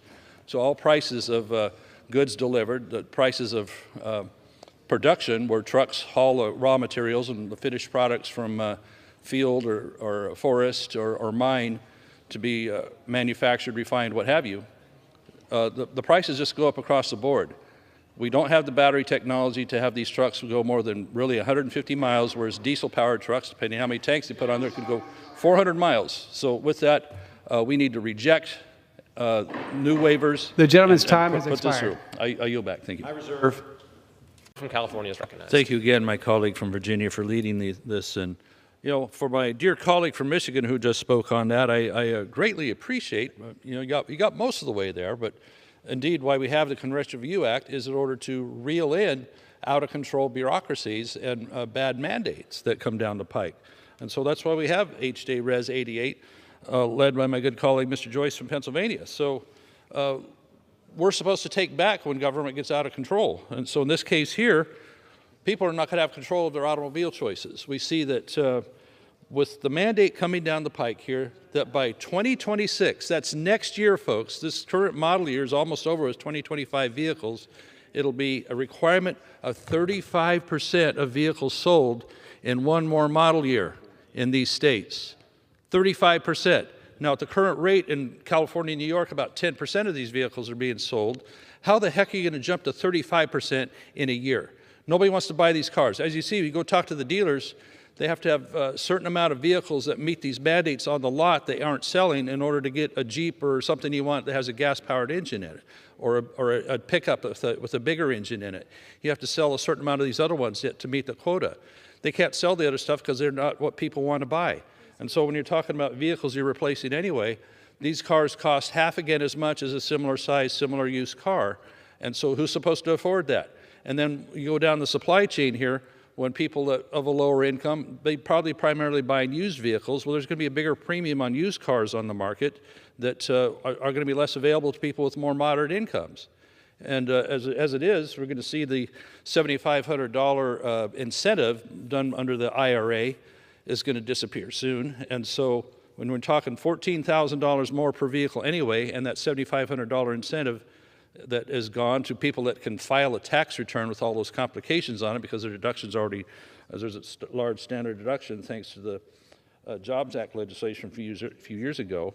So they're not, most people can't even take advantage of that if it's there. So what are we talking about? By 2035, 100% of these cars are going to be battery powered. What were we just saying a while ago about the power grid? What were we talking about with all these data centers coming online using massive amounts of new electricity? What are we going to talk about that we can't produce power plants in this country? We can hardly get out of our tracks to build nuclear plants. They're tearing down hydroelectric plants in my district that make CO2-free power. We love to stop CO2, right? And that's what this whole electric deal is about. Let's go back to 1990 in California when CARB, California Air Resources Board, decided we're going to require that by the year 2000, 10% of all vehicles have to be zero emission, okay? So what happened? You go to your dealers there and you see these little golf carts with license plates slapped on them that were pretending to be automobiles, that they're trying to get those into the market. Nobody's going to buy that. Nobody's going to drive that. They're not even safe. So CARB had to relent on that year 2000 goal, and they're going to have to relent again on this and on the trucks because it isn't realistic for real consumers, for real people. They don't want these cars unless they can get a sticker and drive in the fast lane in California on that, but that's a narrow group. One of the automobile reps I talked to drives from Sacramento up to Oroville and then has to go on up to Susanville. He's unsure if the pickup he has, it's a new electric pickup, is going to be able to make the whole trip. So they're uncertain whether he can cover that trip, about a little over an hour here, about an hour and a half up the mountain to get the job done. People have uncertainty about even being able to rely on these vehicles. You've all heard the story about someone bought a new pickup, I think he's from Michigan, and bought a camper, the whole works, going to take his family on vacation. He made it about 2 states away, had to stop and recharge so often that he finally took the truck to a different dealership, a different brand, and traded it in, bought another one with a diesel, and finished the family vacation on that. This is the stuff you're going to put normal consumers through by these mandates.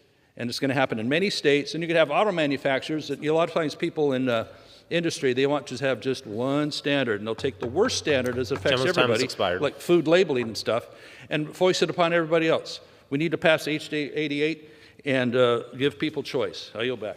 Mr. Speaker, Northeast California, as in other parts of the country, we're seeing an introduction of a wolf population that is devastating not only to the beef industry and the at least 200 spring calves, but also to the rest of the wildlife in the neighborhood. Places like Sierra County, Siskiyou County, Modoc County, Lassen County, Plumas County are being devastated by this introduction of the gray wolf. Now, this is somehow dressed up under the idea that it's endangered, yet there's been long-sought the delisting of the gray wolf in the United States, where you can find tens of thousands of them in upper Midwest states and lower Canada. So why is it that we have the logic that they have to have one in each county in each state to somehow be seen as not endangered anymore? They're indigenous to a particular area. They do not need to be introduced in devastating the landscape, devastating the people, where kids have to sit in cages at bus stops in order to be safe. Just recently, an elk was chased right up onto a front porch of a constituent here in Northern California and killed and partially devoured right on the property, right next to the building there. So does this mean that we're getting a better quality environment because of that? Does that mean that we're getting public safety? No, it's getting worse. I yield back. The gentleman yields back. Seek unanimous consent to address the House 1 minute. Without objection, the gentleman is recognized for 1 minute. Thank you, Madam Speaker. In California, we have this high-speed rail project. I call it high-cost rail because it's become a symbol of runaway spending and is indeed a complete boondoggle. Back when the original bond was passed in 2008 by a narrow margin by the voters of California, about a $9 billion bond, the rail was supposed to be a total cost of $33 billion from San Francisco to LA. It has ballooned up to $130 billion of projected costs, and that was 17 years ago. And so far, there's hardly any infrastructure has been built. So what do you have? Over 17 years, they managed to raise about $17 billion from cap and trade tax in California and 2 different disbursements from the Democrat presidencies. So in 17 years, check this, raised $17 billion. They're short $110 billion to complete the project. Not only that, they're at least 25 years behind. It was supposed to have been done by 2020. And now they project, oh, maybe we'll have the first segment from Merced to a town called Shafter, somewhere near Bakersfield, done by maybe 2035 or 2040. I mean, and they're going to come back to D.C. for more money. Not a chance. This thing needs to be stopped and put it into infrastructure people need, like freeways and stuff like that. I yield back. Thank you. For what purpose does the gentlewoman from Ohio seek recognition? For 1 minute speeches.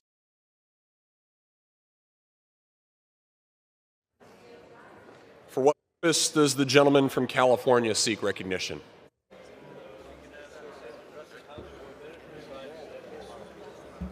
Without objection, the gentleman is recognized for 1 minute. California's budget could be a bellwether for the rest of the country if we pay attention.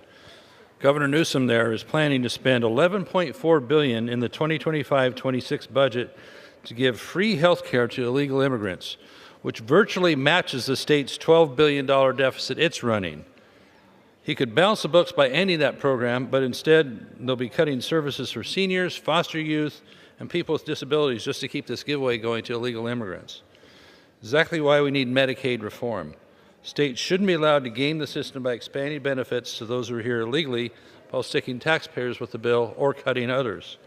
Hardworking Americans are paying more and getting less, while illegal immigrants cruise in and get more coverage.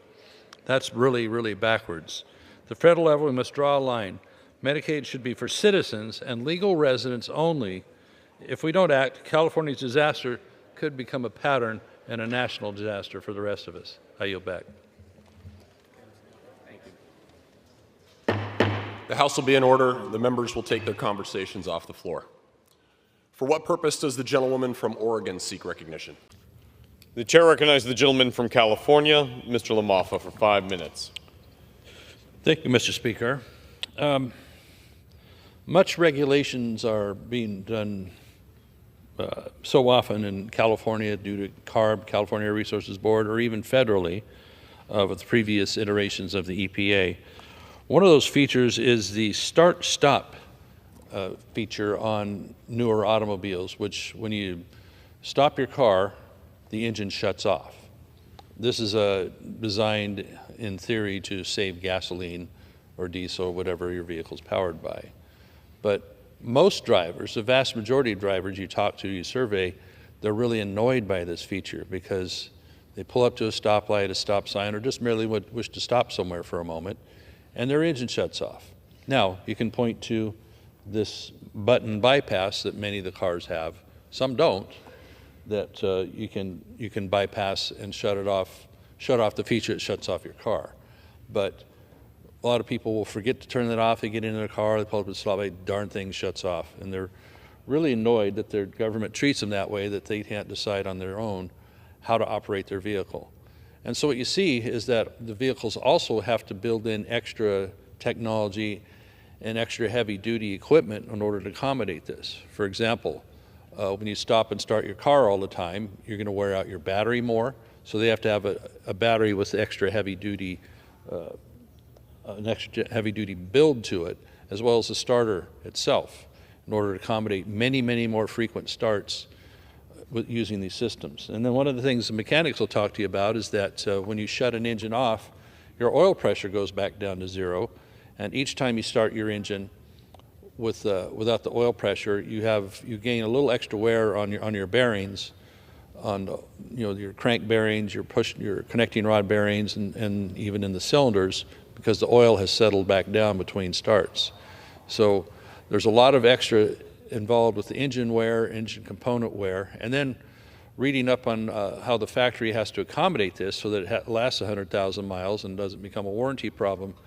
They have to build in extra heavy duty wiring harnesses so that the extra load from the starter, from the battery, all that can be accommodated over a longer period of time so the car will last longer. So when you have these systems in place, this adds to the cost of a new car by having to make heavier batteries, heavier starters, and heavier wiring harnesses on that, all for the concept that you might be saving a little bit of gasoline. Well, it's interesting, when you ride around here in DC, for example, you got to take an Uber downtown to go to some meetup or what have you, and by the time you get through all the blankety-blank stoplights in this town, and they're all on timers instead of even on sensors like some of them are at home, that you're riding with somebody, you hear the car shut off, and then it starts up again 2 seconds later if the light happens to change. And for me, who's mechanically inclined, it kind of drives me crazy listening to that because it's such abuse on the car and the engine system on that.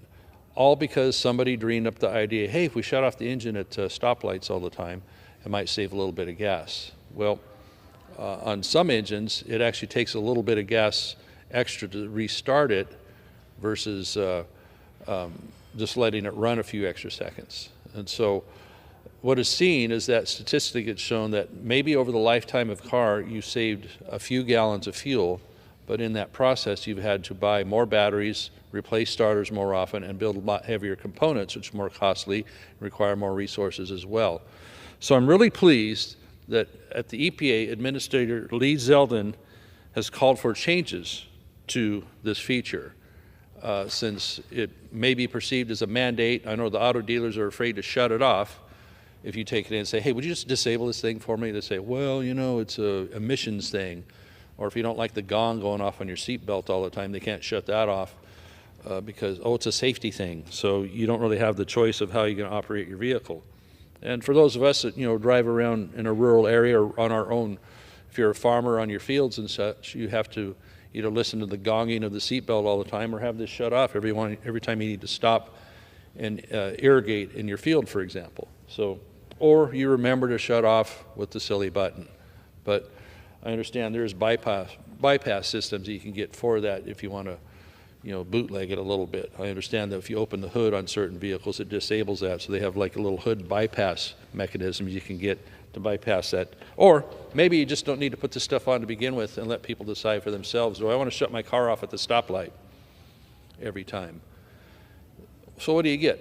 When you stop at the light, you get a hesitancy to go again. So, you can read anecdotes how people are getting ready to pull out into traffic, but the car stopped on them, so they lose their opportunity. They lose their moment to pull out, and they got to wait longer. So these silly mandates that come along, people generally don't like them, such as the auto start stop feature on automobiles. And so I'm pleased and will continue to work with Administrator Lee Zeldin on things like that to give people more car choice on what they want. Thank you. I yield back. The gentleman's time has expired. Pursuant to Clause 12A of Rule. I'm here to address the situation of California's wasteful spending. A new bit of information has come out that the interim segment of high-speed rail that's going to be built between a town called Merced down to another one near Bakersfield called Shafter. This segment would end in an almond orchard out there in the middle of nowhere. That the price for that segment has gone up to about $38.5 billion just for this segment, which is going to be in a low population area comparatively, when the whole concept for California high-speed rail was one that would go from San Francisco to LA, the population centers. And the original cost, I'll remind you too, when it was placed on the ballot in front of the voters, was that it would be $33 billion to build the entire system from SF to LA, not just that 150-mile or so segment between Merced and Shafter. So who's being shafted in this deal? Of course, the taxpayers, as always, since in their quest to not let this go, to not let it die, they're going to continue to seek more and more money for this project. Now, in the 17 years since this was passed and placed on the ballot in front of the voters, and it won by a very narrow margin, 2 or 3%, to have an initial $9 billion bond of state money go towards the $33 billion, and then the rest be raised from the private sector. That price is today seen as $128 billion. In that 17 years, they've only managed to raise $17 billion or so towards the project. In 17 years. So since the project is about $110 or so billion short, where are they going to get $110 billion more dollars when it took them 17 years to raise 17? Where is that going to come from? California has a scheme called the cap and trade tax that taxes the privilege of making carbon dioxide if you're a manufacturer or some other large entity that produces carbon dioxide as a byproduct of your industry. Well, let me remind you, carbon dioxide is only 0.04% of the atmosphere.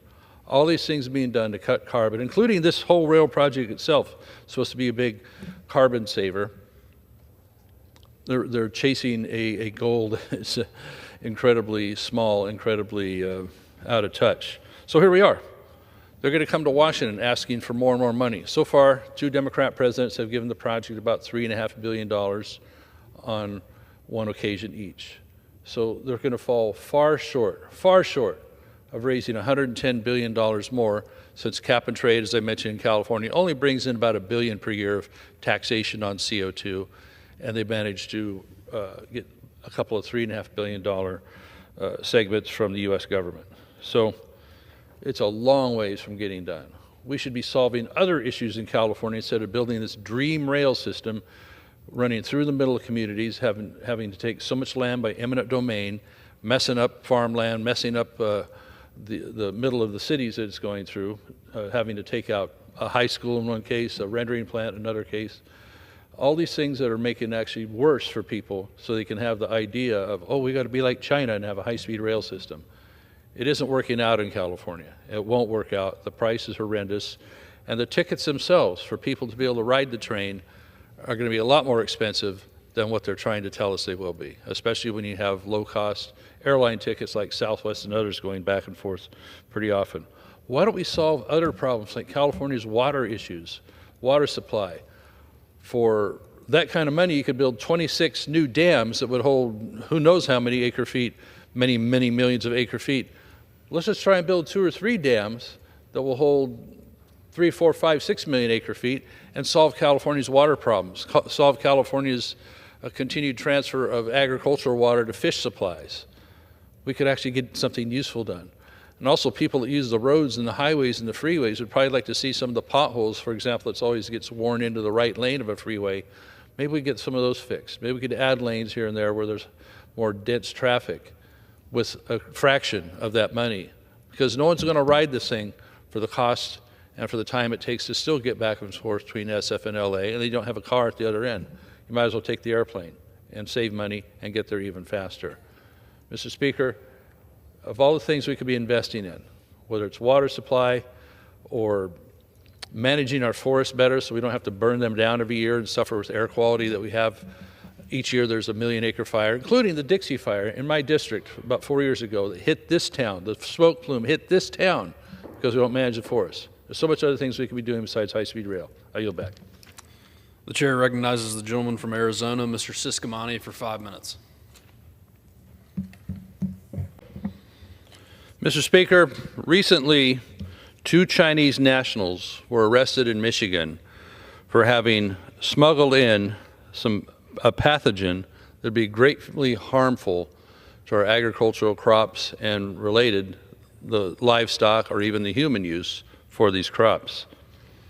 A fungal pathogen known as Fusarium graminearum was identified in scientific literature as being a potential agri-terrorism weapon. This is what the two Chinese nationals called Yongqing Jian and Zunyang Lu brought into the country. They smuggled this pathogen in via their electronic devices, which contained also evidence of Chinese Communist Party membership, and the different methods with which they brought the pathogen in were hidden in whether it was their devices or in tissues, in various ways of smuggling it past customs. Now, we can't imagine what kind of a threat this would be towards our agricultural production in this country if something like this was allowed to get loose. They tried to get it into the University of Michigan through their test labs there, through the work that the university does in agriculture, and somehow maybe do what? Infect everything that was going through Michigan and coming out in the new crops. Some of the effects on it are in certain grains. It would be devastating, for example, in wheat and barley, maize, rice, indeed four of the world's most important staple crops. It would infect these crops during their flowering stage, which then reduces the grain yield and the grain quality. The grains often would appear shriveled, bleached, or pinkish, making them unusable. Also, with these mycotoxins in here, you would have an issue which would cause toxicity to humans and animals, which would be causing them to vomiting or even worse effects in the livestock or people that would happen to use it. So what would the possible impact be? It could be billions of dollars in crop losses globally each year due to lost yield, contamination, and rejection in the market. These mycotoxins would cause vomiting, as I mentioned, liver damage, immune suppression, and reproductive defects in both humans and livestock. This is pretty nasty stuff that Chinese Communist Party is sneaking in by one means or the other into this country, in this case here at University of Michigan. It's known to be funded by the Chinese government, though the University of Michigan states it has received no funding directly from the Chinese government funding this work. But it points out that we need more clarification, more clear knowledge of the status of who is funding research, who is funding colleges, who is funding universities with things like this, because this is a bigger threat than we can imagine to the American food supply, both domestically and those who would support around the world with what we produce. So one of the two nationals has been accused of multiple smuggling attempts from 2022 through 2024. Again, mentioned hiding samples in the boots or mailed in a textbook, whatever they might be carrying aboard. So what are we going to do about this? Are we going to tighten up the restrictions on what is coming in through China and have closer checks of who is being allowed to import things and what is happening at our universities? Or are we just let this go and have our food supply devastated by the constant threat of people trying to undermine and break down our country? We can't have these contaminated harvests. We can't have the continued threat to the confidence people in this country and our exporters have in the American food supply. You can't overstate what this means for agriculture, what it means for the U.S. economy, what it means for our national security of the food supply we grow and the health overall of U.S. citizens. So with that, we need to do a much better job, whether it's going to be what's smuggled through our airports or who's being allowed to bring things into this country and what their research consists of and who's funding it, mainly in this case the Chinese Communist Party and their government. It's a dead serious issue. We better take it serious or we're going to be in big trouble. I yield back. Thank you, Mr. Speaker. 81 years ago today, American troops, along with British, Canadian, and many others, stormed the beaches of Normandy. They faced intense gunfire, landmines, and a real chance they wouldn't make it home. Actually, over 4,000 didn't, as witnessed by the beautiful cemetery that oversees those beaches in France. Of course, it took grit, sacrifice, a deep belief and an incredible assemblage of material and the ability to keep it secret when all that machinery, when all that material was assembled just above the white cliffs of Dover in England. If any of you ever watched the movie called Saving Private Ryan, there's actual soldiers that were there at the time that say that's one of the most accurate depictions you would ever see of how nasty and how bad that was. Could you imagine that front door of that landing craft opening and the hail of gunfire was put upon those guys? Yet they went anyway because they're required to, because it's a duty, because they had to turn back one of the greatest threats that the world had ever seen and what Nazi Germany had been foisting upon for 5 years up to that point. We owe them so much. And as Captain Miller said towards the end of that movie to Private Ryan himself, earn this. We all as citizens, when we remember on Memorial Day, remember this day, and be good citizens and uphold what the founders gave us this country, we earn this. I yield back. The gentleman's time has expired. For what purpose does the gentleman from California seek recognition? Without objection, the gentleman is recognized for 1 minute. Thank you, Mr. Speaker. Well, we're seeing it again in another large city, this time Los Angeles, where what the media sometimes terms a mostly peaceful protest is burning part of the town down. Indeed, it's lawless chaos. Streets are blocked, law enforcement is under attack, foreign flags are being waved while American flags burn. Businesses and vehicles are going up in flames. Looks less like a demonstration, more like a foreign invasion.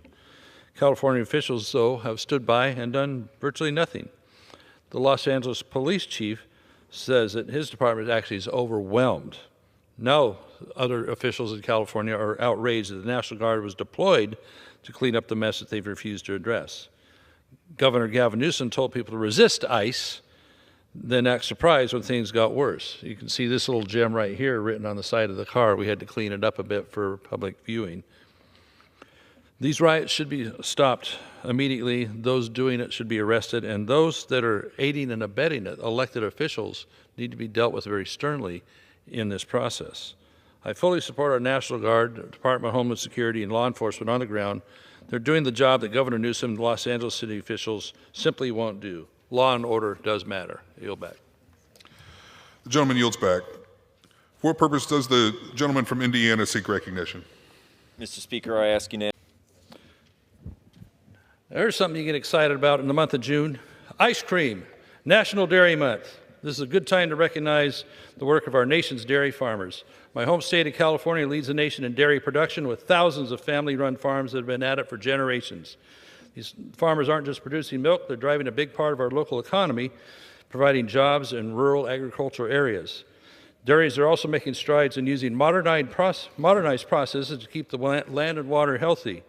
However, dairies are often under fire from environmental groups, such as those in Point Reyes that they're trying to push out using fake environmental pronouncements and just basically running out of business in Point Reyes. They deserve a lot better than that. So remember, when you enjoy a glass of milk, a slice of cheese, or one of your favorite ice creams, there's real people doing really good work, sustainable work, responsible work, of operating these dairies, many of them organic, to keep it on the table for all of us. So let's celebrate and remember during National Dairy Month the work that these farmers put in, what it means to all of us. I yield back. The gentleman yields. For what purpose does the gentleman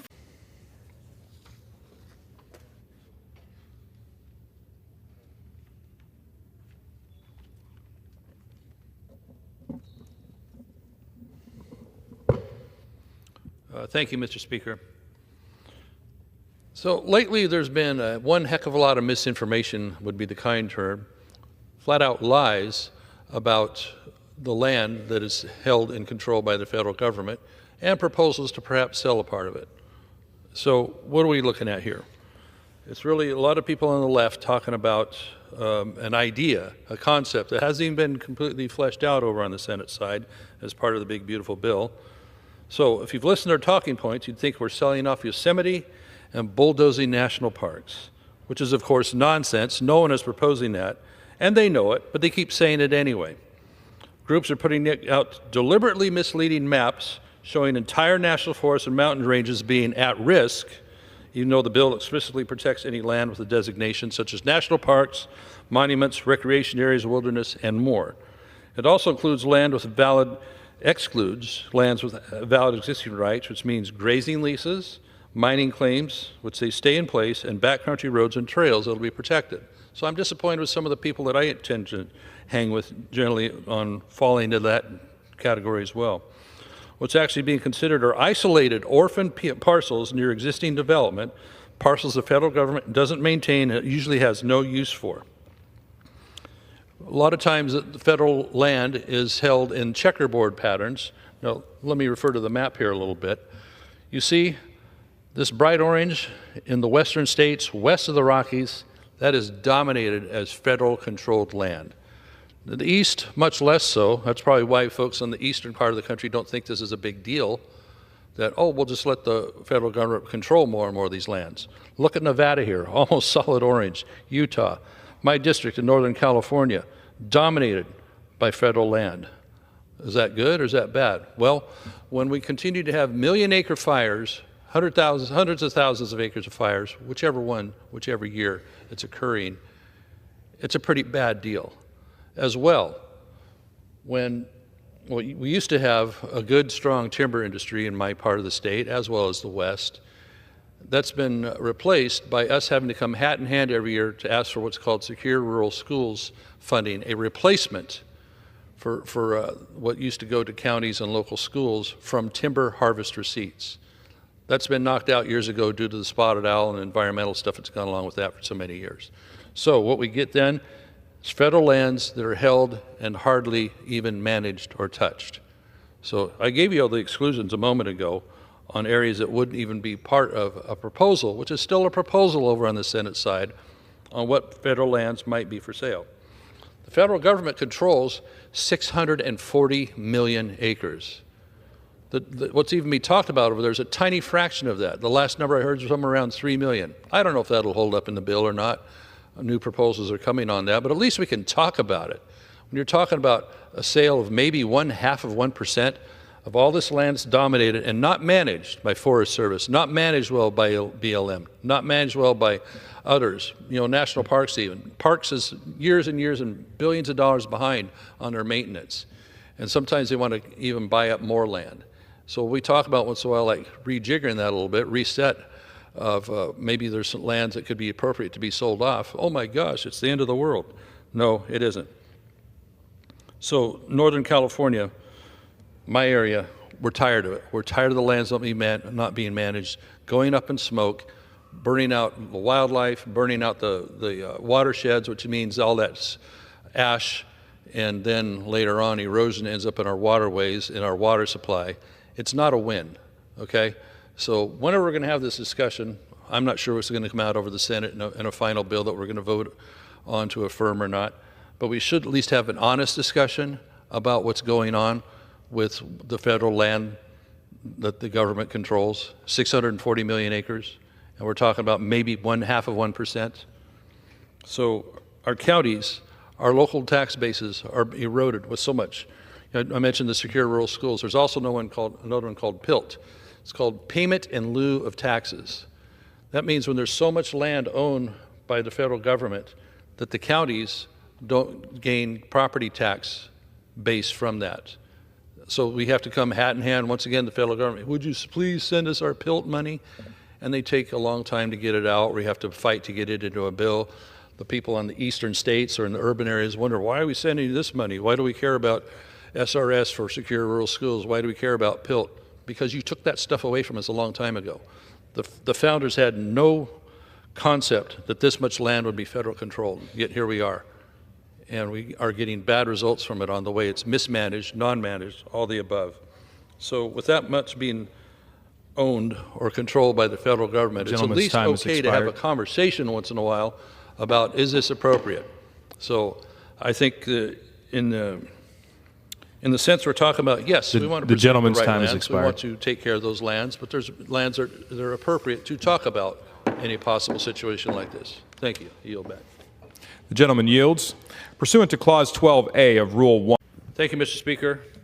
The Forest Service is beginning the process to repeal the 2001 Roadless rule a move that's been long overdue. I want to commend Secretary Rawlins. She pointed out that this rule has been disastrous for the West, blocking forest thinning, logging, and road construction. As you can see from the map here, about 640 million acres are controlled by the federal government across our country, about half of that in the Forest Service. These restrictions made it harder to fight wildfires, protect public safety, and manage our forests responsibly. When government puts up gates and keeps people out from doing forest practices that are positive, or even being able to get in and fight fire because the roads are disappearing, it's a bad deal for all of us. The rule was pushed through in the final days of the Clinton administration, backed by environmental activists in Washington, not the people that actually live near these forests and suffer from the smoke and the threat. It's led to overgrown, unhealthy forests and prevented rural counties from using this land to create jobs and have the income to their local government for schools and roads and reduce fire risks. Repeating the roadless rule is an important step towards restoring this entry we would need to our lands, improving wildfire response, Gentleman's time and bringing back common sense to forest management. I yield back.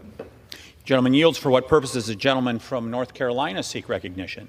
Mr. Speaker, I ask for unanimous consent to address the House. Further discussion? Mr. LaMalfa, you're recognized.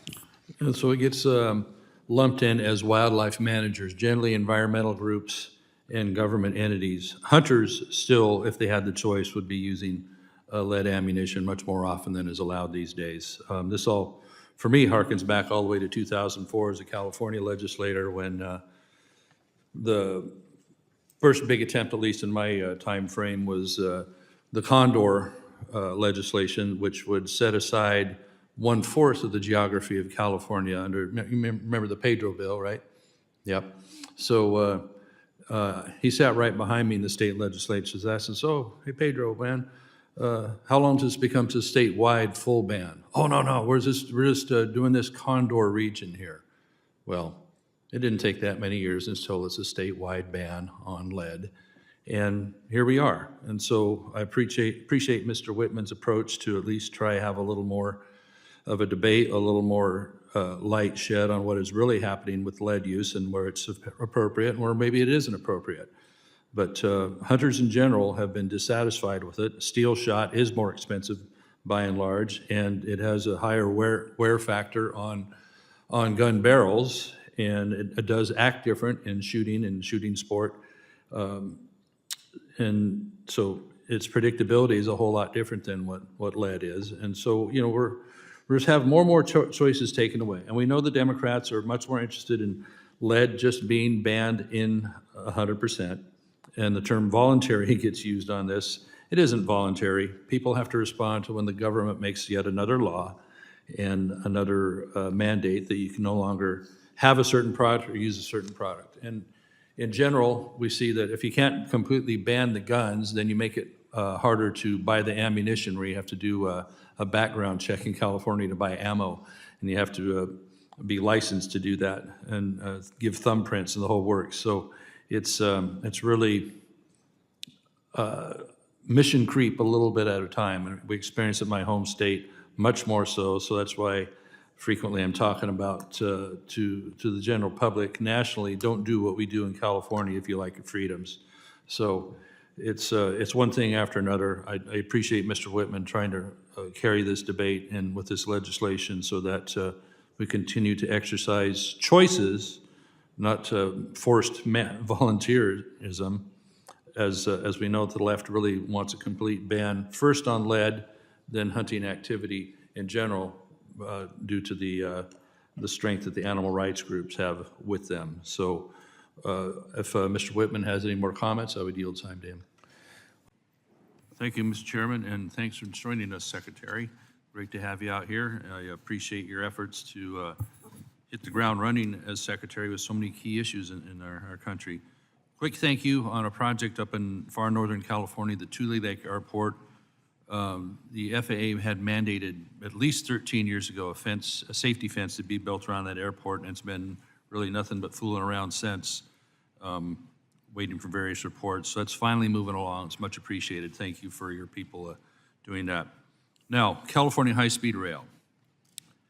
This was passed in 2008, 17 years ago, a rail project from SF to LA that would be supposedly a high speed.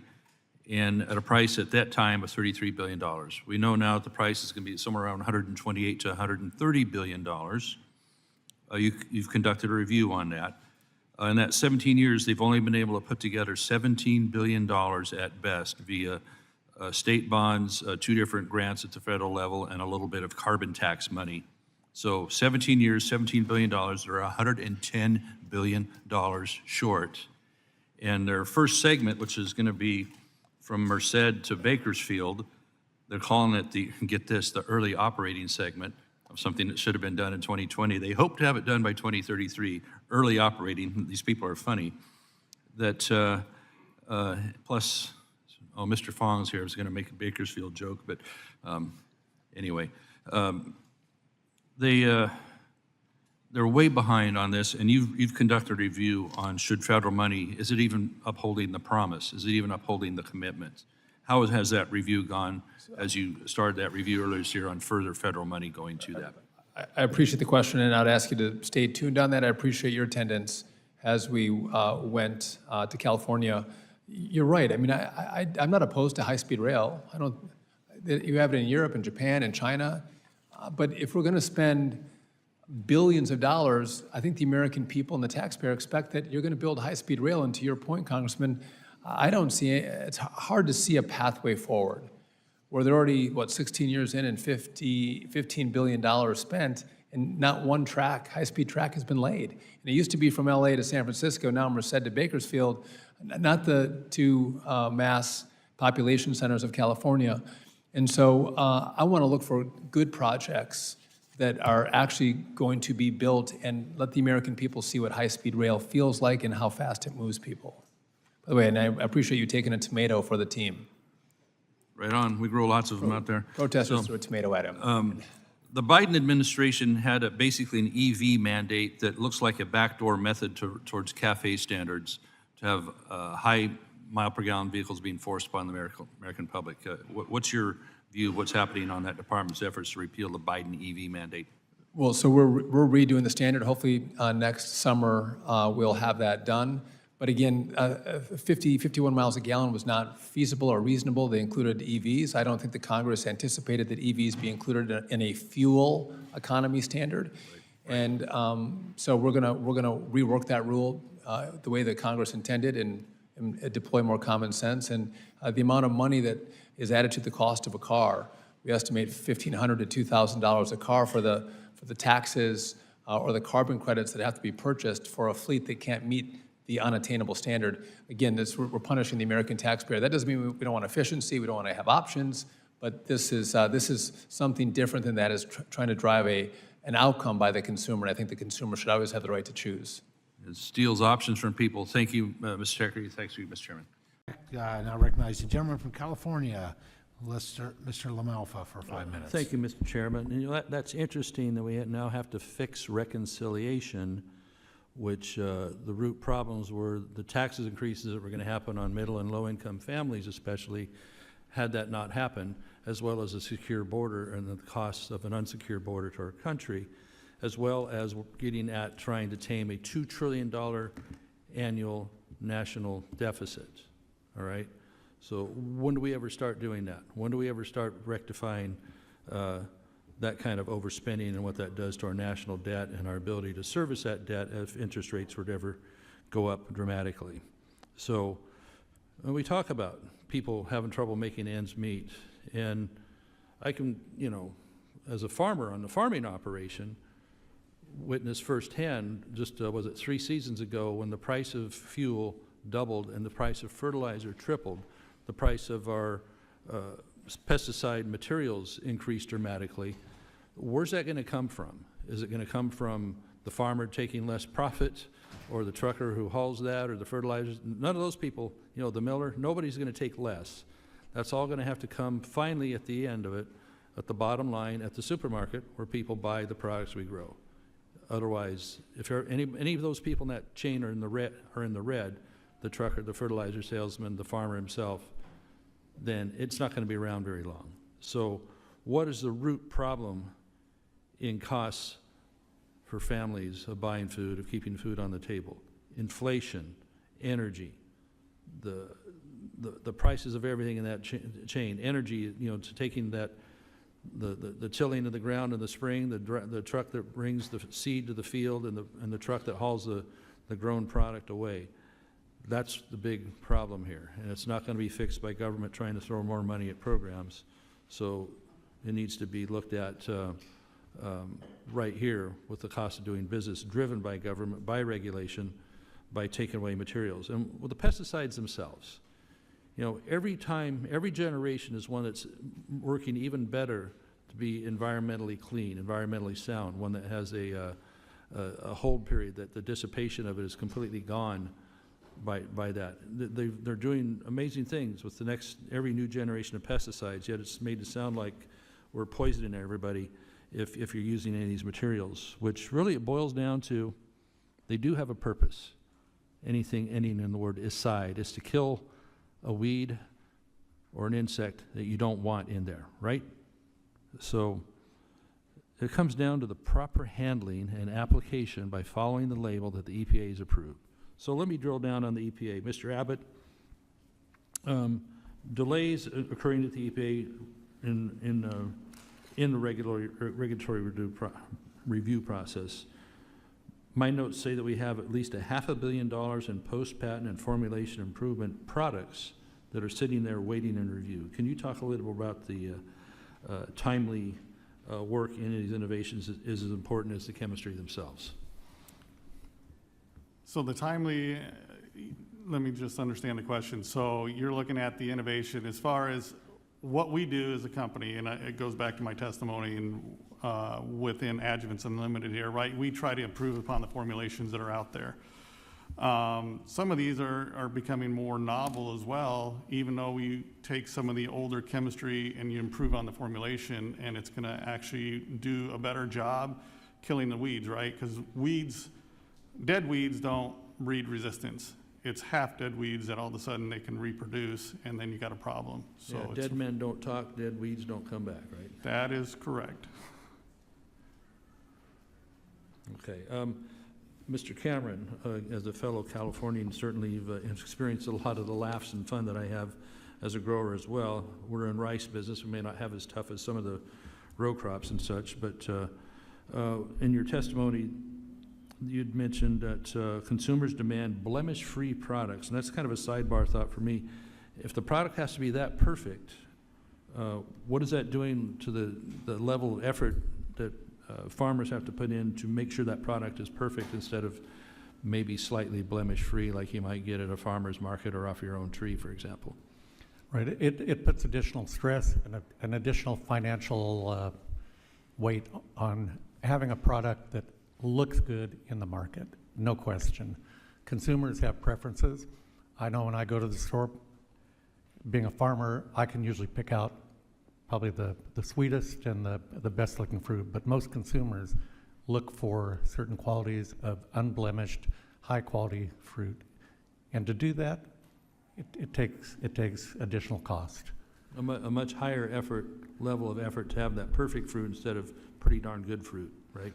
Yeah, no, we grow many crops that are processed where the quality has to be good but not perfect. Yeah, okay, appreciate that. I yield back, Mr. Chairman. Without objection, the gentleman is recognized for 1 minute.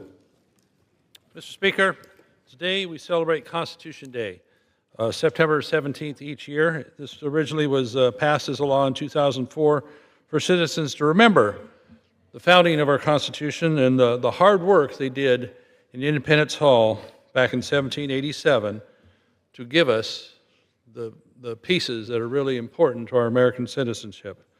So this law requires all education institutions and federal agencies to commemorate and teach about it in schools. And it's very important schools emphasize the Constitution and how we got here and how that is the core of our existence as a free nation.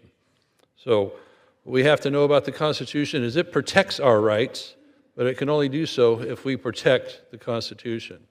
Now, I commemorate each day a person whose rights weren't protected, Irina Zarutska, who was a refugee from Ukraine, killed needlessly on a train in North Carolina by a guy who had been released 14 times for other crimes. I wish we could have protected her more so. We have a lot to do. I yield back.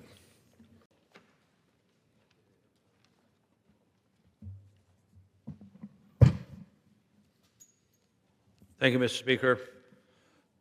Under the process of this country of drawing maps for representation, it's done every 10 years, immediately following a census. We have this wave this year of states setting out to redraw maps mid-decade, mid-census, without even any new census data. This is done for partisan purposes. My home state of California, for example, we have a commission that is supposed to draw the maps, not in the grubby hands of legislators with a pen, with an eraser and ink. It's supposed to be done by independent. The voters of California affirmed 3 different occasions by their vote on the ballot that they don't want it being done by legislators. We see a scheme going on right now to take that away from the voters and put it back in the hands of the legislators. And so here's one of the results right here. This is the top of California meets Oregon and Nevada. That corner there, Modoc County, and it sounds as rural as the name Modoc implies, is now being linked all the way down here to the north half of the Golden Gate Bridge in Marin County. This is the area here where they've had wolves introduced that are devouring the wildlife and the farmers and ranchers' livestock up there by the people down here that think it's a really good idea. So they're not going to have any voice as balance to talk about and talk in this place about how they're being devastated by policies coming from the urban areas. And that's what's known as Proposition 50. They should vote no on that in California and bring ballots back, leave the balance in place instead of partisan lines. I yield back. Under the Speaker's announced policy. Chair now recognizes Mr. LaMalfa for 5 minutes of questions. Thank you, Madam Chair. Mr. Vanderwall, appreciate again your travel here, along with Mr. Kriz there from the Orland unit itself, you at TCCA. Can you harken back a little bit? Was it 2022 when the allocations from the Central Valley project were 18%? So, sir, the service contractors, junior water contractors had 0 allocation. That was the second year in a row of 0 allocations.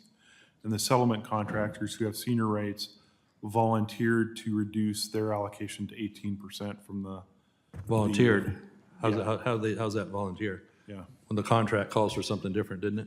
Correct. They're contractually, the Bureau is obligated to provide them a minimum of 75%. 75, and it got down to 18. Correct. Right. And I guess if there's no water behind the dam, there's no water behind the dam, right? That's correct, sir. And so 0 for one group and 18% for another. I can't imagine how you could run anything on one hand on 0% of the resources you need, or 18%. Imagine if they cut electricity to these rooms here by 100% or 82%, or you know, on and on and on, right? So when we talk about this bill, 4970, indeed it would be one helpful piece to a bigger puzzle for further drought years. You want to expound on that, and then just yes, sir. You know, a little bit of history on that drought year, though, too. You know, just to fill out a little bit more of the background there. Yeah. In 2022, we were at the TCCA able to survive because those settlement contractors that got 18%, that wasn't enough water to even deliver to some of their farmers. So they delivered no water to their farmers, who are typically rice farmers, fallow their ground, which enabled us to buy their water and transfer it in. Very high prices. The Orland unit that year, I believe they may have had 5,000 acre feet of surplus water that in the wintertime of 2023 was released because they needed to make room for flood control purposes. So that's 5,000 acre feet of water that could have been transferred and used in the TCCA districts. Yeah, so, I mean, this isn't exactly apples to apples in this case, but it does point out an overall picture how flexibility is needed to put water where indeed is needed, thanks to the ability of these projects that even exist, yes, sir, such as Shasta Dam and all the others. As we hear more and more about removing dams everywhere, I wonder where it stops, as the ability to store this water also makes fish habitat water that can be released year-round, year in, year out, no matter what the drought situation is. So I